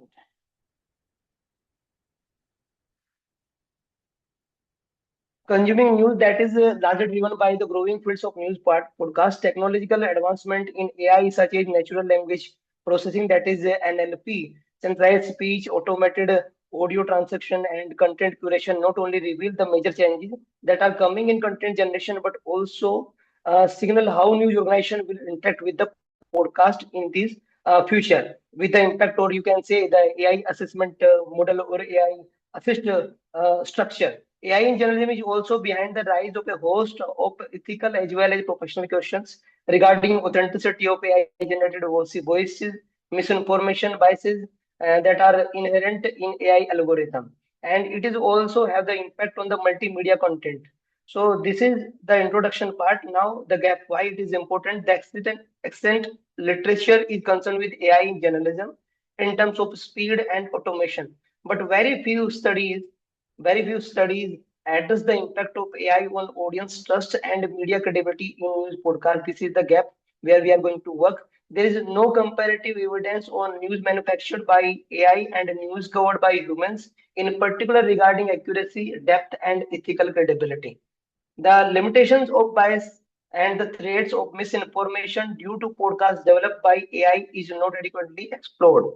And the next one is the role of human journalist in a newsroom that uses AI remains poorly studied, specifically the influence on the employment, editorial discretion, and the ethical decision making. So this is the gap, and the methodology we have adopted. The study is based on the qualitative exploratory research designed to analyze the application of artificial intelligence in news podcast and its implications to journalism. Three key sources of data that were used including a literature of a review, analysis of case studies, expert interviews, that is the part of this. Uh, the literature review had analyzed scholarly articles, industrial articles, and media to learn the present state of AI implementation in news production, speech synthesis, automated journalism, personalization, and ethical issues. To examine the efficiency, audience engagement, and credibility of the AI-based podcasting, the case study analysis considered major media companies that apply AI in podcasting, the Associated Press, the one of the news agency, and the BBC and the Guardian. Semi-structured expert interviews with the journalists and other media professionals involved in use of AI tools were carried out to acquire professional understanding. To interpret the data, research used thematic analysis in order to determine those common patterns connected with the efficiency, ethics, audience trust, and the role of journalists. And analysis is comparing AI to journalism to the traditional journalism was also carried out to assess the production speed, personalization, accuracy, and ethical responsibility. It means we can say we have adopted the methodology from content creation to content marketing and the impact of AI. As I earlier used the AI assessment and AI assist, how AI is going to assist from content creation to content production or the programming part also. So the result and discussion, the analysis indicate the analysis indicates the AI significant impact on production of news podcast, primarily due to the use of NLP, that is natural language processing, and speech synthesis technology, reducing the speed of news production and broadcasting. The result of case studies show that AP for more than double its news output once it's implemented AI-driven system of news reporting, and the BBC attained 35 times more views by delivering AI-created personalized news podcast and for their audience. So all this is the result. Challenges.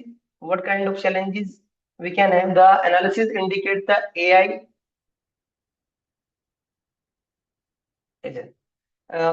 The research also finds that the largest obstacle of the AI-based news podcast is the accuracy and the credibility. In journalism, there is a term that is the ABC: accuracy, brevity, and clarity. Sir, kindly So wind up. we You are exceeding the time limit. Kindly conclude. yes, ma'am. Yes, ma'am. So, on the basis of this research, the conclusion we have, the study concludes the AI-enabled news podcast represent a major shift in modern journalism. Uh, we can feel also on the social media or the web journalism, transforming how news is produced and consumed through automated content generation and personalization, also instant distribution. AI significantly improves speed and accessibility, yet it is also introduced serious challenges related to accuracy, misinformation, and ethical credibility. Deepfake also we have the challenge, and audio and bias database threaten public trust. So in conclusion, this is the future. This may be the future from content creation, content curation, presentation, programming, broadcasting, and of course the marketing we can have in terms of podcasts. This is all, ma'am.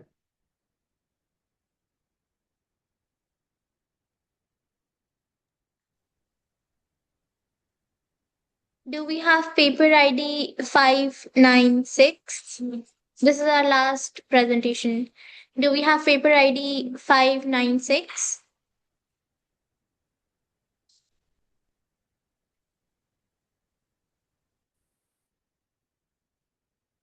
Okay, so now we will be moving ahead with our vote of thanks. I would request you guys to kindly wait for just 5 or 10 minutes more.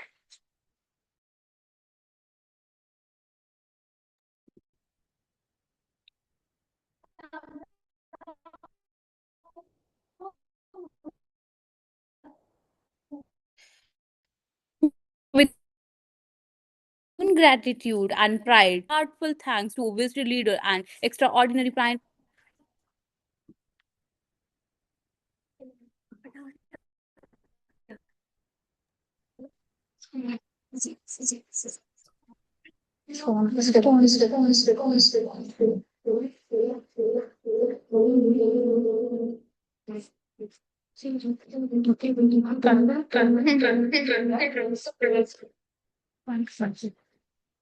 With immune gratitude and pride, we would like to take this opportunity to express our heartfelt thanks to our visionary leaders and an extraordinary prior of our founder president Sir Shri Ashok K. Chauhan ji and our counselor Sir Shri Atul Chauhan ji, Sir and Counselor Amity University additional president Dr. Seem Chauhan ji, and your unwavering commitments to excellence in education, your resistant pioneers of innovations, and your visionary leadership has transformed MIT University into a global beacon of learning, growth, and transformation. We are honored to extend our heartful gratitude to a dynamic leader and inspiration mentor and guidance force behind the success of this international conference, our esteemed group vice chancellor Professor Dr. Gurvinder Singh, sir, your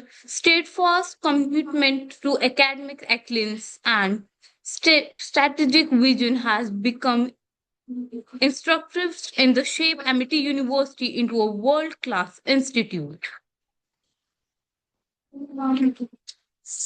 Let us take a moment to express our collective gratitude with a resounding round of applause for IEEE, Dr. Yan Wu, an A star for being the cornerstone of technological innovation and knowledge dissemination for the successful conference.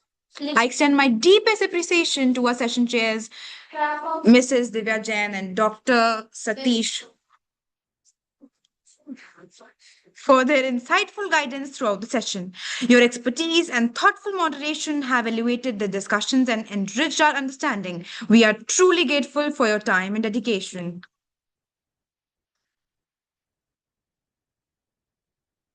I would like to take a moment to extend our heartful gratitude to all the presenters who have shared their vision, insight, and expertise with us today. Each of you brought an unique perspective that added immune values to our conference. I would like to thank our faculty members also, Dr. Parneet Verma, Atul Shivas, Dr. Anamika Singh and Atul Dr. Srivastava. Dr. Atul.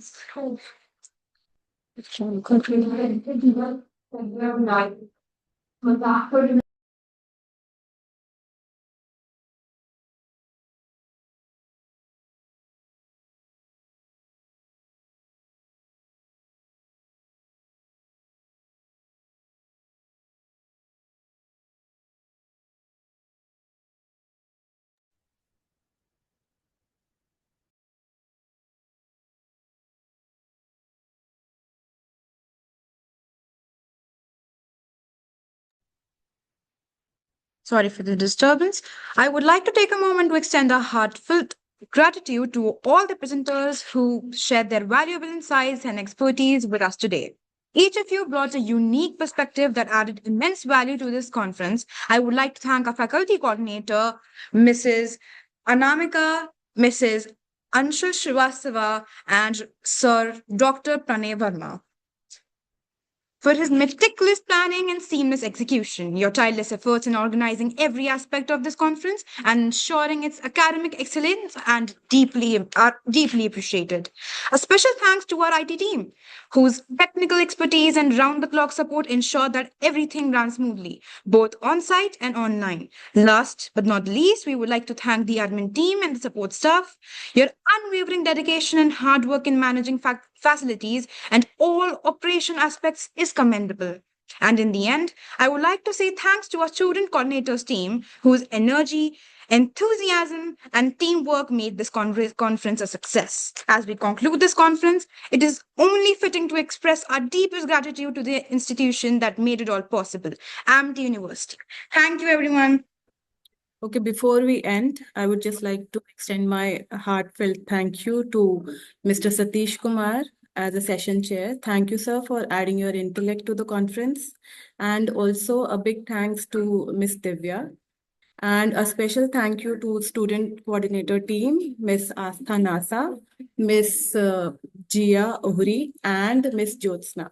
Thank you. I would request team to please switch off the session for the morning. Thank you. Thank you, Satish sir. Thank you. Thanks for having me. Thank you.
A very good afternoon to all. Mr. Alok Jain, sir. Hello, ma'am. Hello, sir. Good morning. Good Good afternoon. morning. Sir, Good afternoon. there's a slight change. I would just request you to join track 10. We Oh, would, it's not a track 10. This is track 7. So we Okay. just request you to join track 10. Sure, sure. So should I share the Okay. link with you or you have it? I think I should have it. Okay, Let me please. join that. Yeah. Thank you, sir. Okay. Thank you. Thank you. See Bye. you there, sir. Thank you. Mhm.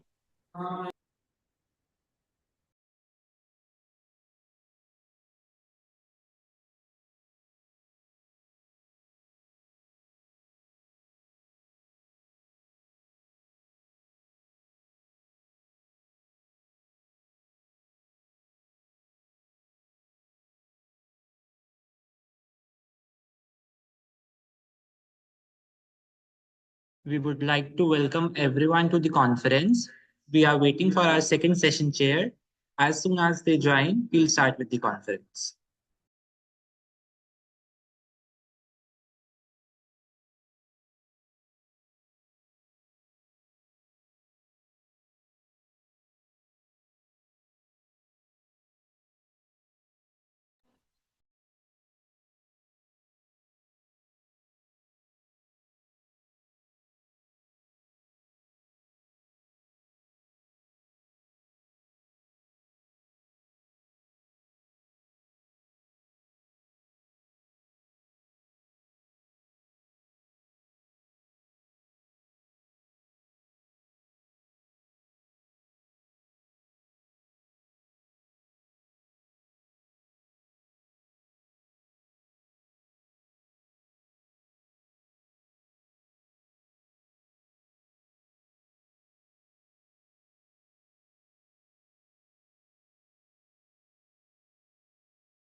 IEEE, that is illuminating innovation, empowering excellence, and engineering a future where technology transforms dreams into reality. Ladies and gentlemen, it's my privilege to introduce an extraordinary, visionary, and educationist, Dr. Ashok K. Chauhan, the founder president of Amity Education Group, pioneered in redefining education in India. Dr. Chauhan has dedicated his life to fostering academic excellence, innovation, and holistic development for students. Under his leadership, Amity has become a global institution with campuses across India and internationally, known for blending cutting edge research with a deep commitment to nurturing talent. His relentless pursuit of excellence and belief in empowering youth have created opportunities for thousands to achieve their dreams and contribute to society. Dr. Chauhan's vision is not just about education but also about nation building, as he inspires us all with his passion for creating leaders of tomorrow. Ladies and gentlemen, please join me in welcoming a true luminary, Dr. Ashok K. Chauhan. An exceptional leader, Dr. Atul Chauhan, sir, the chancellors of Amity University and a driving force behind India's most leading educational group. With a deep commitment of fostering innovations, academic excellence, and global collaboration, Dr. Chauhan has transformed Amity into a global recognized institution, empowering thousands of students to achieve their dreams. Under his leadership, Amity has established a presence in multiple countries, setting benchmarks in research, innovation, and holistic education. His relentless pursuit of quality, dedication to preparing students, rapidly evolving world has not enriched academia but also made MIT a hub of nurturing future leaders. Please join me in welcome the true pioneer of education.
Dr. Asim Chauhan is a visionary leader dedicated to building globally competitive education ecosystem that seamlessly integrate research, innovation, entrepreneurship, and international collaboration. His work emphasizes expanding access to quality education, strengthening institution infrastructure, and preparing learners for emerging technological and societal needs.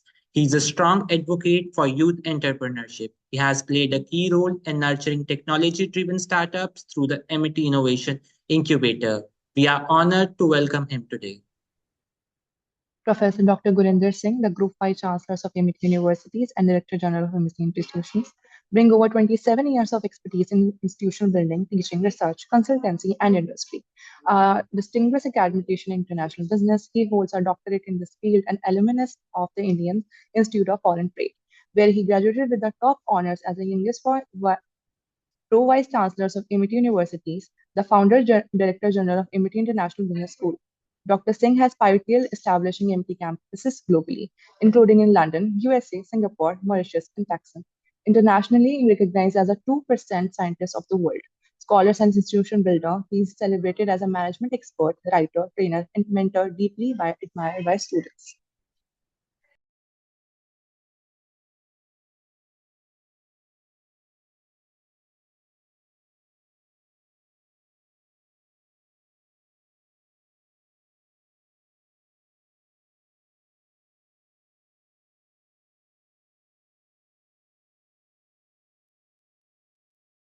It is with great excitement and anticipation that I now have the privilege of introducing our esteemed session chairs for today's conference. These individuals are not just leaders in their respective fields, but also passionate for the progress and innovation we are here to explore. They embody a unique blend of expertise, wisdom, and the ability to guide us through complex discussions with precision and clarity. Today, we are fortunate to have them with us, ready to navigate us through the wealth of knowledge and ideas that will be shared in the coming hours.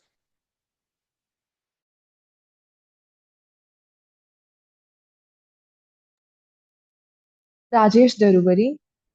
Mr. Rajesh Darubari has been working in this field of advanced cloud computing, data management, artificial intelligence, data analytics, and business intelligence for past 15 years. He is certified AI engineer, machine learning specialist, currently employed as a solution consultant at Google. And in this role, he supported various AI projects, including recently building AI-driven conversation analytics on a Vertex AI and a Gemini adoption, a major retail customer. He is an active member of IEEE and many more prestigious organizations. We would look forward to welcome them for the discussion phase of the conference.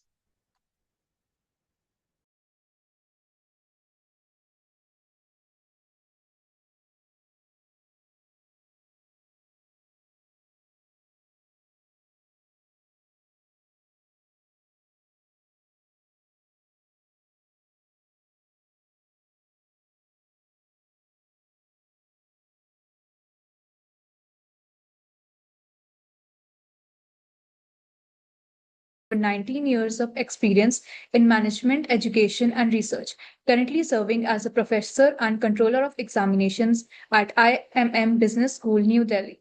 She holds a PhD in business administration with a specialization in marketing management from Guru Jambheshwar University of Science and Technology, Haryana. Her academic expertise includes marketing management, service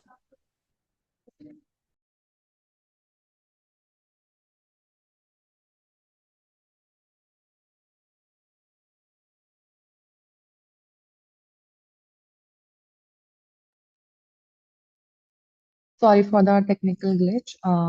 Dr. Ruchi Sharma is distinguished academician, over 19 years of experience in management, education, and research, currently serving as a professor and controller examination at IMM Business School, New Delhi. She holds a PhD in business administration with a specialization of marketing management from Guru Jampeshwar University of Science and Technology, Haryana. Her academic expertise includes marketing management, serves marketing, advertisement, and research methodology, marketing research and analytics.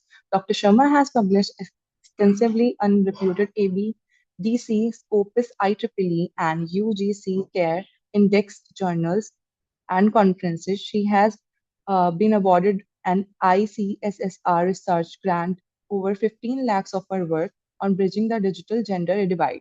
A, ded- a delicate educator and researcher. Her currently research interests include digital marketing, consumer behavior, MSMES, SDGs, and ECGs practices.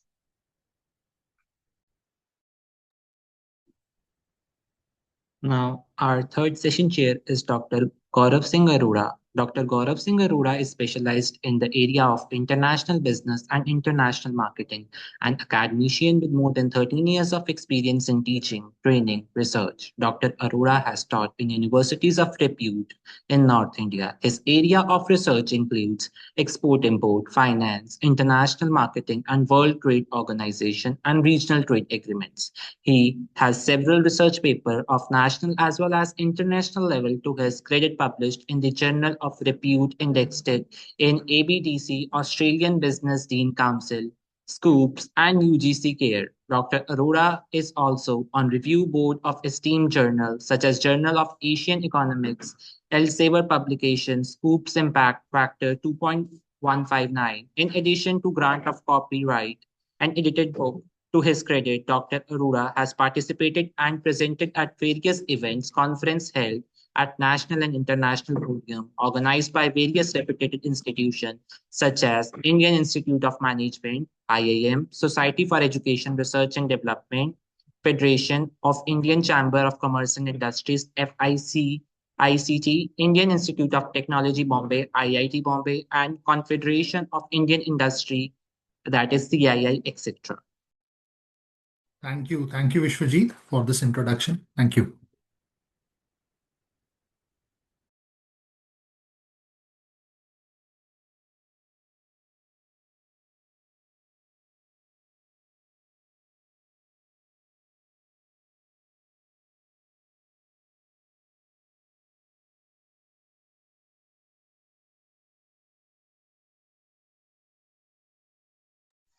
Please join in and extend a warm welcome to our session chairs who are here to ensure that we are not only live with knowledge but with inspiration to take next step forward in our respective paths. Let's take a look forward, leadership and expertise, and we dive today's discussion about Amity University.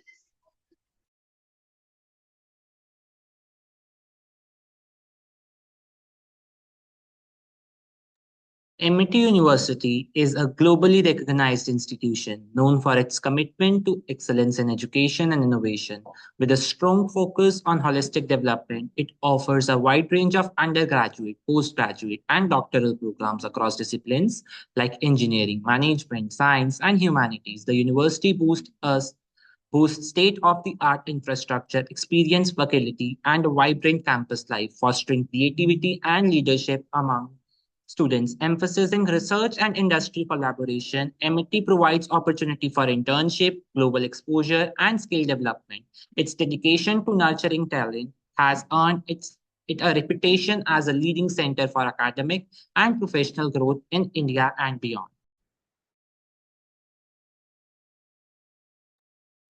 Amity University and its collaboration with IEEE. Amity University is a leading private institution of India, renowned for excellence in education, research, and innovation.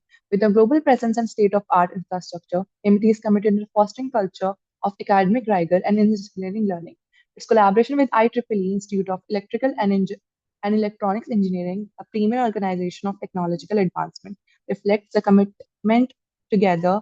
They aim enhance research, innovation, and knowledge dissemination in engineering, technology, and related fields about IEEE. IEEE is the world's largest professional organization dedicated to advancing technology for the benefit of humanity. With over 4 lakh members in more than 160 countries, IEEE provides a platform for engineers, scientists, and professionals to collaborate, innovate, and contribute to technological advancements. Through its publications, conferences, and standards development, IEEE drives progress in a wide array of fields, including electrical engineering, computing, robotics, and more. Its partnership with academic institutions like Amity University ensures the seamless integration of industry expertise and academic excellence. We are also pleased to announce that we will be organizing another IEEE conference, ICI-PTM 2026, scheduled to be held on 19th February 2026.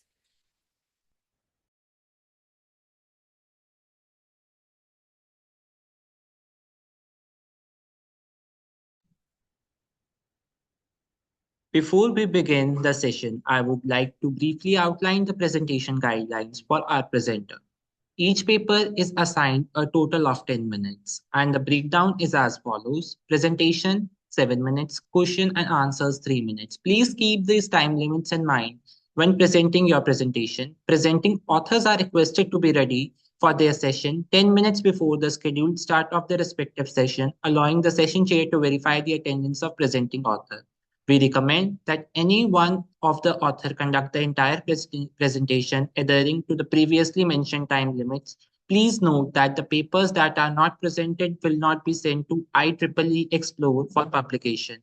The certificate for the presentation will be given to presenter only and will be mailed to the corresponding author. Okay, and also before we begin with the presentations, I would just request the session chairs to evaluate each and every presentation on the evaluation sheet which is provided to them. Thank you so much. We can, with the consent of the session chairs, can we present with, we start with the presentations? Okay, thank you so much. Correct.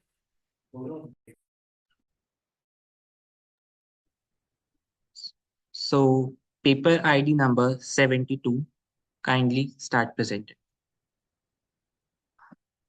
Yes.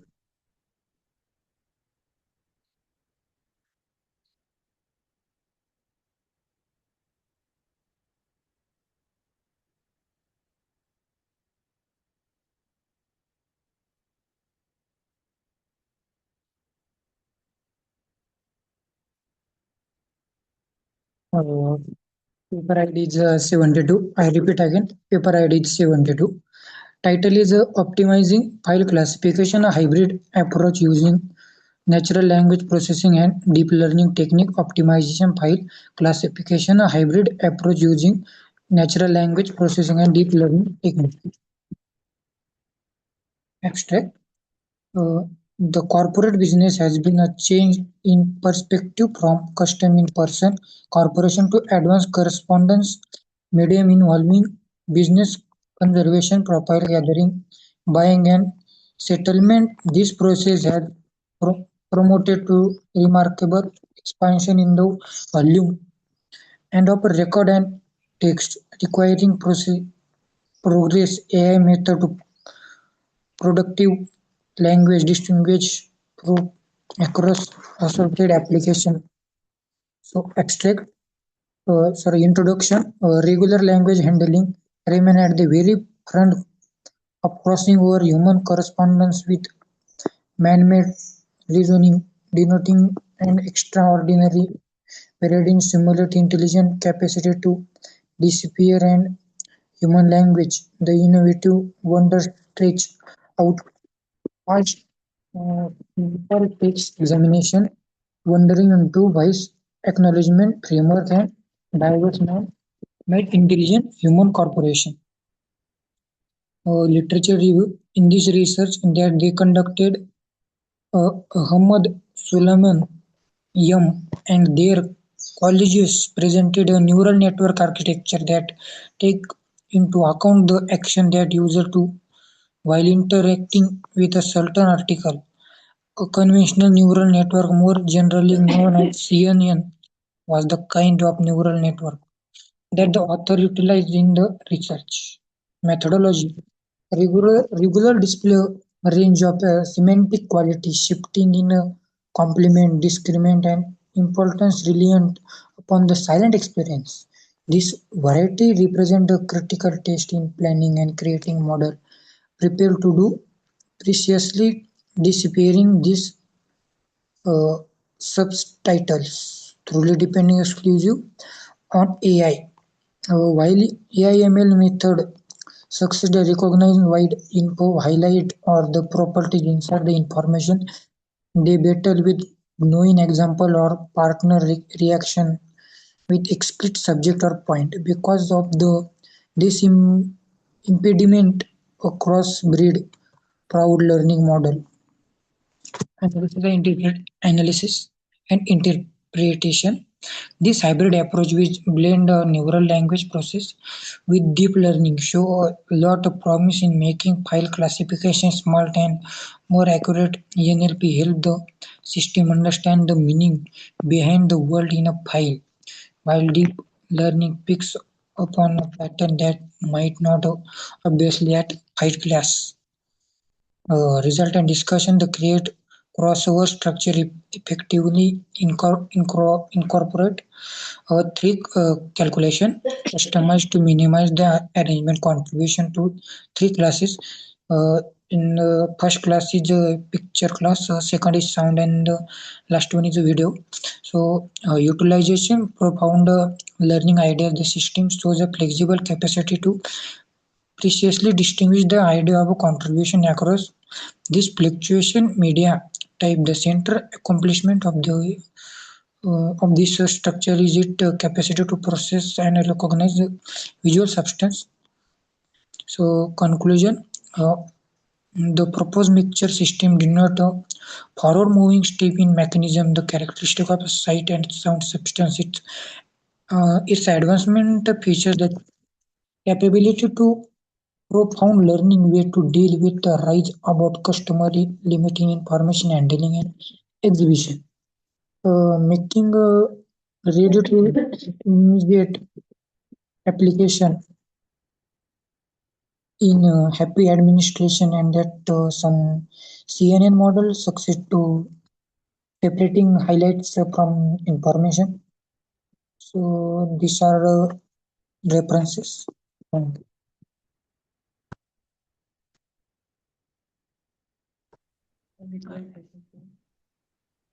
Thank you for the presentation. Now I would like to ask the session chairs to kindly go with the Q&A part. Okay. Thank you. Dr. Ruchi, your questions, please. Please unmute yourself, Dr. Ruchi. Or you're not audible. Yes, sir. What's your name, presenter? Rushikesh Pagiri. So this paper is authored or co-authored by you? Sir, I am only present here. Okay, so you have not written this paper with the author? No, sir, I am only present this paper. Okay, you're only presenting this paper. Yes, sir. Okay, so you are not author or co-author. Any one of the author or co-author, I suppose, needs to present, right? Yes. Okay. So you have not written this paper. No, sir, I am only present this paper. Thank you for pointing it out, sir. But as per the rules, only co-author can present any paper in the conference. Any So, one of the author or co-author can yes, present. sir. So far as my experience is concerned, Yes, is sir. this So, allowed, Vishwajit, here, or we are setting a new norm? no, sir, it is not allowed as per the norms. Dr. Arora, you have very well pointed out this very clearly. But yes, I would like to inform the presenter that nobody is allowed to present any paper if you, until unless you are a part of that paper. You need to be the first author or co-author or any author, but you should be the part of that paper. If you are not, then you are violating the rules of the presentation, and we'll assure that this paper will not go to IEEE Conference Explore. Absolutely. So there And is no so point we are of raising very sorry Q&A. for that, but you should not do all such, unethical things here. Absolutely, there is no point of raising any Q&A because Yes. the presenter Yes, himself is saying yes. that I'm not part of the paper, I've not written it. Yes, sir, yes, you're correct Maybe on we that can part. send, maybe you can send something if the rules permit of the conference, you can send something in the absentia. Yes, sir, yes, sir. Presented in absentia. You can So, send it back here. yeah. This is actually a very common thing that everybody follows, but I don't know why this happened. My sincere apologies, and this is No very problem. disappointing on your part, whosoever were presenting this paper. And the other presenter should also take a note of this, and then we can proceed with the other paper. No problem. No problem. Dr. Gaurav, just to check, am I audible now? Yes, you are. Yes, you Okay, are. fine. I don't know what happened. There must be some kind of technical glitch. Okay. So, So, okay, Dr. great. Ruchi, we can highlight this and we can put in comments. Let's not avoid Definitely. this. Sure, sure. Just highlight this cell and we can put in comments that whatsoever has happened.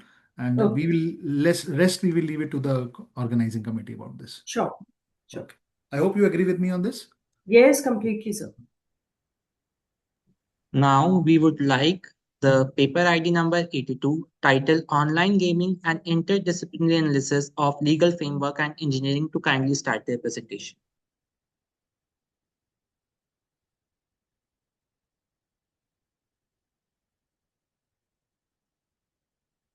Okay.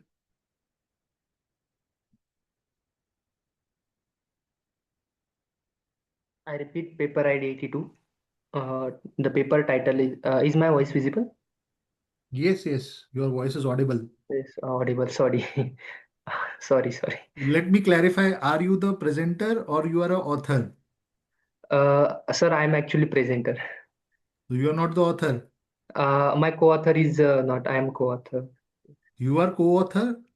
Yes. Have you co-authored this particular manuscript with the author?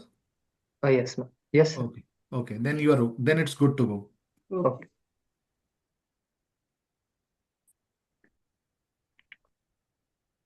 So the paper title is Online Gaming and Interdisciplinary Analysis of Legal Frameworks in Engineering System. Coming to the abstract, the paper discussed the interact dynamics of online gambling in India using a multi-module approach spanning many areas. We therefore use methods including system engineering, legal studies, and behavioral physiology. A variety of factors, including the spread of artificial intelligence technology, the availability of mobile internet, and rising young people's engagement, which have resulted in significant obstacles, are driving the great advancement in Indian gaming sector.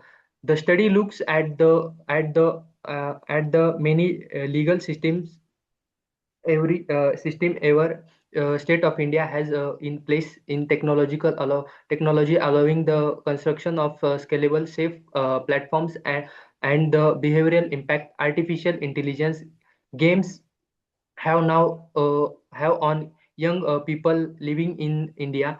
Empirical evidence highlights important issues such as gaming addiction, academic drop-off, algorithmic influence, and players' legal knowledge awareness.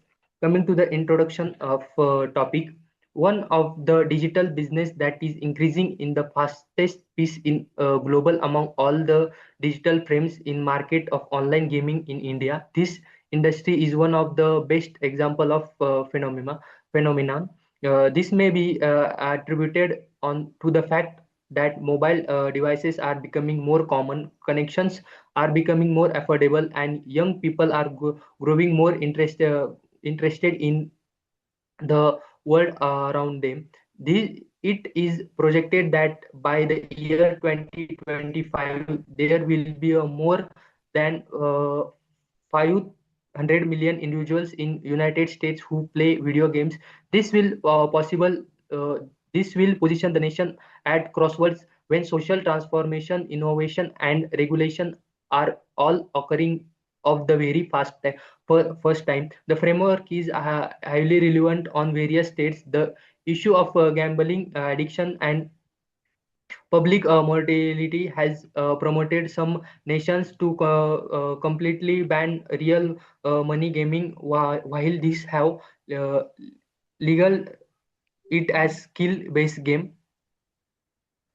Coming to the literature survey, over the course of this decade, the digital media and entertainment business in India has made significant progress in the terms of development at compound annual growth of rate CAGR of 38% online gaming, which is one of the most prominent subsectors that this corporate operates in this making sustainable progress. There are a number of factors that have contributed to the expansion of online gaming sector in India.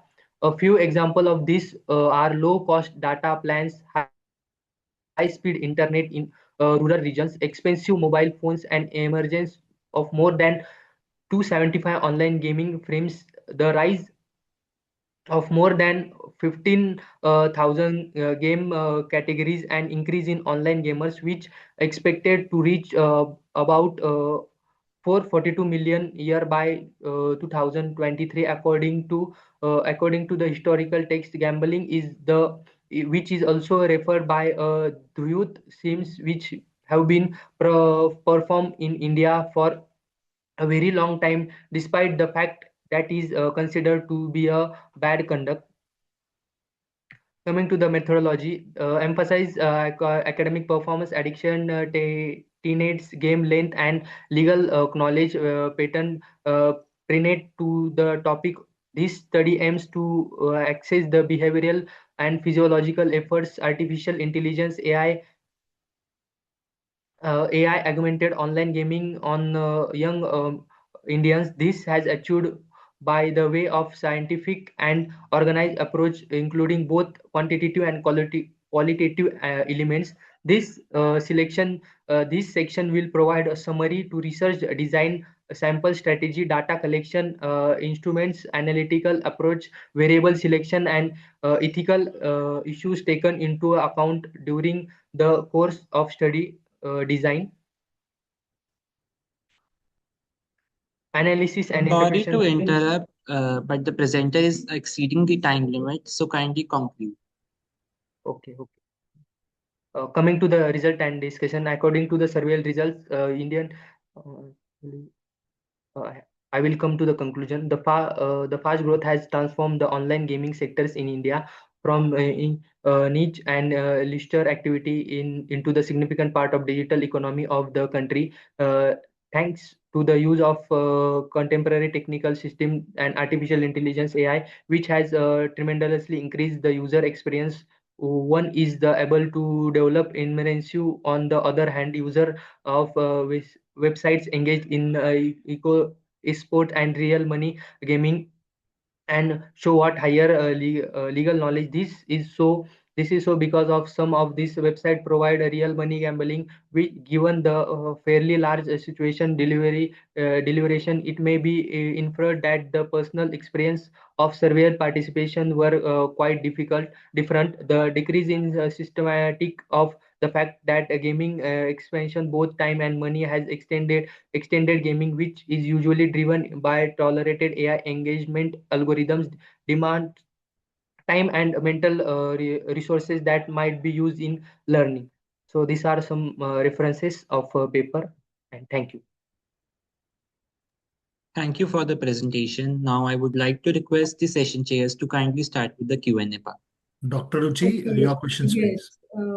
I just want to ask a very simple question from the research methodology. Since you mentioned about the research design, sample, and lot many other things. Yes, So ma'am. can you just give me a brief about which research design you have chosen and why? Ma'am, actually, this is about online gaming, which is becoming nowadays very growing fast because of children are installing various different games and they are being addicted of different games. For that, it is. Rishikesh, I'm just asking which research design you have incorporated or used. I'm not talking about the problem, which you have So, already elaborated. sorry, ma'am. I'm asking simple question. Which research design? Can you just name the type of research design? Sorry, ma'am. I'm not able to recall it. Gaurav sir, you may ask. Kesh, what do you do?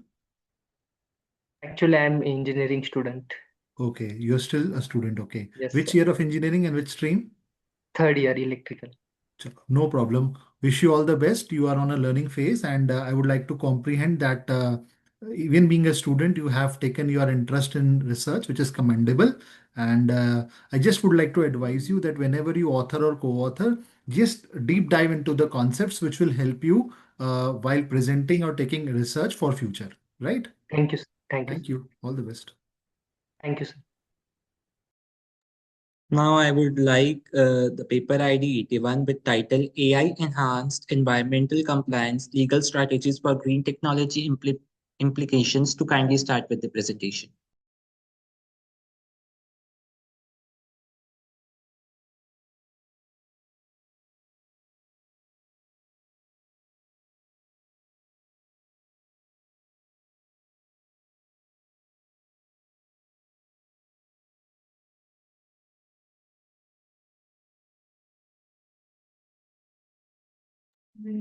Do we have the presenter for paper ID 81 with us? If not, we can proceed with the next presentation. We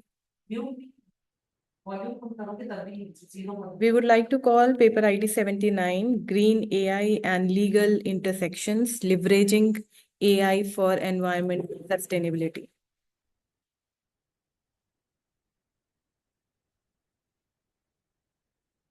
Do we have the presenter for paper ID 79 with us?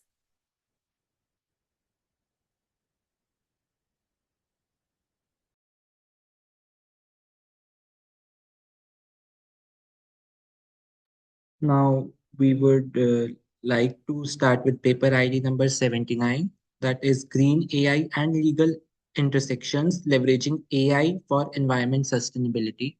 Do we have paper ID 79 with us?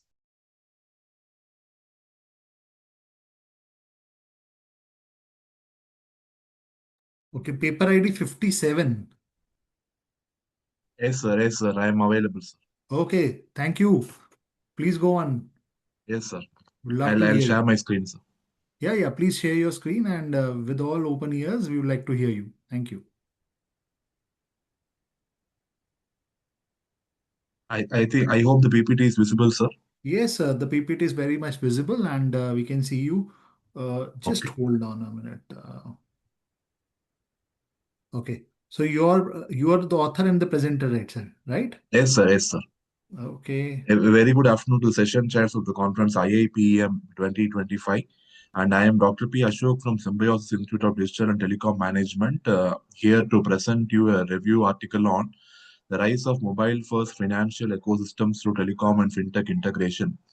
So, a brief overview about this article. So, we are doing an exercise every year since we are offering an MBA in telecom management. So, we do an activity every year to find what is the impact of the different domains of telecom which is happening in India and across the world.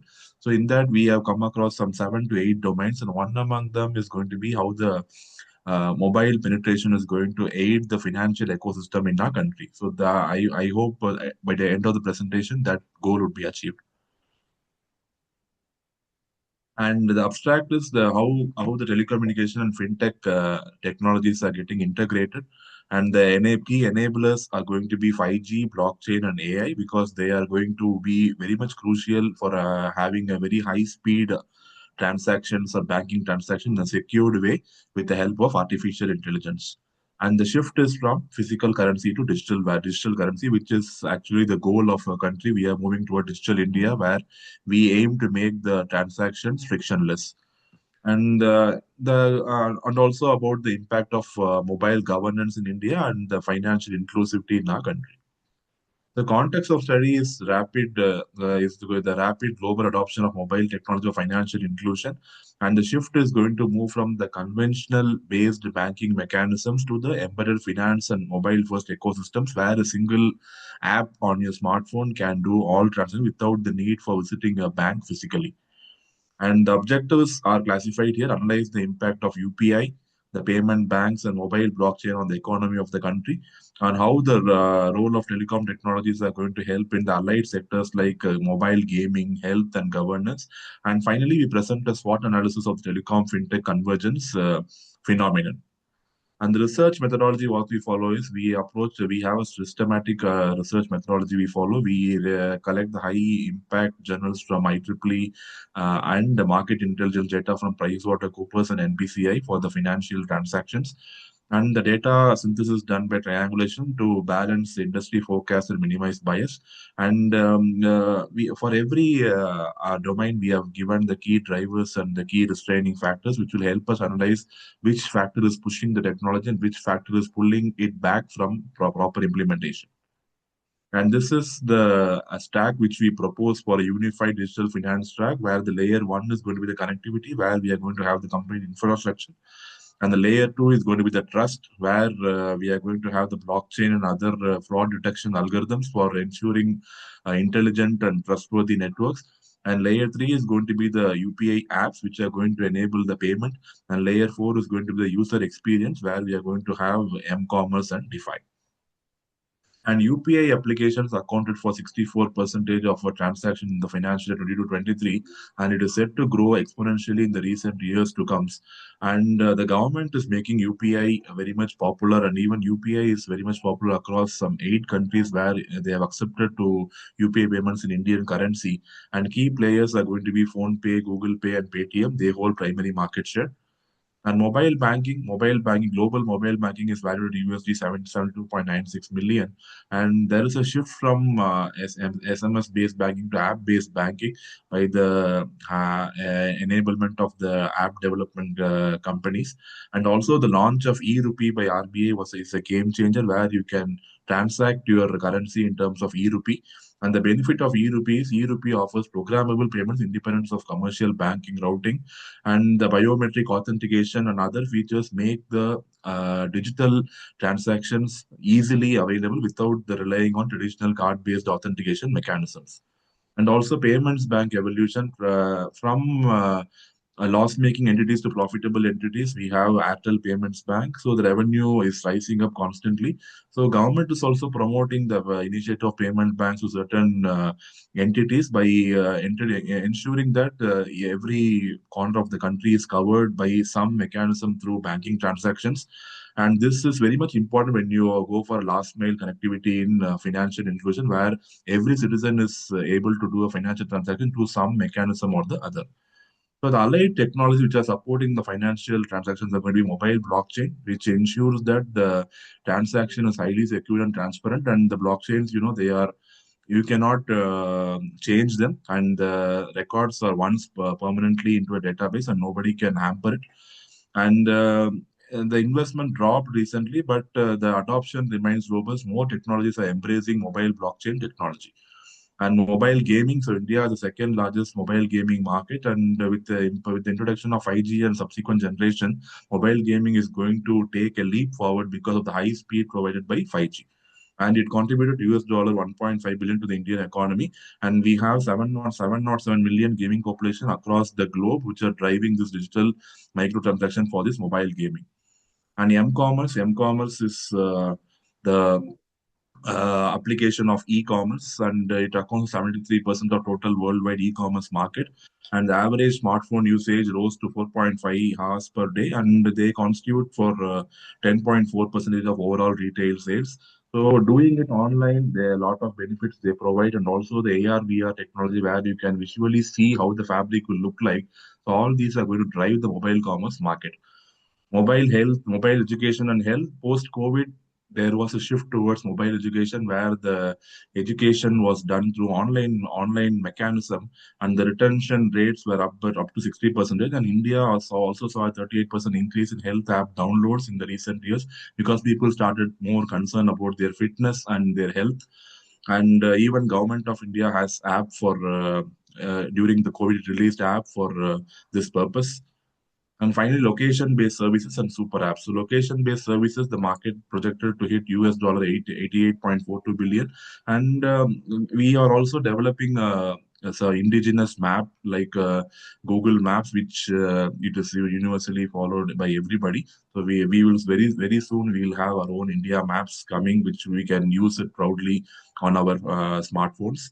And mobile governance and digital loggers, government is strongly promoting the use of digital apps like Umang, DigiLocker, and Beam UPI, so that documents can be stored over there in a digital way and also in a more secured way. In that way, the government is promoting mobile governance. And finally, the SWOT analysis, the strength are going to be internal positive, and the massive user base is a strength, robust infrastructure is a strength, and Sorry high to volume. interrupt, but you're crossing your time limit, so kindly Yes, sir, conclude the I'll presentation. conclude soon. Yeah. And the opportunities and threats are given here. So with the AI era coming, the security also becomes a problem, and we have to have mechanisms to overcome threats provided by AI-based phishing and SIM cloning. And strategic implications, we have given the implications for the government, the stakeholders, and every other party involved in the article in detail, and that is given here. And finally, the conclusion. So the transformation, mobile governance is now a new model, and we have technologies like NFC and QR codes to make this operationally efficient. Social media is still a powerful force for authentic short form content, and these 5G and other technologies are aiding that. And the paradigm shift have been from digital payments, from the traditional payment to digital payment have been a paradigm shift. And finally, there is a significant progress in financial inclusion through low cost mobile technology applications. And the references we have taken from NPCA and RBI reports on digital payments and IEEE and other related journal articles for high quality research content, and also market reports from standard databases, PricewaterhouseCoopers and Vantage Market Research. Thank you for the opportunity. Now I would request the session chairs to kindly start with Thank the you, Dr. Q&A part. Ashok. Dr. Ruchi, your questions, please. I think the presentation is very well explained, so I don't have any questions. Thank you. Okay. Dr. Ashok, I just have one question. Yes, sir. Yes, sir. These days we've been, a lot of reading and talking and understanding about, not understanding actually. And when it comes to the question of understanding, somewhere my understanding goes down. We've been reading about AI, what really, you are a professor of AI, seem, that what, according to you, will AI replace everything or AI will be a new normal? No, sir. No, sir. From what I have been researching on the past 1 year, AI can never replace us, sir. So at the end of the day, we need some human touch to at least distinguish between what AI does, whether it is correct or wrong. Even in research aspects, just I tried in a funny way, I'm saying it here, I tried writing a research paper using AI, and the article came out very well. But the problem I faced with the references were hallucinated, the data were manipulated. So it's not like AI can do anything, and certain tasks like in a research paper, arranging the references in proper order, that AI can do very well, and prompting I where look at I papers look are at I highly look at well. from a different lens, Dr. Ashok. What I really look at from a different lens is that, using is fine. Okay, Mm. something which has been invented and creating is using is fine. But when I see my students and my scholars using AI in a different way, they're not using their mind, they're simply using Yes, AI. There I found it a pitfall. There yes, sir. I It find has this as a thing. definitely reduced the thinking ability of students, sir. Using is fine, but misusing some Yes, sir. will create an obstacle to creativity and innovation. Definitely, That's But the sir. point. Dr. That Gaurav, don't you think they are using their mind in applying the appropriate prompt? Now, apply. There is a prompt kind of thing which there are so many different you can say studies also, and there are so many. Exactly, that was my question. Yes. That was exactly my question in the beginning. Okay, will AI replace everything or it become a new normal, right? So new normal is fine. So it's fine, Dr. Ashok. It was very good listening to you, and good Yes. ideas thank you, have sir. come up. And Yes, this sir. is what is the purpose of a conference: is there we people can interact and discuss. There is Definitely, sir. nobody can judge you, or nobody can. I'm not in the capacity at least to judge anybody, but it is always good to have a good interaction with people like you. Thanking you. It was wonderful Thank listening. you, sir. Thank Thank you, you. sir. Thank you for the presentation. So now we have paper ID 81 with us. So I would kindly request you to start with the presentation. Yes,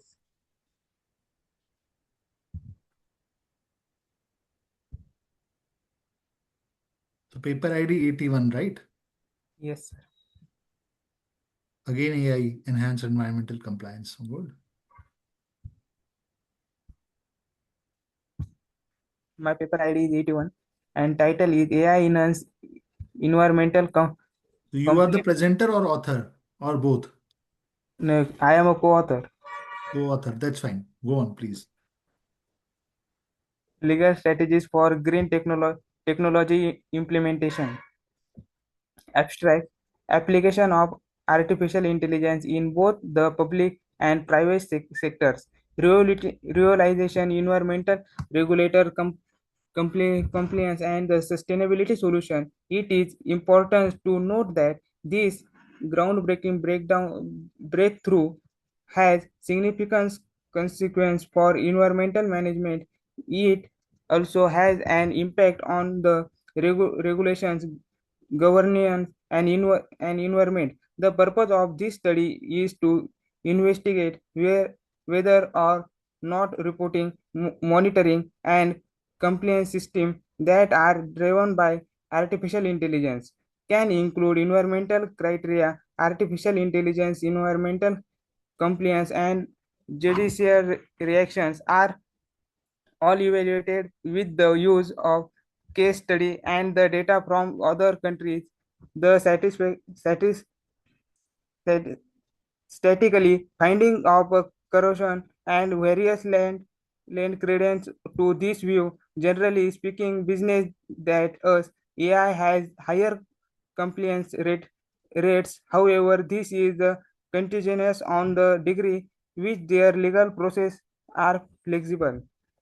Introduction: the application of artificial intelligence in environmental governance, creating an apprentice program shift in how governments as well institutions think about sustainability and regulation compliance across the global. AI is being integrated also into environmental governance program. All these take place at a time when environmental issues and climate imperative and gaining momentum. AI-based systems have the capability of attending proactive and data-driven environmental compliance. This system acquired this capability because these have improved abilities in terms of the usage of resource emission tracking and environmental risk forecasting. This is the reality because these systems have improving abilities compared to previously imagined, and this is why there is the difference. Literature survey Artificial intelligence is a crucial technology that is affected many organizations worldwide. And this study examines AI, a comprehensive field, its essential principle, evaluating throughout throughout time novels use the relevant to the sustainable evaluation goals will be explored. The study findings are reinforced by empirical research on artificial intelligence, its potential to change technology and health, and AI-based environmental solutions. The literature review also shown the importance of national, European, and global AI regulators framework. An online poll from industry professionals was created for this approach. The study found that 57% of organizations use machine learning as their main artificial intelligence capacity, and 70% use it to gather and analyze environmental data. Methodology: in this study, the link between environmental compliancy and the inclusion of artificial intelligence is investigated via the use of a research approach known as max method research. The achievement of this purpose is made possible by the integration of equality, legal review, and quantitative data analysis. Case study of artificial intelligence applications from 2015 to 2024 went among the sources from which information that was particularly to the sector was acquired. Other services were industry publications, sustainability report, and case study. This particular research focus on five primary business: manufacturing, energy, agriculture, construction, and transportation. These are the principal industries that are being investigated. The selection of these industries was based on the fact that they have an effect on the environmental and have the ability to undergo a Sorry to difficult. interrupt, Sai, but you are exceeding your time limit, so kindly conclude so that our session chairs can go with the Q&A part. Yes. In analysis, AI help in checking pollution level in a real time, predicting environmental rule violation, making reporting automatic and faster, reducing human error, increasing transparency. But for AI to work smoothly, laws must be updated to handle data privacy, accountability, ethical issue, and international regulations. Result and discussion: AI-based tool reduce the cost of following environmental rules, help detect and prevent pollution early, support technology like smart contact, AI-based legal audits, regulation sandbox, testing new environmental rules, safety. There are some challenges also: lack of clear AI laws, rise of bias in AI algorithms, uncertain about how AI makes decisions. Conclusion: AI makes environmental monitoring more accurate, fast, and affordable. It improves rule following through real-time tracking and prediction. Companies using AI follow rule better if the legal system is fixable. This is the strong positive relationship between good law plus AI use plus better compliance. This is the references. Thank you, sir.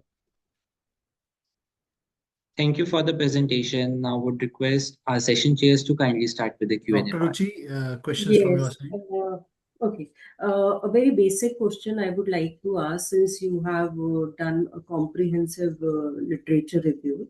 So, have you came across any ethical concerns which are related to AI-based environmental surveillance? Anything you would like to share?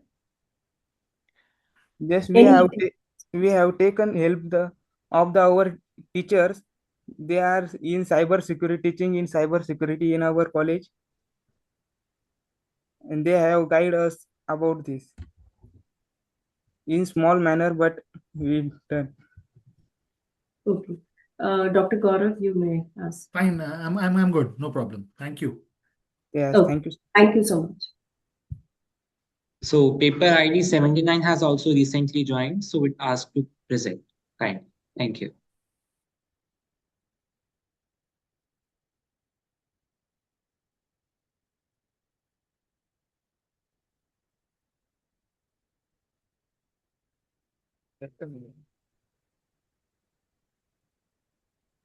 I think paper ID 79 has again left. So would request paper ID 121, paper title, leveraging AI model to Paper ID HR. 79 is present. Okay, then kindly start with the presentation. Okay. Sorry for the interpretations. Sorry from my end because my network is a bit slow. What's your good name, sir? Sanket Dange. Sorry? Sanket Dange. Okay. So you are the co-author of this particular paper? Yes, sir. And who is the main author? Wait a minute. My network is interpreting. Just a minute. For this paper, Tarun Pratap Yadav is the main presenter. Hello. Hello. Am I audible? Yes, you are. Okay. So Tarun sir is my main author of this paper. I'm just a co-author of. Okay, fine, fine. Go on. Okay, just a minute. Okay. So paper ID is 79. I repeat, my paper ID is the 79, and the topic is green AI and legal intersections leveraging artificial intelligence for environmental sustainability. So we will start with the abstract. With the exponential growth of AI, especially large deep learning models, the energy consumption required for model training and inference has risen drastically. So studies indicate that training modern models demands massive computational resource, leading to higher carbon emission and increased environmental footprints. So these rising concerns motivate the central theme of our work. Can AI be developed in an environmentally responsible manner, and what legal mechanisms are required to support this transition? This question form the foundation of Green AI, a movement focused on energy efficiency, transparency, and sustainability in AI systems. So next one is our objectives. So the main objective of our study is to assess the environmental impact of today's high performance AI models. Second, our objective is to analyze the role of legal frameworks in promoting sustainable and transparent AI development. Third one is to evaluate sector-wise adoption of green AI and compliance level across industries. And the last objective is to identify challenges in implementing green AI practices and propose a regulatory improvement. So we will go with the introduction section.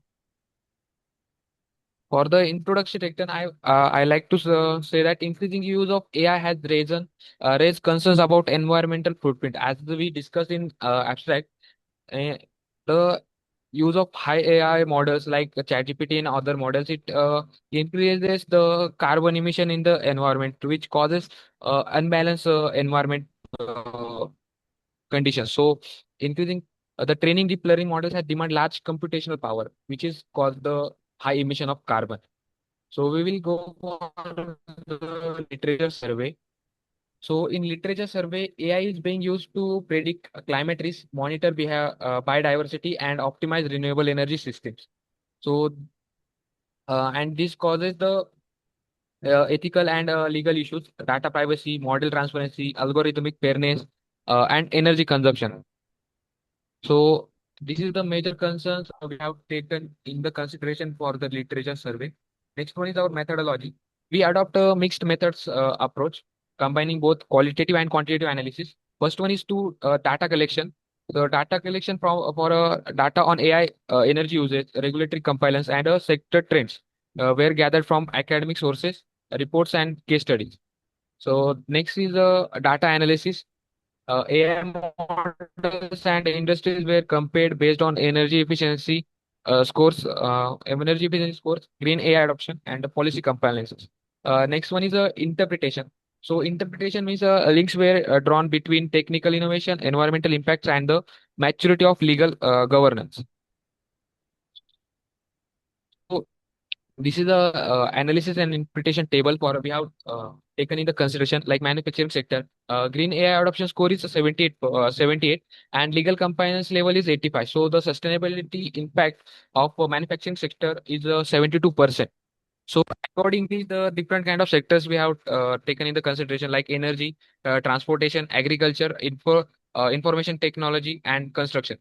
Mostly, we can say that green AI adoption score for the agriculture is very less compared to others and construction also because AI is not very much used in agriculture sector and it does not cause that much of level pollution in agriculture sector.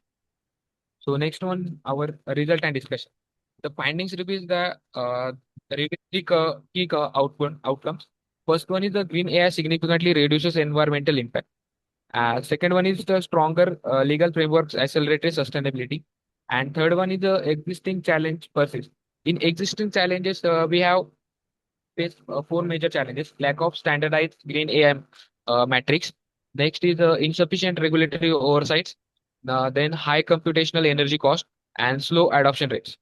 So these kind of challenges we have faced during this study.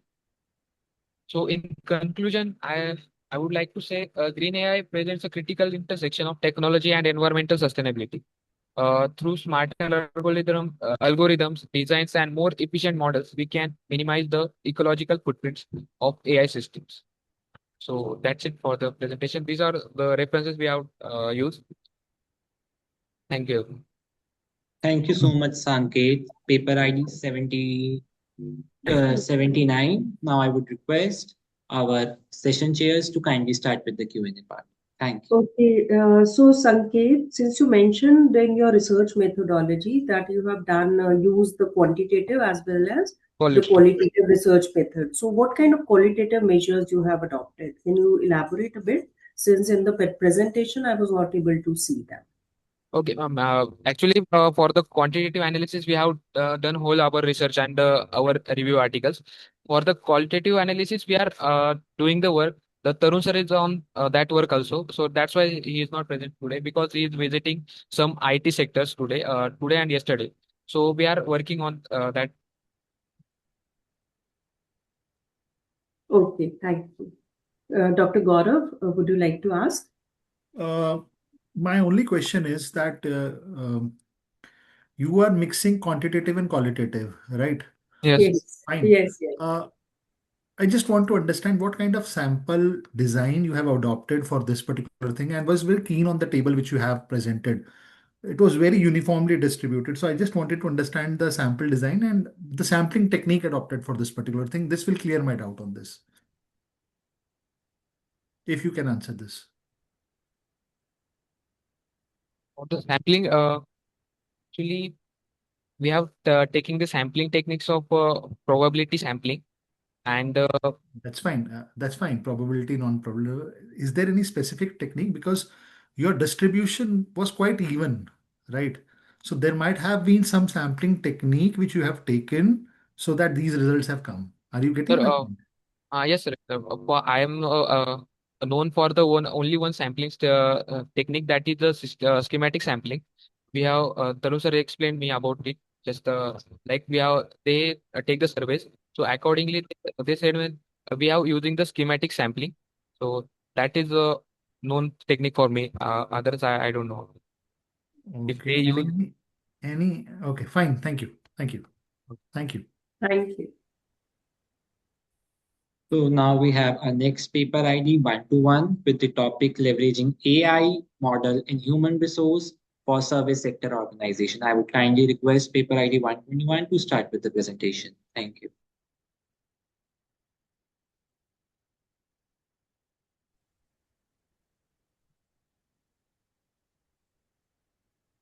So good afternoon, everyone. The paper ID 121 leveraging artificial intelligence model in human resource for a service sector organization.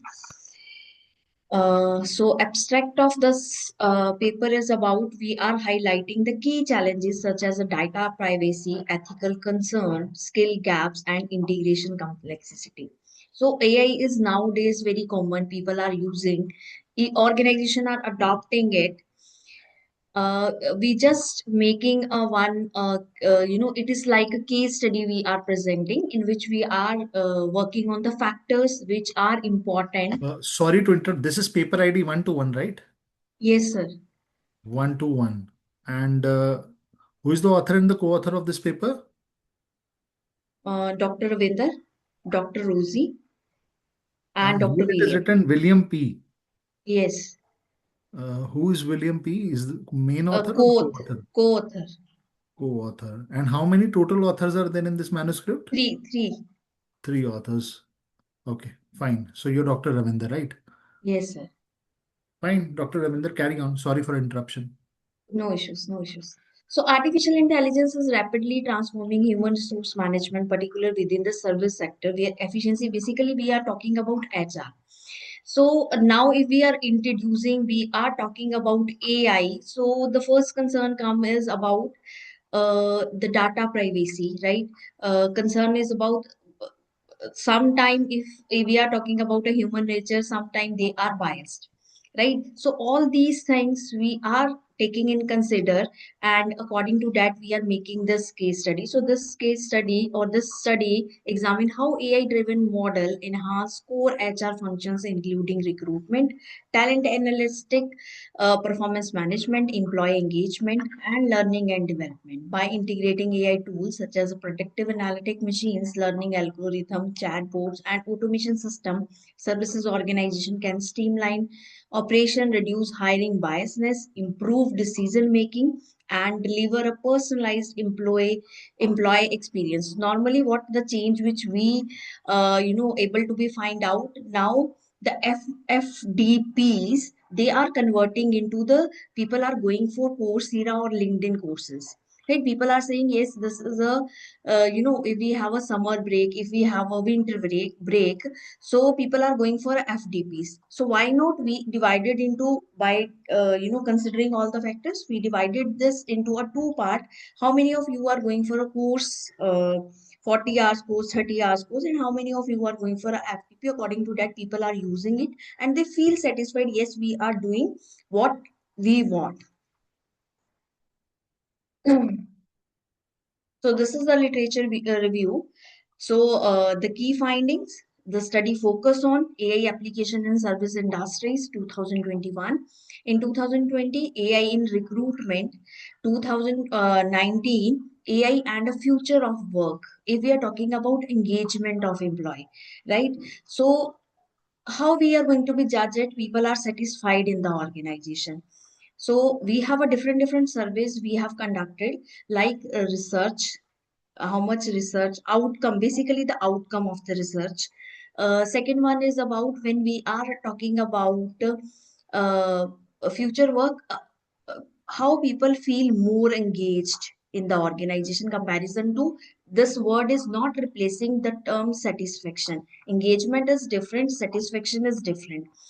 So challenges adopting in AI and HRM, HR tech trends, AI and employee experience, workforce automation, AI and LED, AI driven performance management, AI and HR decision making. So the key finding is AI is improving all the result which we are talking about decision making, we are talking about predictive HR planning, we are talking about increase in engagement, efficiency is going to be increased. We see that in the previous research paper all these things are considering. So recruiting, the main factors on which we are working in, especially in service sector, we are talking about educational industries. So the analysis table, the impact of HRM, benefit of services sectors, challenges and identify. So AI recruitment using the software which they are using. So this is just a overview and how these things are helping out to the organization to remove biasness, fast recruitment or fast hiring, right? So there is a transparent evaluation. So what you are doing, your areas, your task is aligned with them or not. If not, then things are clear to you. If yes, then people are motivated towards it. So we have a adapting learning platform skills gap identification. I'm talking about the which we suggest to the organization. Go and do the analysis what your people want. Go for FDPs or for course LinkedIn Coursera or whatever they want. So in this way, we are contributing our research in this field. So these are the values which we are able to be find out through regressions. ANOVA test is there, and the interpretation is the result of multiple regression analysis indicate the AI adoption, training, and automations are all significant predictory of HR efficiency. That means they are adding value in HR. Sorry to So interrupt, Dr. Ravinder, but you are surpassing your time limit, so kindly conclude the presentation. okay, Thank you. so the conclusion is about these are the findings, right? And the conclusion is the study include that artificial intelligence play a transforming role in enhancing HR efficiency within the service sector. So multiple regression and ANOVA result is confirming that if we are adopting AI, so it increase the decision making, optimizing workflow, and improve the accuracy. So these are the implementations which manager can apply, right? These are the recommendation which we have given, and these are the references which we have used. So now I would like to request our session chair holders to kindly start with the Q&A part. Ma'am, kindly start. Okay, thank you so much. Thank you, Dr. Ravinder. It was indeed a wonderful presentation. My one question to you is that since you mentioned that AI is actually enhancing the talent acquisition, they are also enhancing lot many other things in the service sector. Right. But how you are going, or how rather the organizations, or rather I should ask, how are you going to measure the ROI of the AI driven HR initiatives? Like, what is the mechanism? What do you think? Basically, ma'am, we are talking about if we are talking about recruitment, we are talking about the people who are we are going for analysis type engagement like all. So we are using a model algorithm basically in which we are putting the data, and they are predicting okay how many people feel they are comfortable with this. Okay. Dr. Gaurav, would you like to ask any No, Basically, question? the software part is done by sir. Okay, okay, fine. No there worries. exactly my expertise come that I would like to. I have number of questions regarding the Yes, software because too many things into the one thing and yes. Number actually he used the software in which you are working. You have a different parameters which software? about Which Any software? Yes, I would also like to ask. which software? software name. कोई बात नहीं पता करके SMS कर देना no issues thank you Sure, sir. Sure. let's on a lighter note you all are see It is understand Dr. fine. Ravinder, even on this side of the desk we are teachers, right? Yes, definitely. Right, We are right, right. faculty members and more or less university koi bhi ho, we are a colleagues, right? We are from the Right, same fraternity. Fine. So right. on a lighter note, thank you Dr. Ravinder, it was wonderful listening to you Thank you, and sir. Very Thank all the correctly you. best for your said, we are futures. here for learning. Ma'am, I would just like to ask one thing. Are there any cases like, are there organizations which are actually using this AI HR? AI in HR, ma'am, actually we started AI with students. Like on the admission time, we are using it in Lucknow campus. Okay, so basically, If I'm talking about Chandigarh University, we are using it. confined to the service sector like education, but we are not extending it to hospitals and We can go for it, but basically, if I'm talking about the region Punjab, the nearby my area, we are not able to be find out the hospitals those who are using AI for this recruitment, for this even yes, we can say in hospitality, or in we are seeing the articles that robots they are doing the surgeries, they are serving in the hotels, there is a article. But if I'm talking about the near one area where we can actually find out yes they are working, and how isn't it beneficial or not, that is challenge for us. Okay, and why specifically have you used ANOVA and not regression or correlation, maybe? Any specific reason why you have used ANOVA? So first we have done with the factor analysis, which factors are important. Then we can go for, yes, we can go for a correlation as well, so that we can find out the result, how much effect, yes, positive, yes, there is a impact or not. But number of papers we have done, so we can go for an over. Dr. Vinder, I think you have Dr. some Vinder, special. correlation is the first step, whenever you want to Exactly. see any kind of thing, any kind of relationship, right? Maybe I Correlation is the miss, first step, maybe I missed the slide, right? maybe. First, you will always, it is advisable to go for a correlation, because where you Correlation. want to test the relationship between the dependent and independent variables, Independent variables, right? right. The first thing you need to test for multicollinearity. If they're already linear, there is no point of putting them into any model, because you are already aware that they are linear and they are associated. Okay, right, right.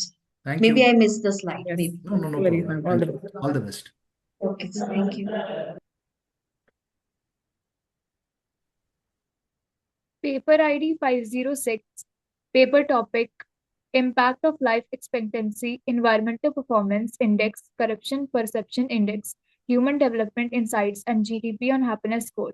Please start with the presentation. Okay, give me a moment.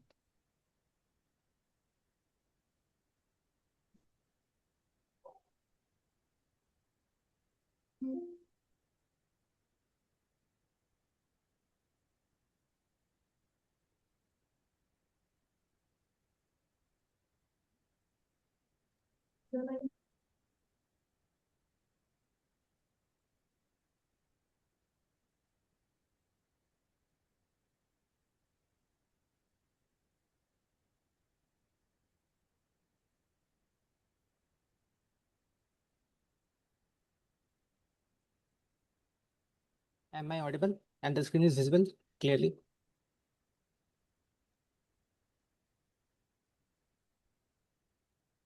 Hello.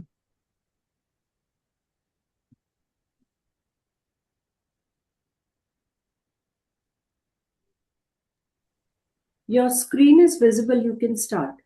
Ma'am, am I audible? Yes, you are audible. Okay. Good afternoon, everyone. My name is Siddharth Rai from MIT International Business School. Today, I'll talk about why some countries are happier than others. We usually think money makes country happy, but that is not fully true. So, in my research, I studied 11 countries, in which there are 10 BRICS countries and a country for comparison, that is Finland, which is the happiest country in the world. In this study, I wanted to see how things like life expectancy, EPI, that is Environmental Perception Index, CPI, that is Corruption Perception Index, HDI stand for Human Development Index, and GDP affects countries' happiness score. Research tab. Many studies talk about happiness, but very few look at happiness in BRICS countries. Nobody compares BRICS countries with top country like Finland. Not many studies include environment and corruption together with happiness. So my research tries to fill these gaps. Objectives. My research had 3 simple goals: to check how HDI, Sorry EPI, to interrupt, CPI. but your screen is not moving.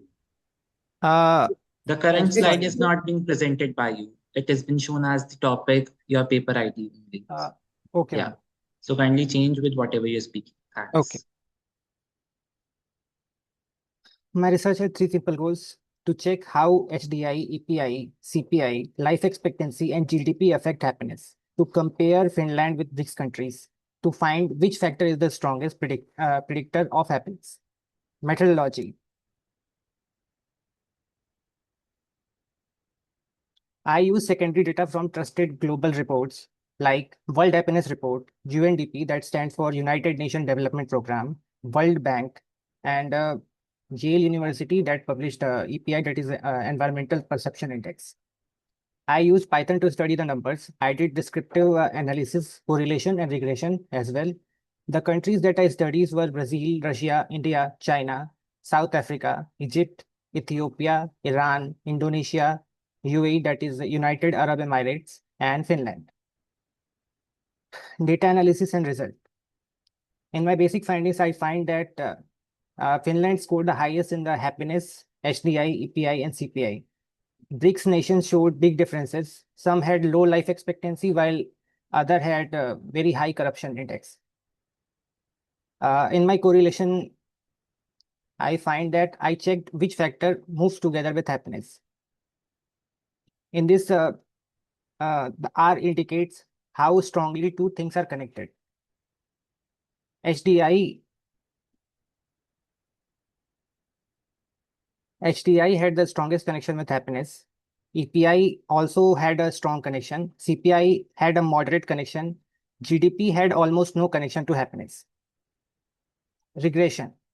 Here, P shows if the result is statistically meaningful, that is significance. HDI is the most important factor.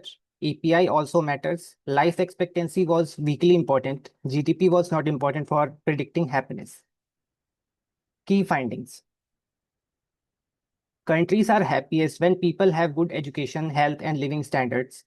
Clean air, clean water, and a green environment makes people happier. People who live longer feel happier. Money alone cannot make a country happy. Corruption makes people unhappy, but it affects happiness less than HDI and EPI. Moving on to conclusions. To conclude my study shows that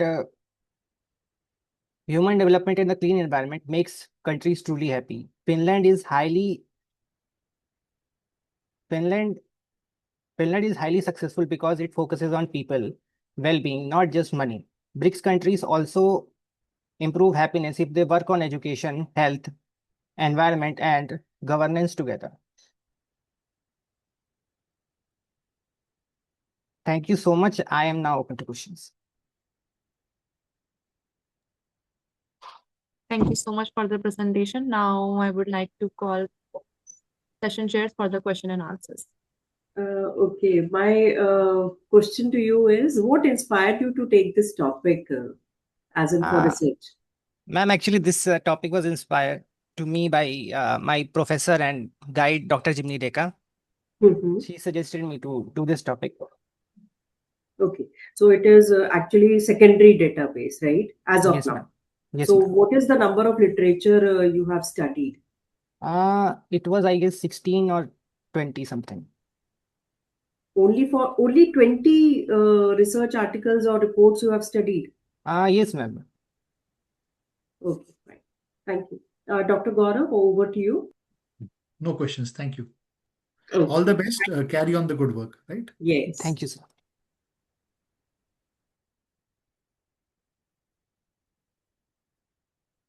Dr. Anamika, you have some questions? No, I think I should leave him. We should not make so much of stress for the student. I think he was No also. problem. They are learning. They are in a learning phase, and we should always support them. And this is what is my opinion on this. And we should So, always encourage. That okay, is how Siddharth, things so will come. I have a question for you. Yes, ma'am.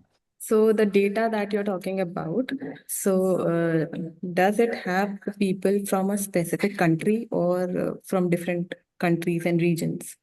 Ma'am, actually, I have chosen the BRICS countries, mainly the 10 BRICS countries that are there, and I have compared them to the Finland, which is the happiest country in the world. Okay. Okay, but then Siddharth, you have BRICS countries, Brazil, Russia, right? South Yes, sir. Africa, Russia, and India. And you're comparing that with Finland, right? Yes, sir. You know the population of Finland? I know, sir, but we are not taking the population in mind. We are just You're coming up with happiness index, right? yes, sir. Exactly. Right. And that too of people in Finland, right? Yes, sir. And you're putting China one place, and you're putting India one place, you're putting Russia one place, you're putting South It Africa seems one very place. unjustified, actually. This is the reason why I raised this question. Okay. And also, I would just like to ask you one thing that you have mentioned few, parameters like, for example, life expectancy are the factors that you have selected to know the happiness question, right? Yes, So, ma'am. and also you have chosen environment performance index. So can you, and others also, I think, but I just want to know which factor exactly is the most contributor to the happiness question or score? As per Ma'am, your the most study. most contributors were like mainly the Human Development Index. Okay, and what does that cover? I'm sorry. What does human development factor cover? Are there subpoints under human development factors? Uh, yes, ma'am. What are those? Ma'am, they are like how mm, goodly, how truly educated people are, how healthy they are, and what's their living condition in whatever respected country they are living. Okay. Okay, all the best. I think you should expand it to other countries also so that and your results are definitely going to change a lot. Good luck. Okay, ma'am. I'll do it, ma'am. Thank you, ma'am. Our next presenter is paper ID 70, Influencer Marketing and its Impacts on Sales.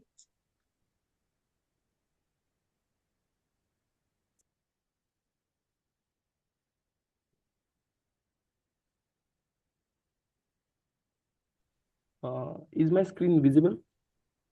Am I audible? Yes. You Yes, are audible. you Yes, are please. audible. Please continue.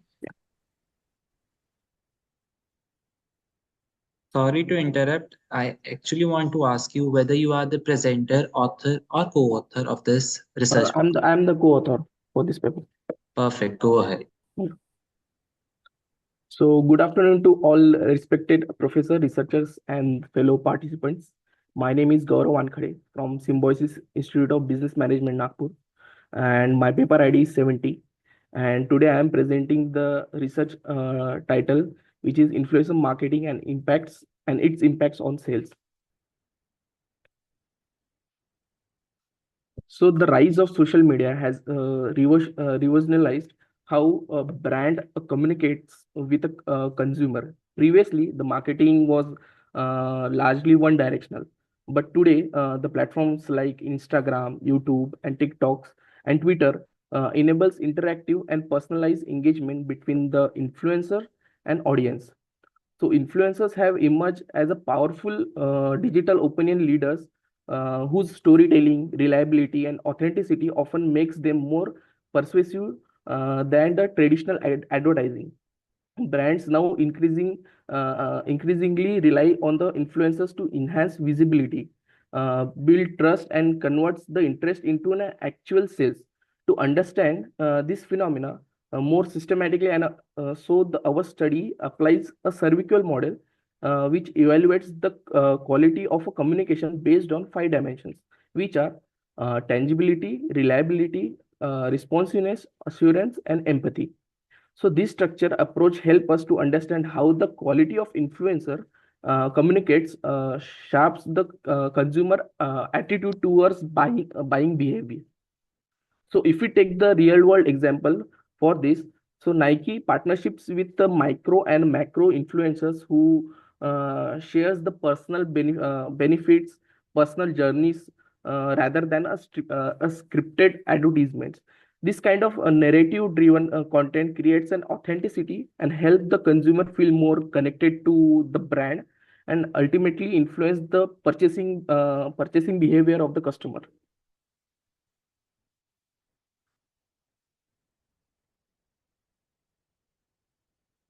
Literature review. The existing literature shows that the consumer trust influencers who seems authentic and relatable, and that influencers endorse can strongly shape brand perception. However, despite the popularity of influencers marketing, there is a limited research that uses a structured service quality framework, which is like a cervical model, to evaluate how influential behavior affects and purchase decision making. So this gap in literature motivates our study to combine an influential marketing with a well-established service quality framework and provide a measurable insight into what a truly driven uh, consumer trust and buying interaction. So the primary objective of this research is to analyze how the cervical dimension influence consumer perception of a influencer marketing, how this perception translate into purchasing. So specifically, we aim to understand the aspects of influencer behavior through visual appearance, trustworthiness, engagement, credibility, or the emotional connections, which has the strong impacts on sale. And additionally, the study evaluates how a consumer responds to influencer based on their consistency, ethical alignment, and authenticity. So based on the existing literature and the market trends, we hypothesize that the higher perceived quality service quality across all the cervical dimension positively influence customer trust, engagement, and purchase intentions. In simpler terms, influencers who creates a visual appealing content communicates constantly to their customers, respond actively, demonstrate credible expertise, and connect emotionally with their audience, are more likely to have to drive their sales higher. So data collection. To test this hypothesis, we conducted a qualitative study using a primary data collected through a structured Google form questionnaires. So this survey reaches approximately like 250 to 300 response through social media channels. Our sample consists largely of individual age from 18 to 34, one of the most digitally active demographic people, making them highly relevant for influencer marketing research. The questionnaire was used a Likert scale statements to measure each of the cervical dimensions in the context of influencer behavior. This method allows us to analyze participant perceptions of tangibility, reliability, responsiveness, assurance, and empathy in influencer communication. This demographic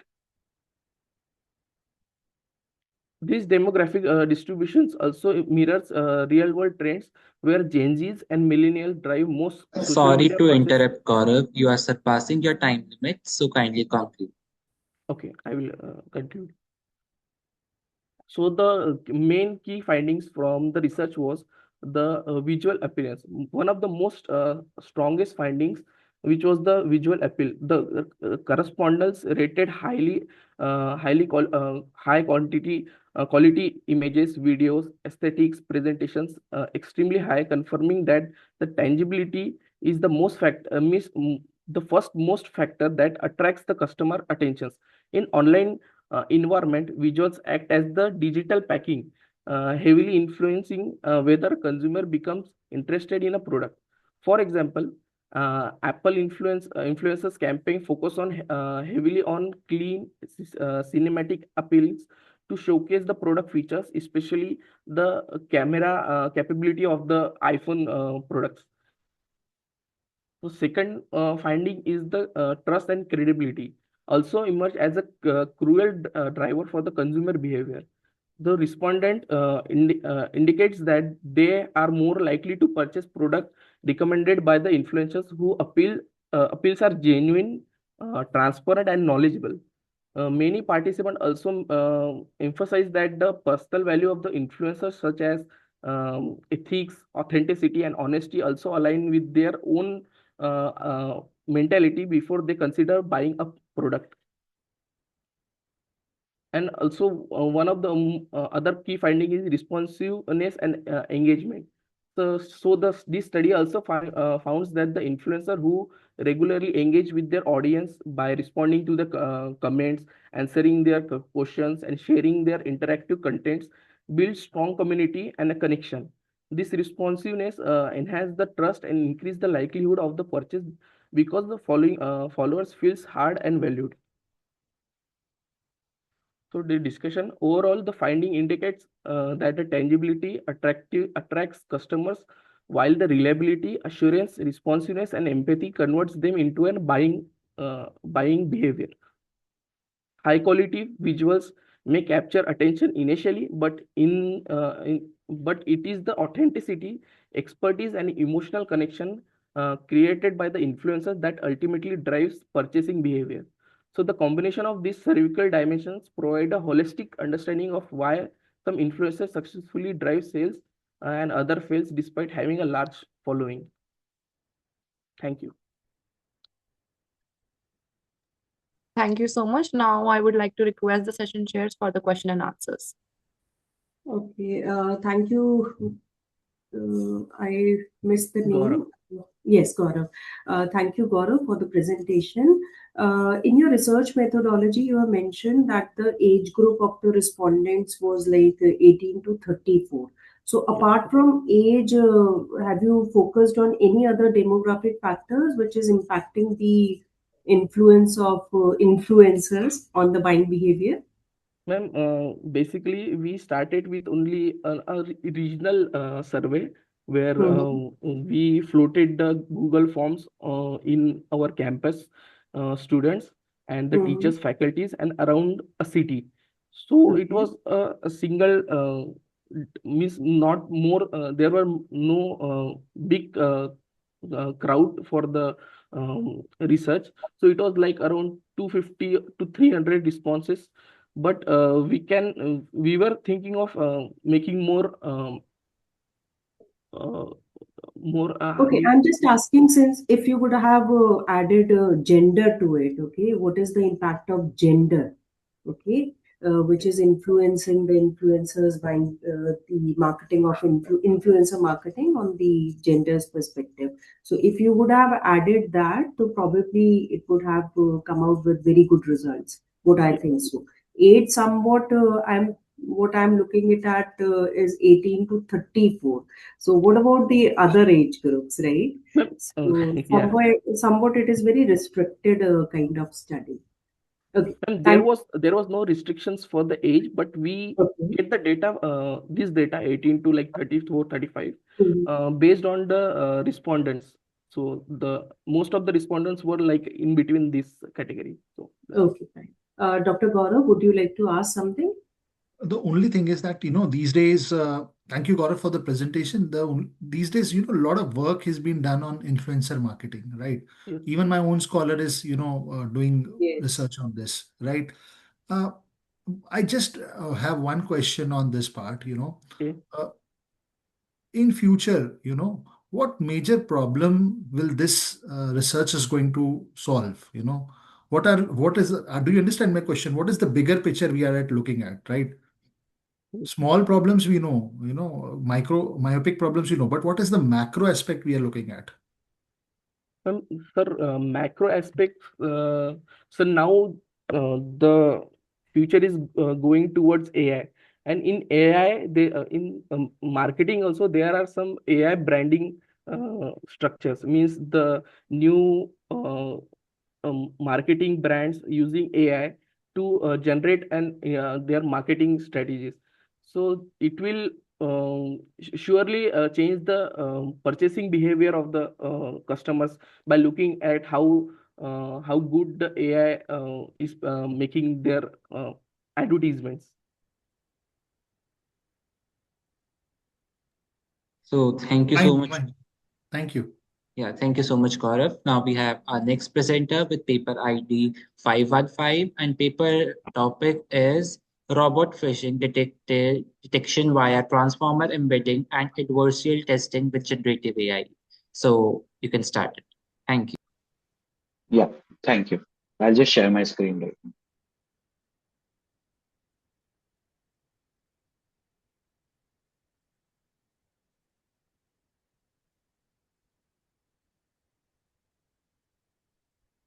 I hope the screen is visible and I'm audible to everyone. So my name is Shivram Mohan, and greetings to all the panel members and everyone present in this meeting. So I'm here to present on the research topic, robust phishing detection via transformer embeddings and adversarial testing with generative AI. So this will be the table of contents that I will be going through, starting with the introduction. So the basic threat of this entire research is that phishing and social engineering are one of the most prominent attacks in cybersecurity, which target human psychology rather than the for software vulnerabilities. And the current issue with this threat is that the traditional filters are failing because they rely on outdated keyword matching, and they more or less rely on the grammatical errors than the variations or the diversity in the particular email or any kind of phishing attack. So also that this era is of the AI era, and generative AI is very prominent in all of the fields. So attackers may also use Gen AI to create these new emails, phishing emails, and attack innocent people. So the need is that we need a new defense mechanism that can handle a lot of diversity and nonlinear data, and predict if an email or any of the phishing attack is actually phishing or illegitimate. So our approach to this project is that to build an intelligent system that not only depends on the semantic meanings, but it depends on the semantic meanings and not only on the keywords. So there are two models basically over here, which is a classic TF-IDF and a modern NLP model, that is Distilbert. So we introduce an adversarial benchmark using Gen AI to create novel phishing attacks. So our goal is to prove that context-aware models is only effective defense against the next generation of AI-powered threats. Our motivation to do this research is that the economic impact which phishing has is basically it is the highest source of all cyber breaches, and it costs billions annually across the world. And the AI arms race, the attackers are now using AI to write flawless and persuasive emails. So the traditional filters are looking for bad grammar, whereas attackers have moved on to the new method, which is basically using generative AI. And there is also an accuracy illusion. Basically, if you go onto the traditional data set, which we have, and try to predict something, we get a really high accuracy, like 99% or something related to that. But it just means that the data is really linear and it has memorized the old attacks. So the semantic difference is that we needed new defense that understood the meaning and the intent and not just the specific words. So our objective was to compare the real world robustness, that is basically the modern semantic based model, uh, with the old TF-IDF, basically lexical based model, and validate them against a novel adversarial benchmark. So the sub objectives is basically that we have a benchmark baseline, that is a TF-IDF with a logistic regression, and the generative AI adversarial data, that is basically we have created a synthetic data using Gemini, and we have used Distilbert in this case to optimize the detection. And then we have done a comparative analysis with the TF-IDF with the Distilbert. So this is the current research in this field, and the gaps in that are basically it does not, as you can see, it does not propose a technical solution, and the LLM integration is really early and not resource heavy. So, and as you can see, there are also limitations to the URLs and the text, which it is basically covered in this Gen AI data set, which is actually merged with the original as a Distilbert. Here are the other literature survey and the gaps in it. So the methodology of this project is basically we get the raw data from the Nazario 5 data set, which is publicly available, and most of the research depend on this data set, the Nazario 5. And since it has emails and text, we need to pre-process it so that our model can handle it. And this is where the pre-processing comes in. So the pre-processing handles the HTML removal, the cleaning of the punctuations and the numbers, and converting all the capital to the lowercase. And then we are doing the feature extraction part. So the dual path in this case is basically TF-IDF and the Distilbert. And we, as I said, the traditional data set, that is the Nazario file, is kind of linear, and it is only text based and the word meaning based. So what we tried to do was we also use Gemini API to create a synthetic data which will handle the diversity in the entire data itself, which will not only focus on the word but also on the semantic meaning of the email or any of the other URLs or phishing attacks. So to make you understand what is CFIDF, it basically stands for term frequency and inverse document frequency, and it is a statistical method to find important words. So it basically counts the word frequency and a sparse of 5,000 numbers representing keyword importance. So like I said, it is keyword based. It ignores the context of a particular email or a URL, and it does not know account locked or the profile suspended. It can't differentiate between these two phrases, as you can see.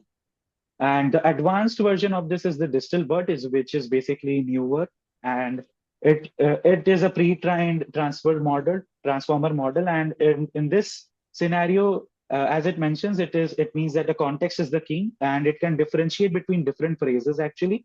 So it knows the difference between bank, river bank, and bank account, and like as it mentioned here, and the result is that there are 768 dimensional embedding, and which comes from our generative AI data as well as the Nazariofy traditional data. And we have captured the semantic intent over here, and the emails with similar meanings have similar fingerprints, but even with different words. So here, as you can see, the model training, which we have done, there are basically two types here: the baseline, the TF-IDF with the logistic regression, and the champion search, which is basically the benchmark of Sorry to research. interrupt you, Shivram. You are exceeding your time limit, so kindly Sure, complete. I'll just go through Yeah, it fast. Yeah. perfect. And it is basically the BERT embeddings with LR and XGBoost over here. And you can see a few sample prompt text below. I've included an image over here as well. So we have done a TSNE analysis. Basically, it is a scatter plot which shows that how distilbert is differentiating between a legitimate email and a phishing email. And you can see these are very separate and far as well. So it can actually separate the phishing emails with legitimate emails. And the final model performance is here. The original TF-IDF with LR, which is the traditional method, we had an accuracy of 99.02%. And the BERT plus XGBoost, we had a 91.5%, which is very decent. And the champion over here is BERT plus LR, which is the 95%. So here is also visualization of a modern model configuration. And the limitations and future work that we can work on is basically, first limitation is that the current model is text only. So the synthetic data that we generated, it is also text based and email based. So it does not cover the aspects of URL. So what we can do is we can combine BERT text analysis with metadata. The second future work that we can work on is that it is computationally slow. So we can work on model quantization and fine tuning. We can also add hyperparameter tuning in this case, which we can work on later. And that this is a static training data set. So implementing continuous adversarial training using Gen AI to constantly generate novel attacks and retrain a model. So it ensures that it evolves with the threat landscape as well. So this is the conclusion that we have a high accuracy in the original TF idea, which is basically an illusion. So semantic understanding is the key, which we have achieved using Distilbert. And the feature quality is greater than the complexity. So rich semantic features allowed a simple logistic regression to outperform complex XGBoost as well. This is the list of references that we have used in our research. And thank you so much. That brings me to the end of the presentation. I am open to questions. Thank you so much, Shivram. Now I would request our session chair, Dr. Gaurav and Dr. Ruchi, to kindly start with the Q&A part so we can conclude. Thank you. Shivaram, wonderful presentation. Lot many new concepts came up, and I think this is the beating the idea of the presentation conferences like these are organized because new ideas, new concepts can come up, and we can brainstorm on these things, right? And certainly, I would firstly like to give you appreciation and my full regards to you, full comments to you that you have picked up a good topic, something novel out of the box, and you have tried to figure out few things, right? Since I just have one question. You have mentioned distribute model, right? Yes. Okay. this model has some limitations. Yes, it does. Yeah. Okay. Do you think with these limitations, you can generalize the results which you have pointed out? Yeah. So thank you so much for the appreciation, sir. I believe my question is very simple and clear. Yeah, it is clear. So basically, I Because the understood your point. variables you have highlighted, in the 13th and 14th slide, and then you have placed in this particular model. My hunch is that the results cannot be generalized. Correct me if I'm wrong, and then we can discuss further. Yes, sure. So as you mentioned that distill BERT has its limitation, and Hmm. the limitation is that, of course, first of all, it is computationally slow, and the second is that it is only text-based. Hmm. So we can work on emails or but text-based आपके content. Variable quantitative हैं उधर आप देखिए आपके variable quantitative हैं Yeah, all so quantitative variables you are placing in this model. This is what is my hunch. like just to clarify, the data set which we have used and which we have generated using Gemini is basically text-based only. It is based on emails Okay. overall. Okay. So the Okay. email content is entirely text-based, and we are Hmm. trying to classify that Distilbert is actually focusing on the semantic meaning. I So got that point. I got that point. yeah, But the point is that how can you test the reliability of the outcome? yeah, sure. Like again, like we Do you have get to my we question? yeah, It's yeah, I get these it. are three So to questions, again, one by one. Last question is how can you test the reliability of the outcome, right? yes, sure.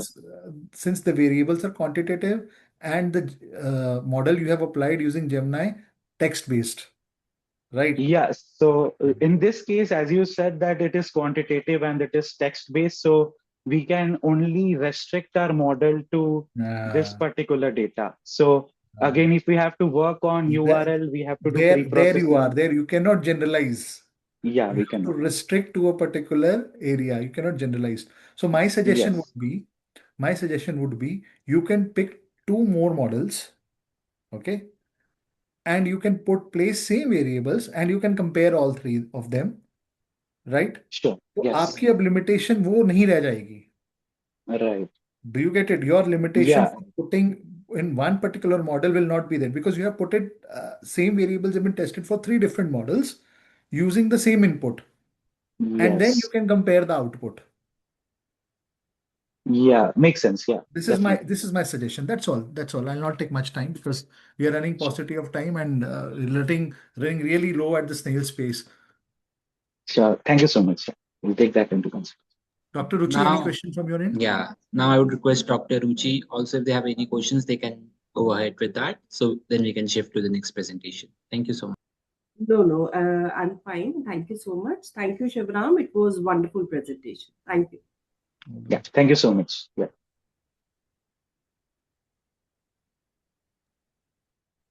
I would Paper request the ID 3. presenters to be brief, about their presentations, since we still have next 10-15 presentations to go around and we need to give fair time to everybody. So Vishwajit, I would just request that in between you can just trigger down to the participants, to keep the paucity of time.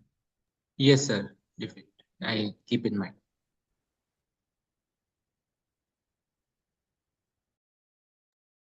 Paper ID 359 AI paper topic AI powered web security platform URL network and malware protection.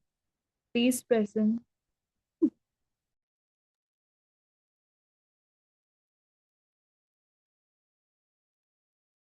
Good afternoon, respected session chair. My name is Jayant Kumar Chaudhary. I am the co-author of the titled AI-powered web security platform.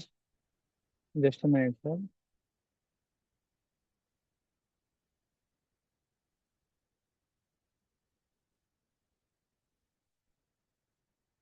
AI-powered web security platform, URL network and malware protection.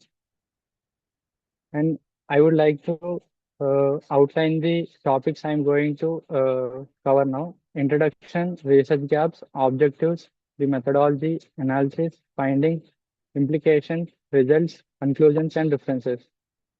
Excuse me, sir. Am I audible and my screen is visible to you? Yes, you are audible and your screen is also visible. Please proceed. Thank you. So, with the rapid increase of internet and internet users, the cybersecurity threats like phishing, malware, and network intrusions are rapidly increasing. And the present traditional security tools like antivirus, anti-malware, IDS, IPS are based on signature-based detection, which cannot detect the new or unknown threats. So we need a real-time, intelligent, and multi-layered protection uh, to provide the safety for users. So me and our team came up with the idea to develop a AI-powered web security platform for safe browsing and safe networks, and which also helps them to verify the files whether it is safe or not. So the research gaps are in the current market, the solutions are mainly based on the behavior based and heuristic based, which are not able to detect many vulnerabilities, which are most common, like zero-day vulnerabilities.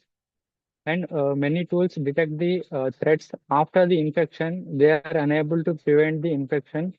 So we need a real-time threat detection, which alerts the users to be cautious, and lack of real-time combined security and protection is causing the attackers to uh, affect the systems using the threats like phishing. So we need a AI-driven automation and early warning stages. So the objectives are detecting malicious URLs using machine learning models and the trusted threat intelligence APIs to monitor real-time network traffic to identify abnormal or suspicious activity and to analyze and prevent the potential malware infections affecting the system's networks, and to provide a unified security platform, web application, and a browser extension for real-time alerts to the users, and ensuring fast, accurate, and user-friendly threat detection for practical and everyday users. And this is mainly focused to the normal users who are unaware of the cyber threats. And our platform is combined of three modules. First one is URL analysis. Second one is network anomaly detection. Each module analyzes the threats independently and sends the result like it is suspicious or malicious or it is safe to the users.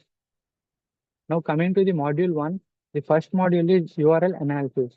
This module analyzes URLs using both the trained machine learning models and the trusted intelligent APIs for hybrid output, which reduces false positives.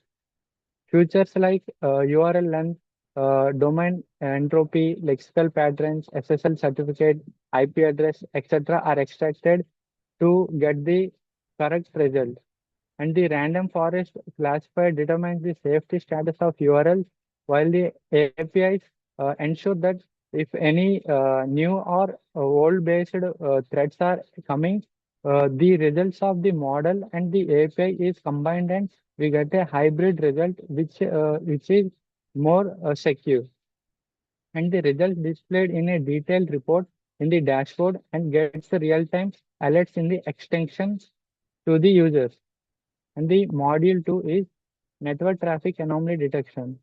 This module captures the network packets using 5-sharp and applies isolation forest to detect abnormal traffic patterns, mainly in public Wi-Fi's, which prevent man-in-the-middle attacks, and identifies anomalies such as port scans, unusual request frequency, suspicious source and destination IP addresses, repeated connections, etc. And flags deviation from if anything is normal than the behavior, then it flags the suspicious or malicious alert to the users through the extensions. Now coming to the module 3, malware file analysis. This examines file entropy, size, type, and internal structure to detect malicious characters. This also uses random forest classifier trained on benzene and malicious file features. This identifies harmful executables, scripts, or compressed malwares like viruses, worms, trojans, and abnormal patterns. This also classifies each file as safe, suspicious, or malicious before the user opens it. Now, this AI-powered web security platform uh, is combined with many three modules which help in providing the real-world solutions for the URL network traffic captures and malicious files. This URL detection accuracy improved by combining random. In the first module, URL detection, we have used random forest with Google Safe Browsing and VirusTotal API. And the network anomaly detection in the second module, we have used isolation forest and PySearch for capturing the data packets and successfully distinguished normal with unusual traffic patterns. And the third module, malware file analysis using random forest on entropy-based features, this identified high-risk files consistently. Overall system performance showed strong detection capability with quick response times and low false alerts. And this integration of URL network and file is having a dashboard which clearly explains the results.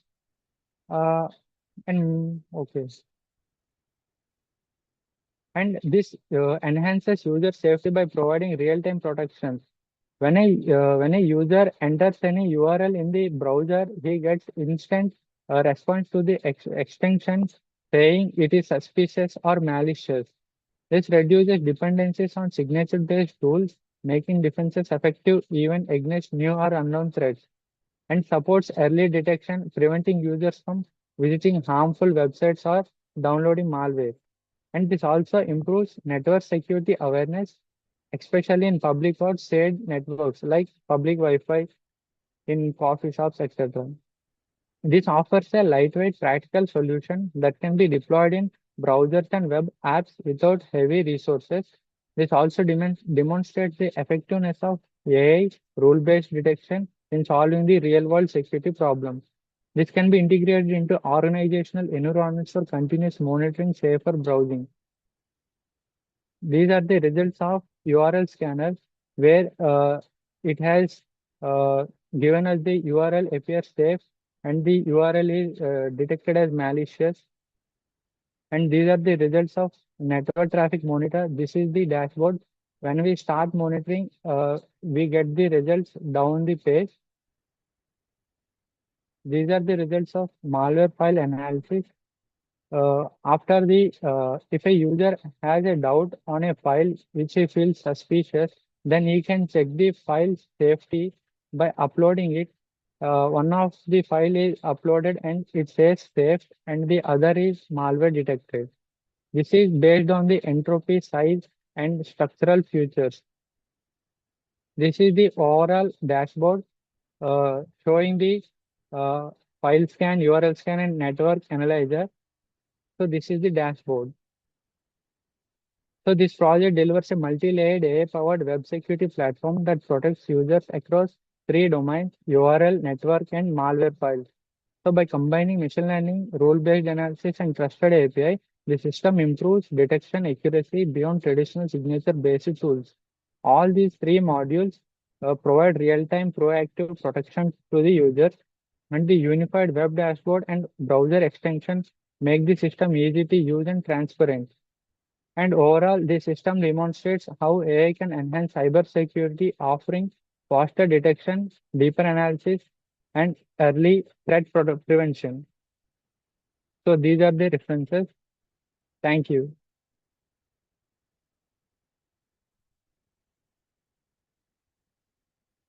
So now I would like to request Dr. Ruchi and Gaurav sir to kindly start with the Q&A part if you have any doubts Okay. and queries. Thank you so We'll request Dr. Namika to ask questions now. Yes. Okay, firstly, I would request the presenters to please concentrate on the heart of the paper, which is methodology, analysis, result, and implications, and not waste more time on introduction and literature review. I think that is what I would like to add previously. And ma'am. secondly, just because I joined late for your paper presentation, so I'm sparing you from asking the questions. So I'll just directly hand it over to Gaurav sir and Ruchi ma'am. All right, Dr. Ruchi, your questions, please. Okay, so was your model able to handle any kind of encrypted traffic without even compromising upon the privacy or maybe other regulations? Was it like able to do that? Ma'am, actually, the second model, network traffic analyzer, monitors all the traffic, ma'am. Okay. When we have connected to any internet, it continuously checks for the data packets. That may be if it finds any unencrypted or any suspicious ones, then it alerts to the users, ma'am. Okay. So they were able to differentiate between the Yes, normal traffic and what kind of other traffics are over there, right? yes, ma'am. Okay, thank you. They are able to differentiate, ma'am. Okay, thanks. Thank you, Okay. ma'am. Jayant, how many research papers you have studied for this particular paper? Have you Sir, gone we have through it? we have gone through nearly 27 to 30 research papers, sir. 30 papers. Okay. Yes, From sir. where you have taken those 30 papers? Any criteria you have taken from papers? Sir, I have used a cyber security technique called Google Docking, sir. Uh, I have uh, I have taken the resources like we can use a Google Docking technique like PDF space. If I want the What was the resource, database you have taken 20, 20, 30 papers which you are talking about? कौन से database से निकाले हैं? Is sir. there a database from where we extract papers or we take it from Google only? No, sir, it comes from the Google only, but it simplifies our work, sir. Okay. Have you ever explored Google Scholar? Yes, sir. Okay. From Google Scholar में ये papers हैं? Uh, 2 to 3, sir. Only 2 to 3. Okay. Related to my specific. My only advice to you, not to you, but all the scholars, Okay, please be very selective. There are rather methods to identify papers and extract sir. papers. Yes, sir. Okay, there are methods. There are certain workshops which will help you to identify that how you actually extract papers. What are Yes, the sir. reliable database sources of databases from where you can extract papers, right? Yes, sir. This is the first thing. This is the very first step of starting any journey of research. That what is the existing body of literature about this particular research, correct? Okay, sir. Okay, So sir. if you are a student in any university, you visit library, they will guide you. Okay, sir. Okay, they will guide Oh, you. Every university, these days universities are NAC A++. So, it is failed to understand that they don't have such databases. They might be having rich resource of databases, which we generally don't bother to think, or we avoid that thing. So this is the first thing. So okay. to answer the question which I have asked you, just visit the library and ask them Okay, that sir. what are the databases which are available. I'm sure this Okay. will help you to, nourish your, endeavor for research. Yes, sir. Thank you, sir. Okay, Jens, just because I'm very sorry I missed your presentation in between, but I Okay. would just like to understand one thing. Is it an application that you're talking about? You're trying to build an application which is going to detect this malware and things. Yes, ma'am. We have built a full prototype, ma'am. This is having a extension Okay, plus because I web. saw the screenshots. So they were Yes, the ma'am. screenshots from your application only, right? Yes, ma'am. Yes, ma'am. Yes, ma'am. Okay, so the question is that what is the need of this application? Because we already have so many softwares which can detect malwares. Yes, ma'am. Yes, ma'am. Ma'am, we are having applications like antivirus, anti-malware, Sorry, IDS, IPS. just a second. I'm not able to hear you. Just a second. Yes, please. Ma'am, am I audible, ma'am? Yes, yes. Ma'am, the existing solutions like IDS, IPS, or firewalls, antivirus, these are only available to the people who are educated, ma'am. But there are many people who suffer from cyber attacks, and this is because they are not aware of the existing solutions, ma'am. And there are the many advanced solutions like SIEM, SOAR technologies for big organizations, but we don't have best tool for the normal common people, ma'am. So we So have how you're created. going to reach to common people with your Yes, application? ma'am. How you're going to Yes, make ma'am. them aware of this? Yes, ma'am. This protects them from main common phishing attacks and That's network okay, that's intelligence. perfectly fine, but how are they going to know about you? Ma'am, If we they are have not able to access the previous already existing softwares, how they are going to know about your software? ma'am, we have already developed the prototype, ma'am, and very soon we will release it, and we will do some activities like training sessions and awareness programs regarding this, ma'am. So you're specifically targeting some area for this? Yes, ma'am. Which area? We are as this is in 2025, the social media is very booming, ma'am, and we can use social media for advertising or doing awareness and training sessions.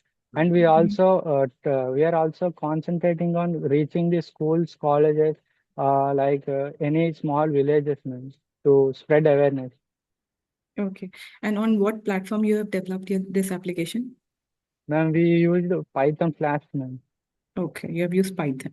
Yes, ma'am. Okay, fine. Thank you. Thank you, ma'am. So, thank you so much, Jainath. Now we'll proceed with our next presenter. Thank you. So, our next presenter is paper ID 62 and paper title Data Driven Approaches to Stimulate Premium Toothpaste Consumption Among Indian Consumers. Kindly start.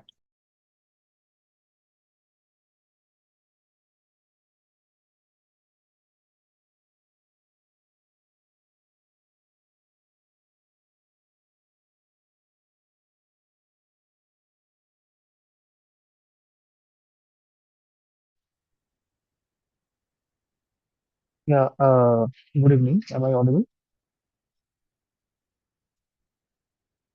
Hello, good evening. Am I audible?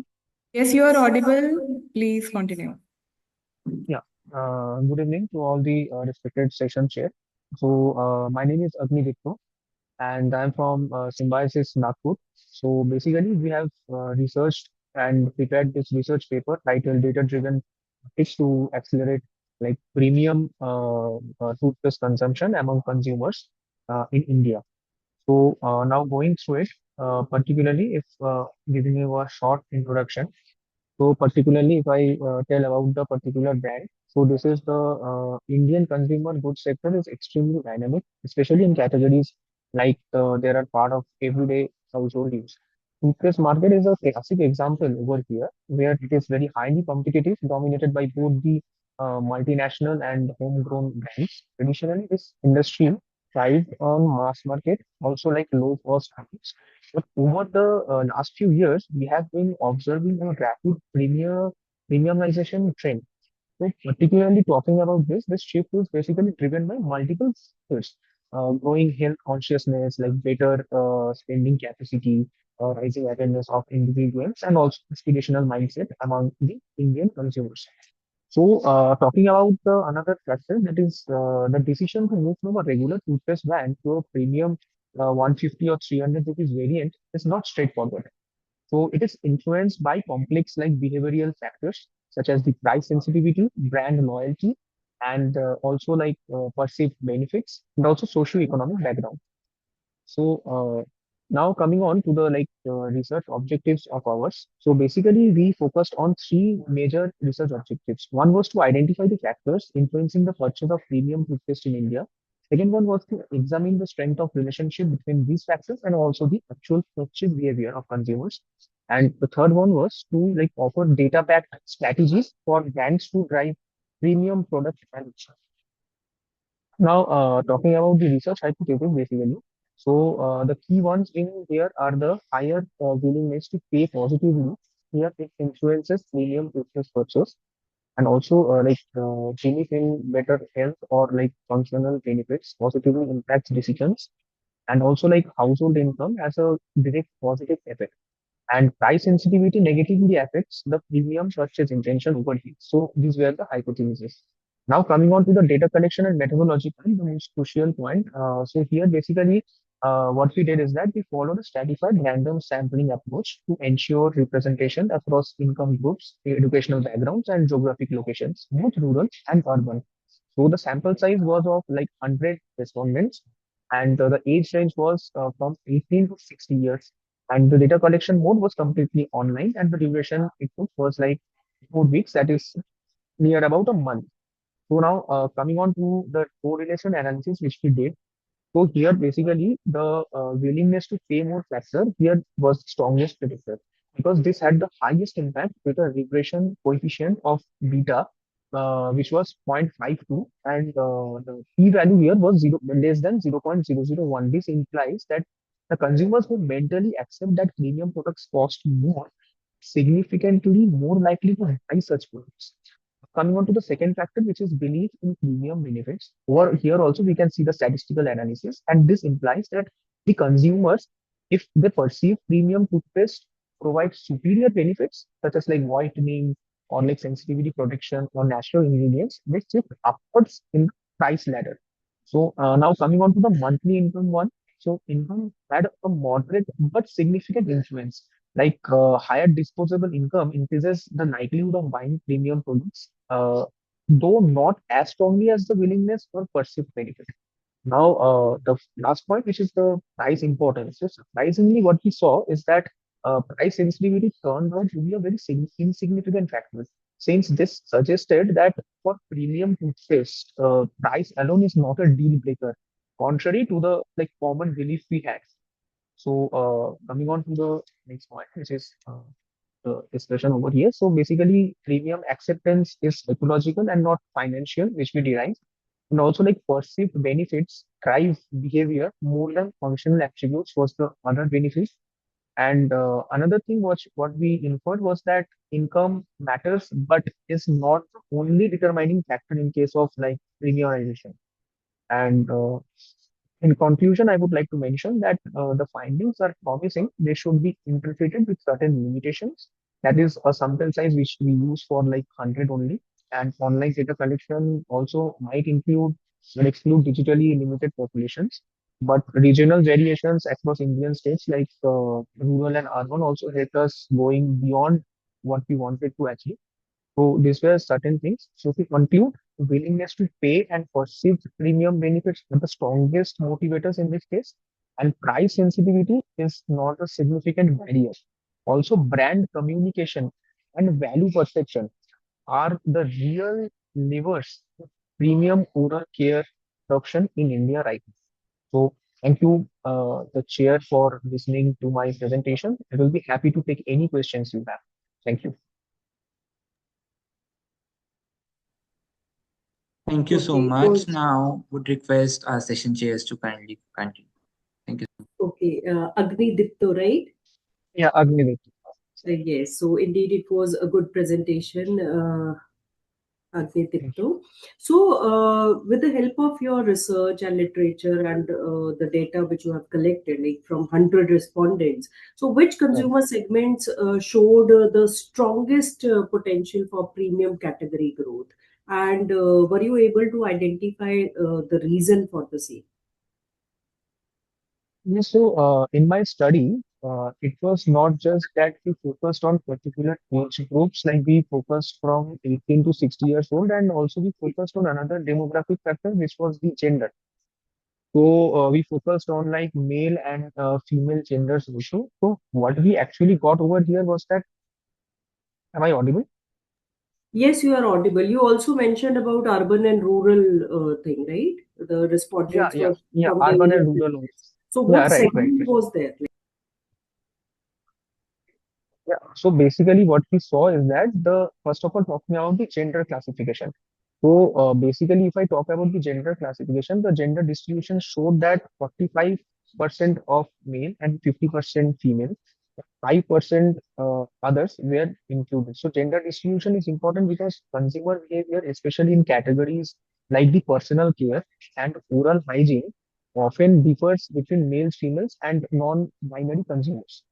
So, like, including like gender ensures us that the findings reflect diverse perspectives rather than being skewed towards one group. So, female showed the highest ratio here, that is 50%.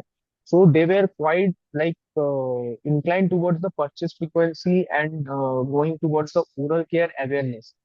So when we studied, what we derived is that when females often follow professional advice more consistently, since our study found 75% willingness to switch if a dentist recommends balanced gender mix strengthens the reliability of this insight. So female was the highest ratio that's showing that they can actually go towards changing their premium towards a premium toothpaste brand rather than other gender like male or non-binary gender. Okay. Don't you think that 100 is a very less number since it was as toothpaste, like you would have collected more number of respondents. So why it was being restricted only to 100? Absolutely, ma'am. I agree to you.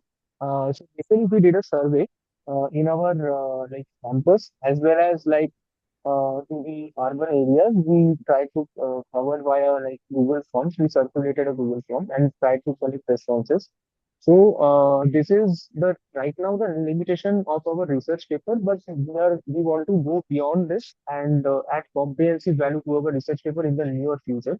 So right now it's restricted to 100 respondents, but we are absolutely working on it so that we can actually get much more insights regarding the study. Okay. Thank you, Agnidipto. So over to you, Gaurav, sir. Okay. First of all, am I audible? Yes.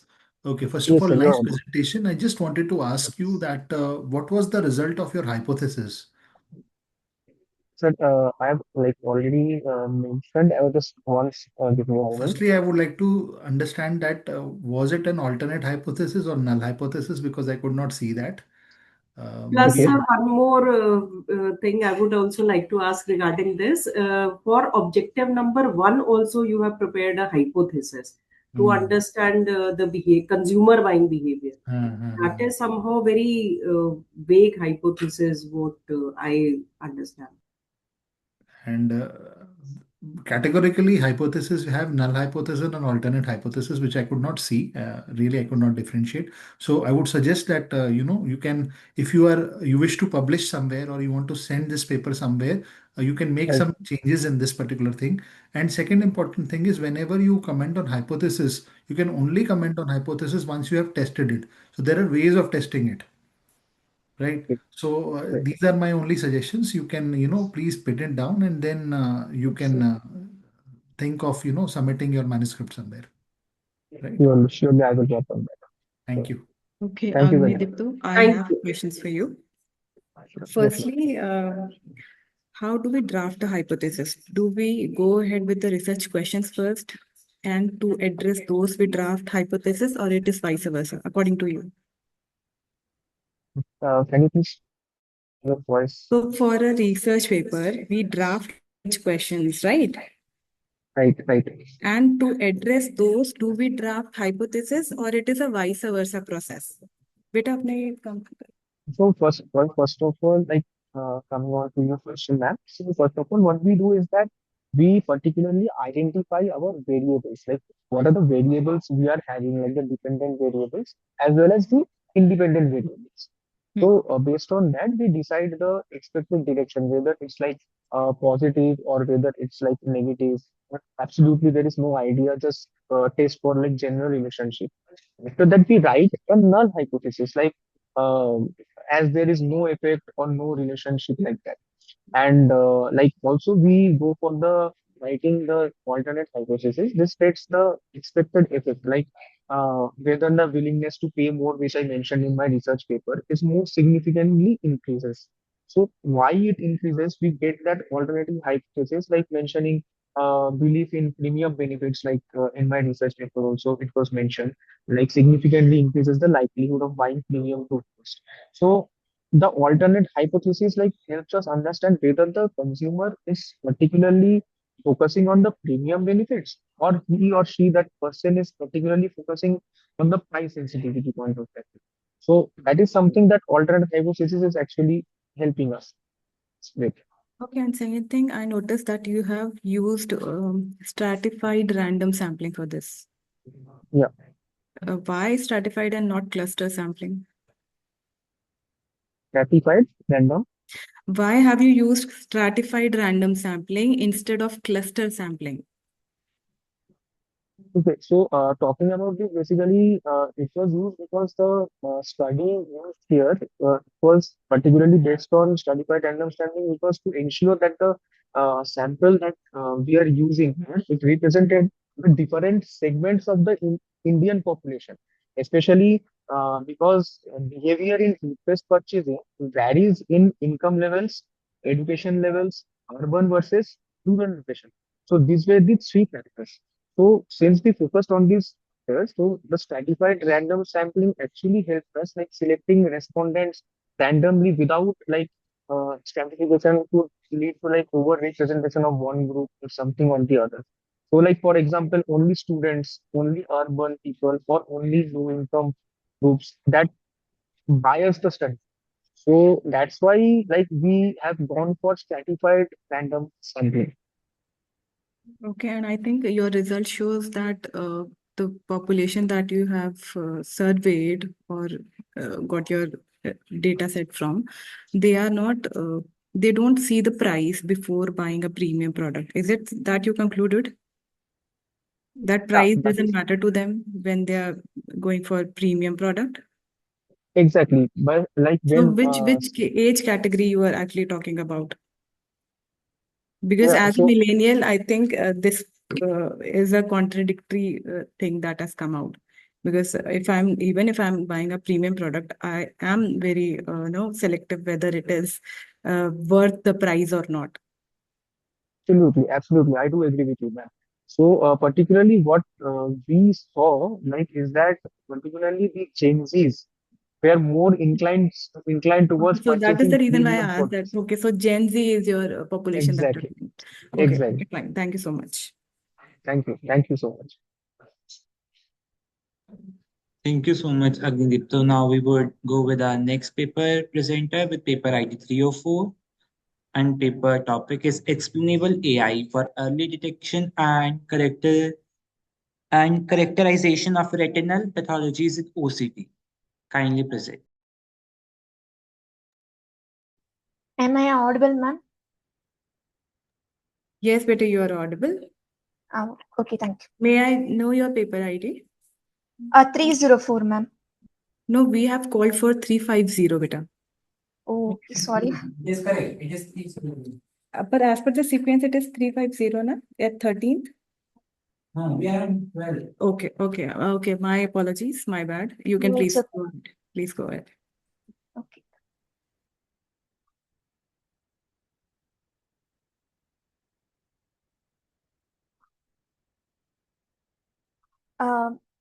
Is my screen audible, visible, ma'am? Yes, beta. It is visible. You are audible also. Okay, thank you, ma'am. I'm Kavya SM from Department of Computer Science and Business System. And today I'm here to present our work titled Explainable AI for Early Detection and Characterization of Retinal Pathologies in OCT. And this work is done along with my co-authors Jay Shakti R and Niveda K and guided by Priya Tyagarajan and Dr. P. Chitra. Now let's move on to introduction. We know that retinal diseases like choroidal neovascularization and diabetic macular edema and drusen or diseases which cause vision losses worldwide. And to diagnose and identify diseases such like this, we use a certain tool called optical coherence tomography, or commonly known as OCT, which plays a crucial role in early diagnosis because they provide a high resolution and cross-sectional images of a retina. Now, this part is where AI plays a role. We know that in recent years, AI models have made a brilliant performance in analyzing the OCT images, but still there is one major issue, which is AI models access a black box. So clinicians find it difficult to trust a model which doesn't explain how it arrived at a certain diagnosis. So the next is research gaps.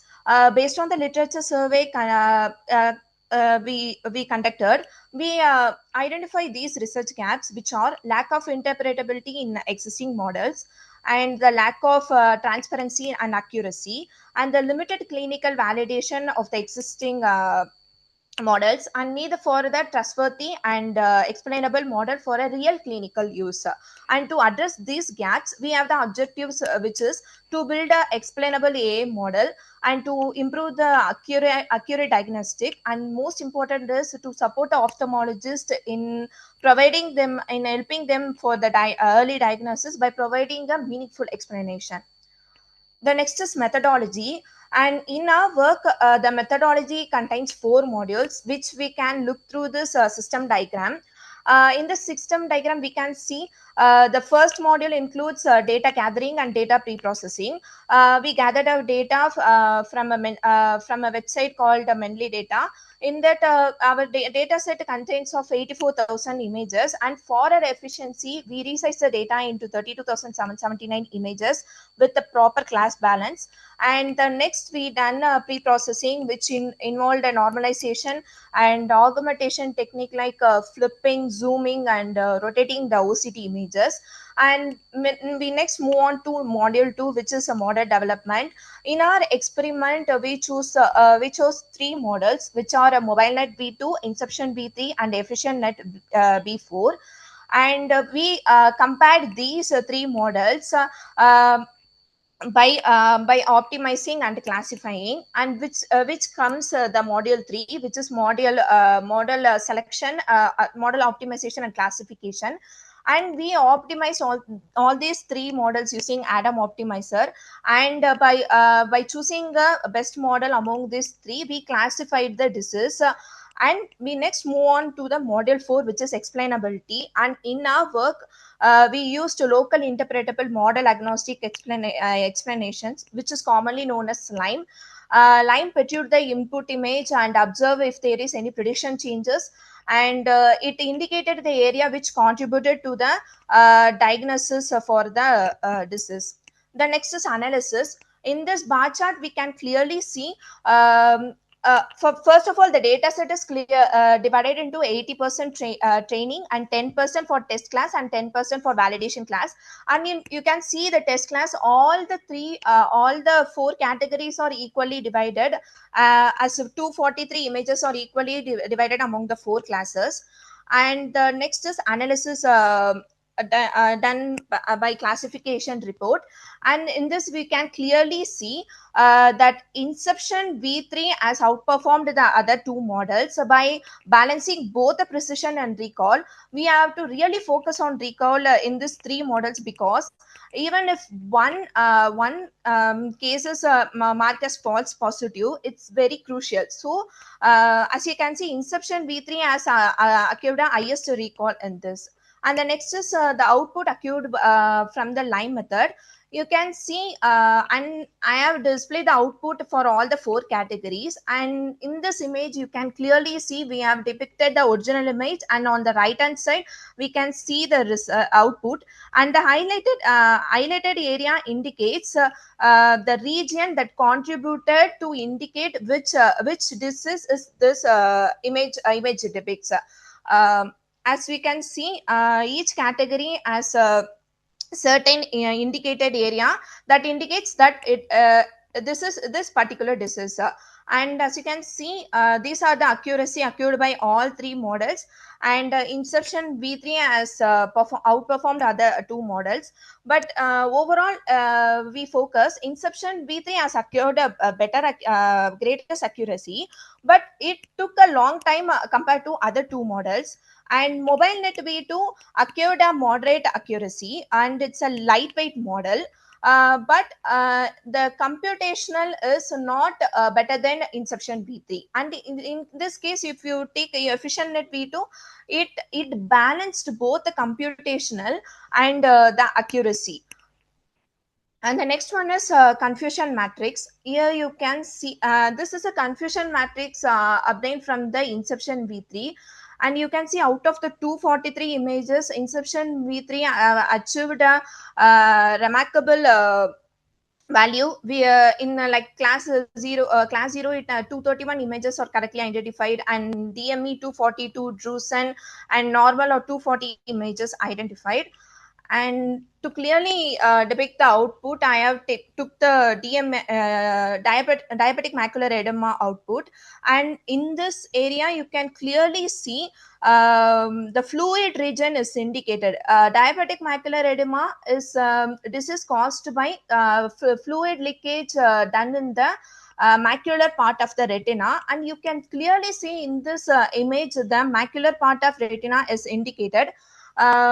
And it will really help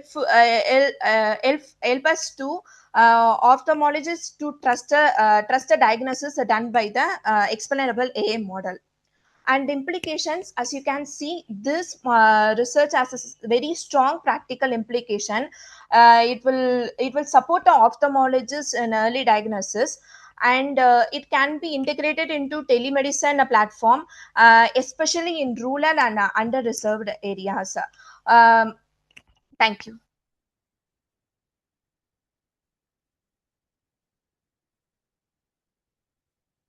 Thank you so much, Kavya. Now I would request our session chairs to kindly go with the Q&A part. Okay, thank you, Kavya, for the presentation. Kavya, is such a AI model actually applicable in the real medical world? Yes, ma'am. Well, the thing is, this AI model is not a replacement, it's a decision support tool. The ophthalmologist can depend on when they can depend on this when there is like a overload, or in like particularly in rural areas, or when we carry on the medical camp and in this kind of situation. But we can't completely depend upon this tool because it's not a complete replacement. um, even Inception V3 has achieved 98% accuracy.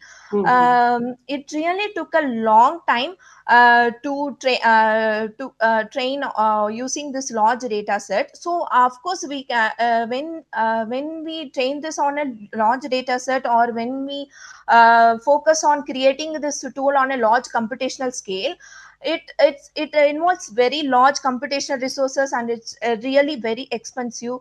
And so it's really critical to completely depend on this. So yeah, it's really not a complete replacement. We can just assume it's a decision support tool. Okay, fine. Thank you so much, Kavya. Thank you. Dr. Gaurav, would you like to ask? Anamika, ma'am? I will go ahead after Gaurav, sir. Honestly, no questions at this point of time, right? So, Dr. Anamika, you can ask your questions. Okay, thank you. So the topic was really good. I really appreciate your efforts for this. It is definitely going to revolutionize the, sector. So my only question is like you said that Inception V3 shows 98% accuracy, right? And the Yes. other one, Mobile V2, it shows 90%. But you also Yes. mentioned that the first one, Inception V3, takes a lot of time to compute it. Yes, Right? ma'am. Whereas Mobile V2, if I'm spelling it right, then it takes less time and also it's very light to work on. Yes, ma'am. So, see, you have better knowledge on this then. So, what do you think? Which one would you consider for diagnosis purpose? Because Ma'am, what if like there's a lot of data which needs to be compiled, and if it is taking so much of time, we can't risk the life of a human. So, what yeah, ma'am. would you suggest out of the two? Well, if we focusing on like a mobile application, or like in using in like medical camp and all, we can focus on mobile net because we can't completely depend on ophthalmologists there, right? Yes. But if we focusing on like large scale hospital, like medical institution like Apollo Hospital or Narayana Vidya, such big medical institution, we can proceed with Inception V3 because Inception V3 is completely made for a complex data set. So it depends So, on the depend on the situation. okay. So, is there any midway that we can use the combination of both? Combination of both. I This is a think question. I'm just curious to know whether this can happen or not. I You can try it Uh, later on. It was just a suggestion, yeah, not a in question. yeah Even I'm in curious to know future. if there's a midway. Okay. Yeah. Yeah. Otherwise, I Maybe in think future there will be a maybe. Well, what in futuristic work, what we thought was we have concluded this work until now by line method, but right, right, right. actually we proceeded with great cam also, but we Okay, okay. didn't We settled on this. receive the expected result. So what we are trying now as of now is like proceeding with advanced explainable Hmm. A or in Great, that correct. path. Okay, great, great. All the best. Thank you. Paper ID 350, Impact of AI and Machine Learning on Project Management Efficiency in the Indian IT and Software Industry, a comprehensive empirical analysis of 2018 to 2025.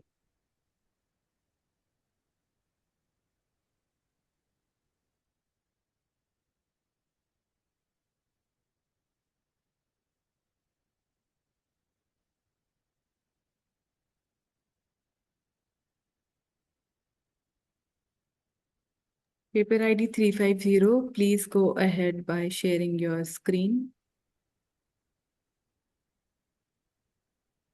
Dr. Animesh, sir, are we audible?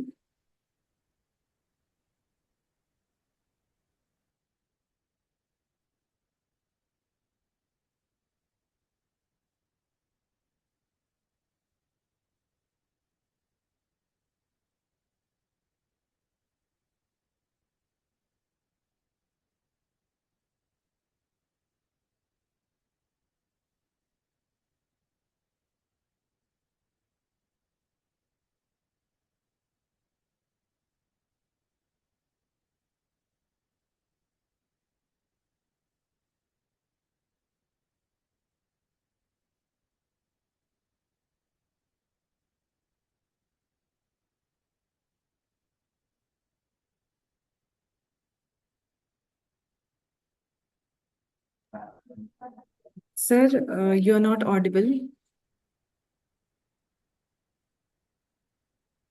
Your screen is visible, but you're not audible.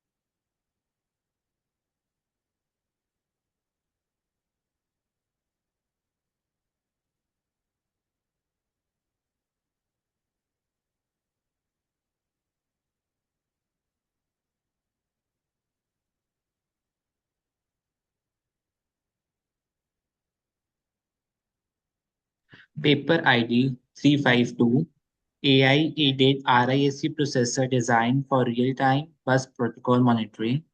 Kindly start. There is some glitch on Animesh sir side, that is why they're unable to present. They'll join in a while. Thank you.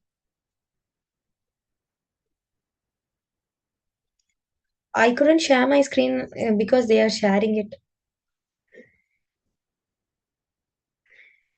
Wait a second, we'll do the needful. Second, Bhavna, Okay. we'll just ask them not to share their screen, okay? Just a second. Okay, ma'am.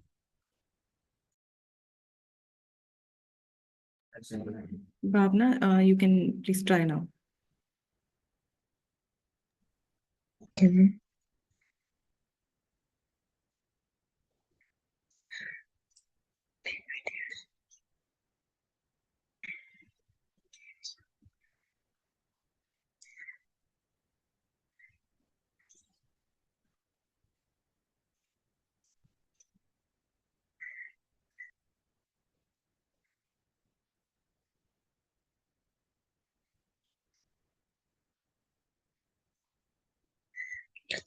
Is my screen visible, ma'am?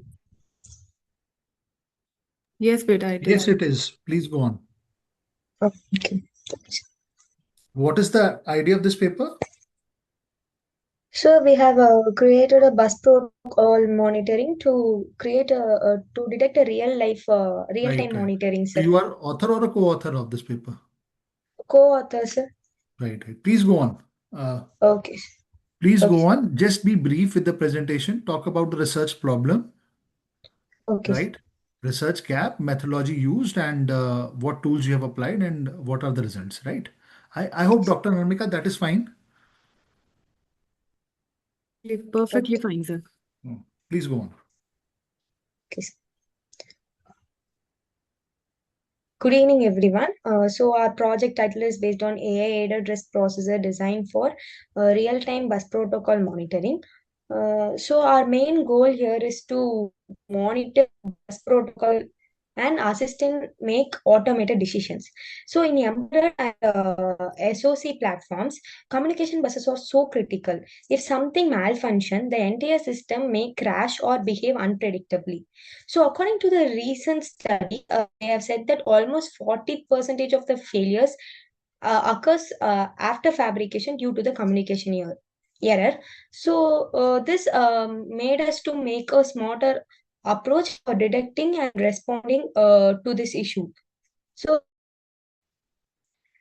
this existing monitoring techniques usually rely on fixed logic methods and manual methods.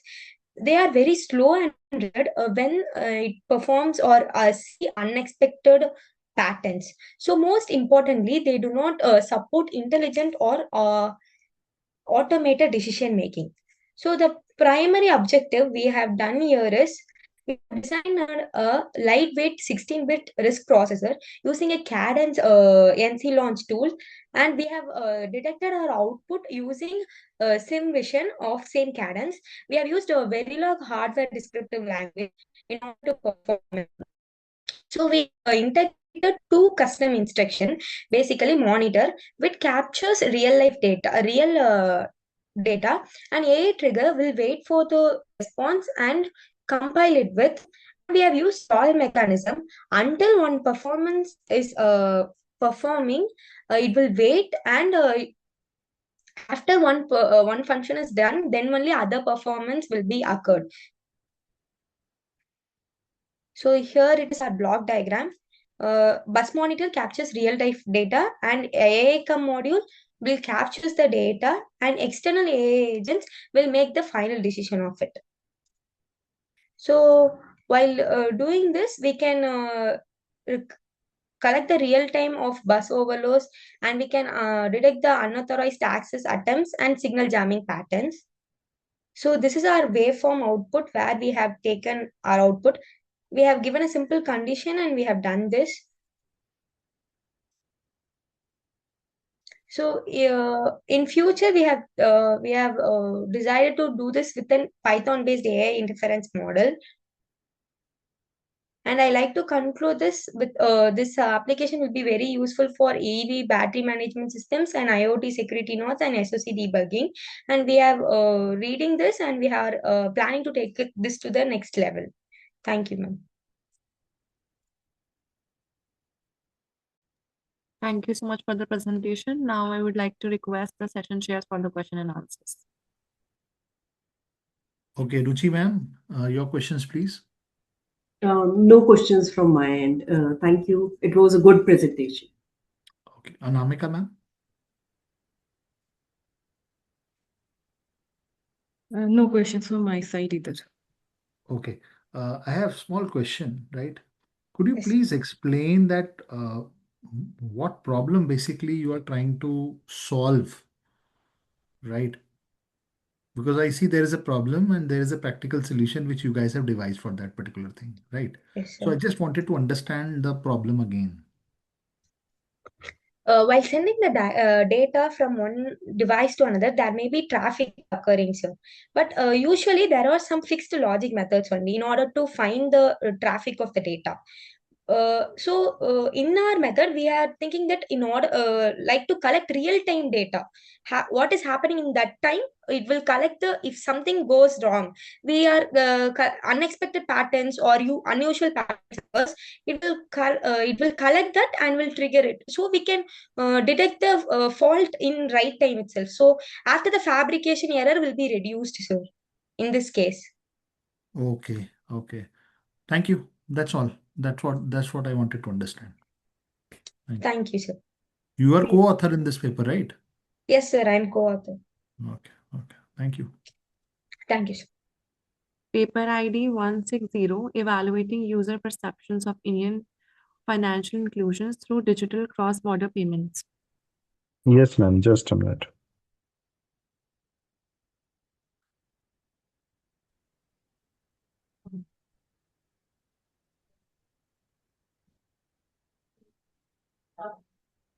I hope the PPT is visible. Yes, Okay. it's Thank you. visible. Please go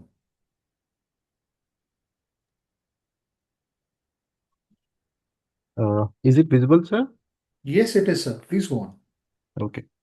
Right. So, good afternoon, respected panel member. My name is Dr. Harendra Singh, and I'm presenting the paper with the title Evaluating User Perception of Financial Inclusion. And uh, submission ID is 160, and other team members are Dr. Aditya Kumar Gupta and Dr. Vikram Singh.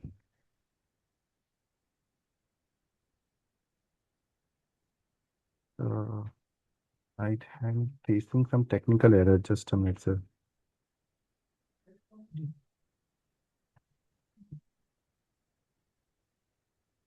Yeah. Are slide moving, sir? No, I cannot see the slide moving. Could you please? Now Yeah, now it it's is moving, yes. not moving. Yes. Yeah. So basically, this cross-border retail payment, especially for the small value, continue to face delay, higher fees, limited transparencies, and these frictions actually affect users more severely than the domestic transactions. And in response, the global bodies like G20 and FSB, that is Financial Stability Board, they have set clear targets to improve this cross-border payment system. And their focus is on interoperable fast payment system and adopting the common messaging standard to reduce the cost and delay of that.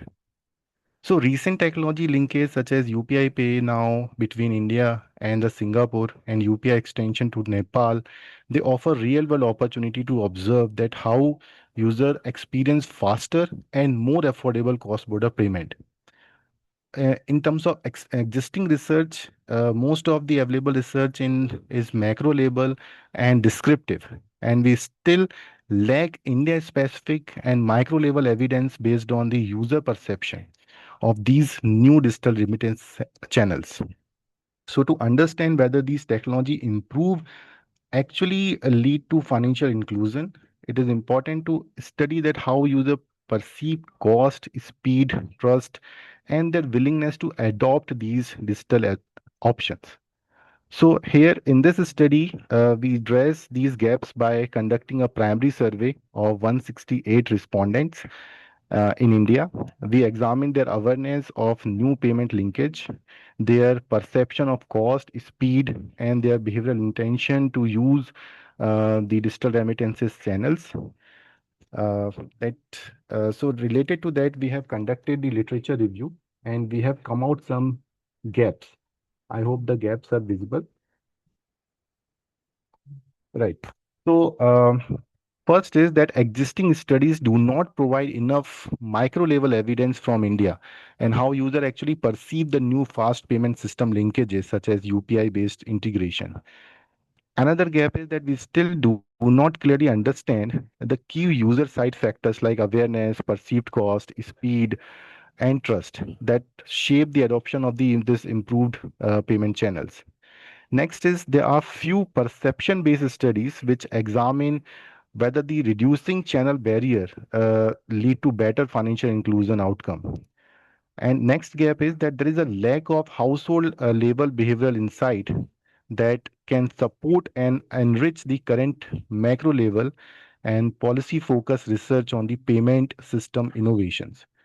So these gaps we have identified on the basis of literature review which we have conducted. And based on these gaps, we have identified three objectives for our research. And these are three objectives. That is to measure the awareness of individual about India's recent FPS linkage and their perceived impact on the remittance speed and cost, to assess the trust and willingness to adopt the digital cross-border channels among the senders and recipients, and to identify the access barrier like device availability, digital literacy, identify verification, which may hinder the adoption as perceived by the respondent. So, with these objectives, we come with the methodology. This is a research methodology we have adopted. So basically, the study focused on individuals who are living in the urban and semi-urban areas of India who send or receive the remittances or use a digital payment system. We have conducted this study by using the convenience sampling. So we have taken the data from 180 people. Out of that, we have received 168 valid responses. And the data was collected using the structured questionnaire.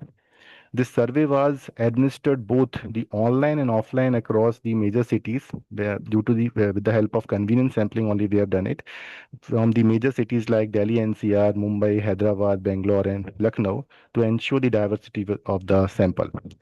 So the questionnaire captured key aspects such as awareness of the fast payment system, level of trust and intention to adopt, access barrier like limited device, digital literacy level, and the poor internet connectivity. All responses were recorded on the 5-point Likert scale. The survey tool was first pilot tested, and the reliability of all construct was also checked. That is strong. The convex alpha was above 0.8, which indicate the higher internal consistency. Come to the research data analysis part. So we have analyzed the collected data using the SPSS 28 and MOS.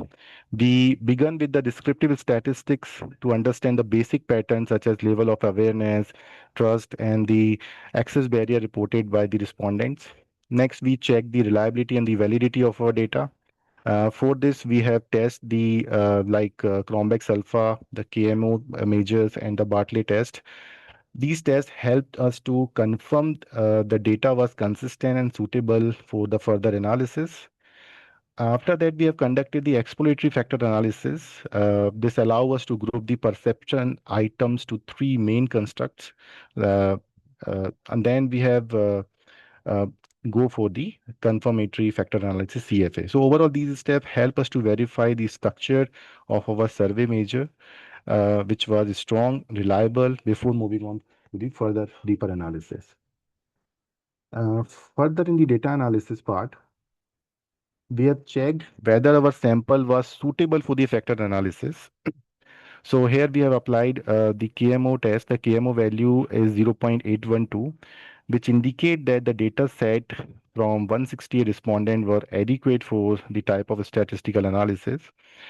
The Bartlett test of sphericity, that is highly significant. You can see the chi-square value is Dr. 2345. Haren Singh, I'm so sorry to intervene. Can you please wind it up a bit early?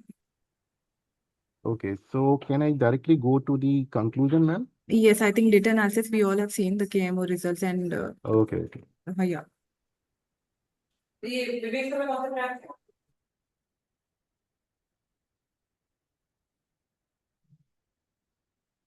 Okay, so basically, let's discuss the findings and conclusion of our paper. So basically, our research paper analyzed the perception of 160 respondents in India regarding the awareness, trust, willingness to adopt, and the barrier they face in using digital cross-border payment channels. The findings show that higher awareness and convenience strongly encourage people to adopt the digital remittances system. However, there are concerns related to trust, such as fraud and data privacy, access barrier, like lack of smartphone or documentation. They remain major challenges. These insights highlight the need for the wider public awareness campaign. We should have the stronger regulatory safeguard and digital literacy initiative to be done to build the confidence among the users. And by addressing these barriers, digital cross-border payment can become cheaper, it can become faster, more accessible, especially to uh, under deserve and a low income group who are still not using it. So future research could include the larger and more diverse sample. We have taken only 168, and it can be more diverse, compare different countries also, and use the longitudinal data to better understand the adoption pattern over time. That is for the future.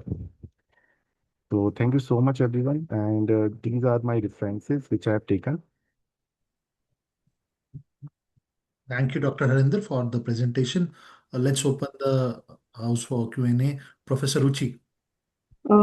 Sir, thank you for the wonderful presentation. In the findings and conclusion, majority of my questions were already being resolved.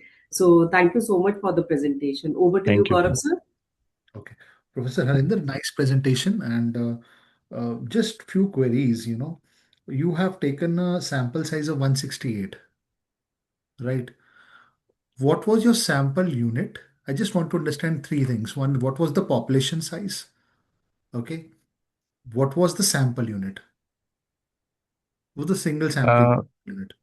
Sample unit, I don't understand, sir. Like Who was the which? single respondent from where Okay, you, okay, okay. who answered your So question? basically, sir, like first of all, it is a convenience sampling, and as I said at the earlier, that the I was people who about are to come on using, convenience sampling. Just want to yes, understand who's your single yeah, unit.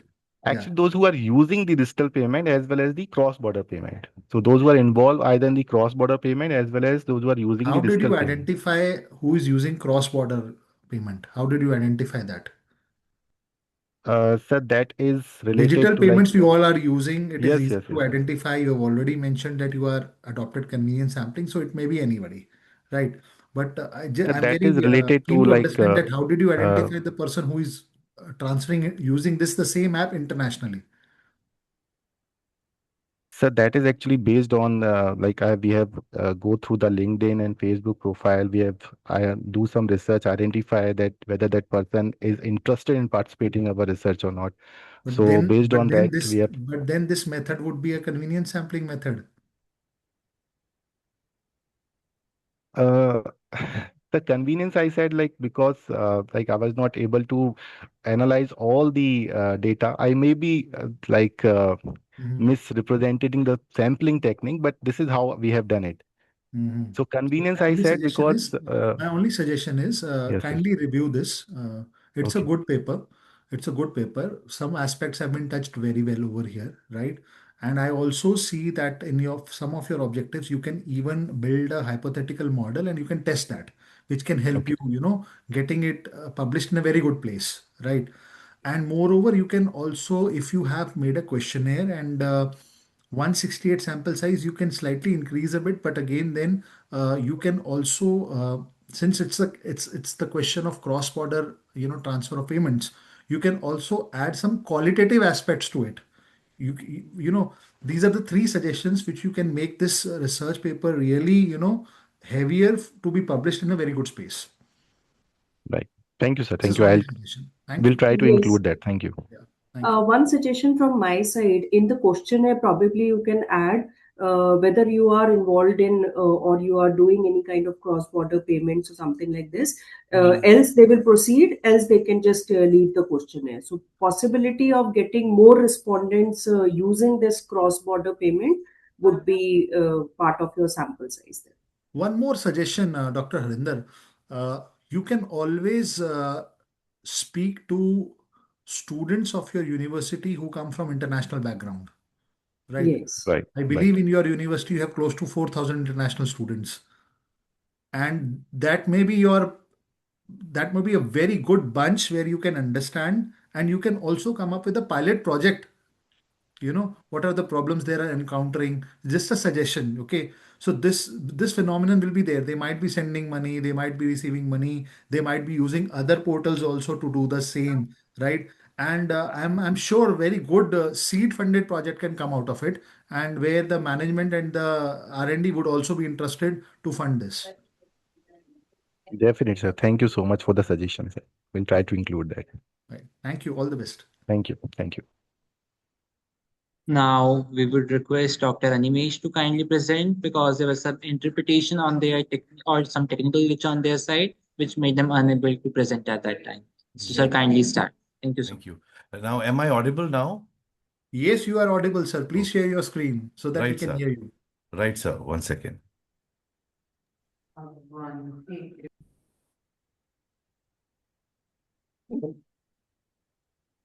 So I'll just put it on a full screen mode.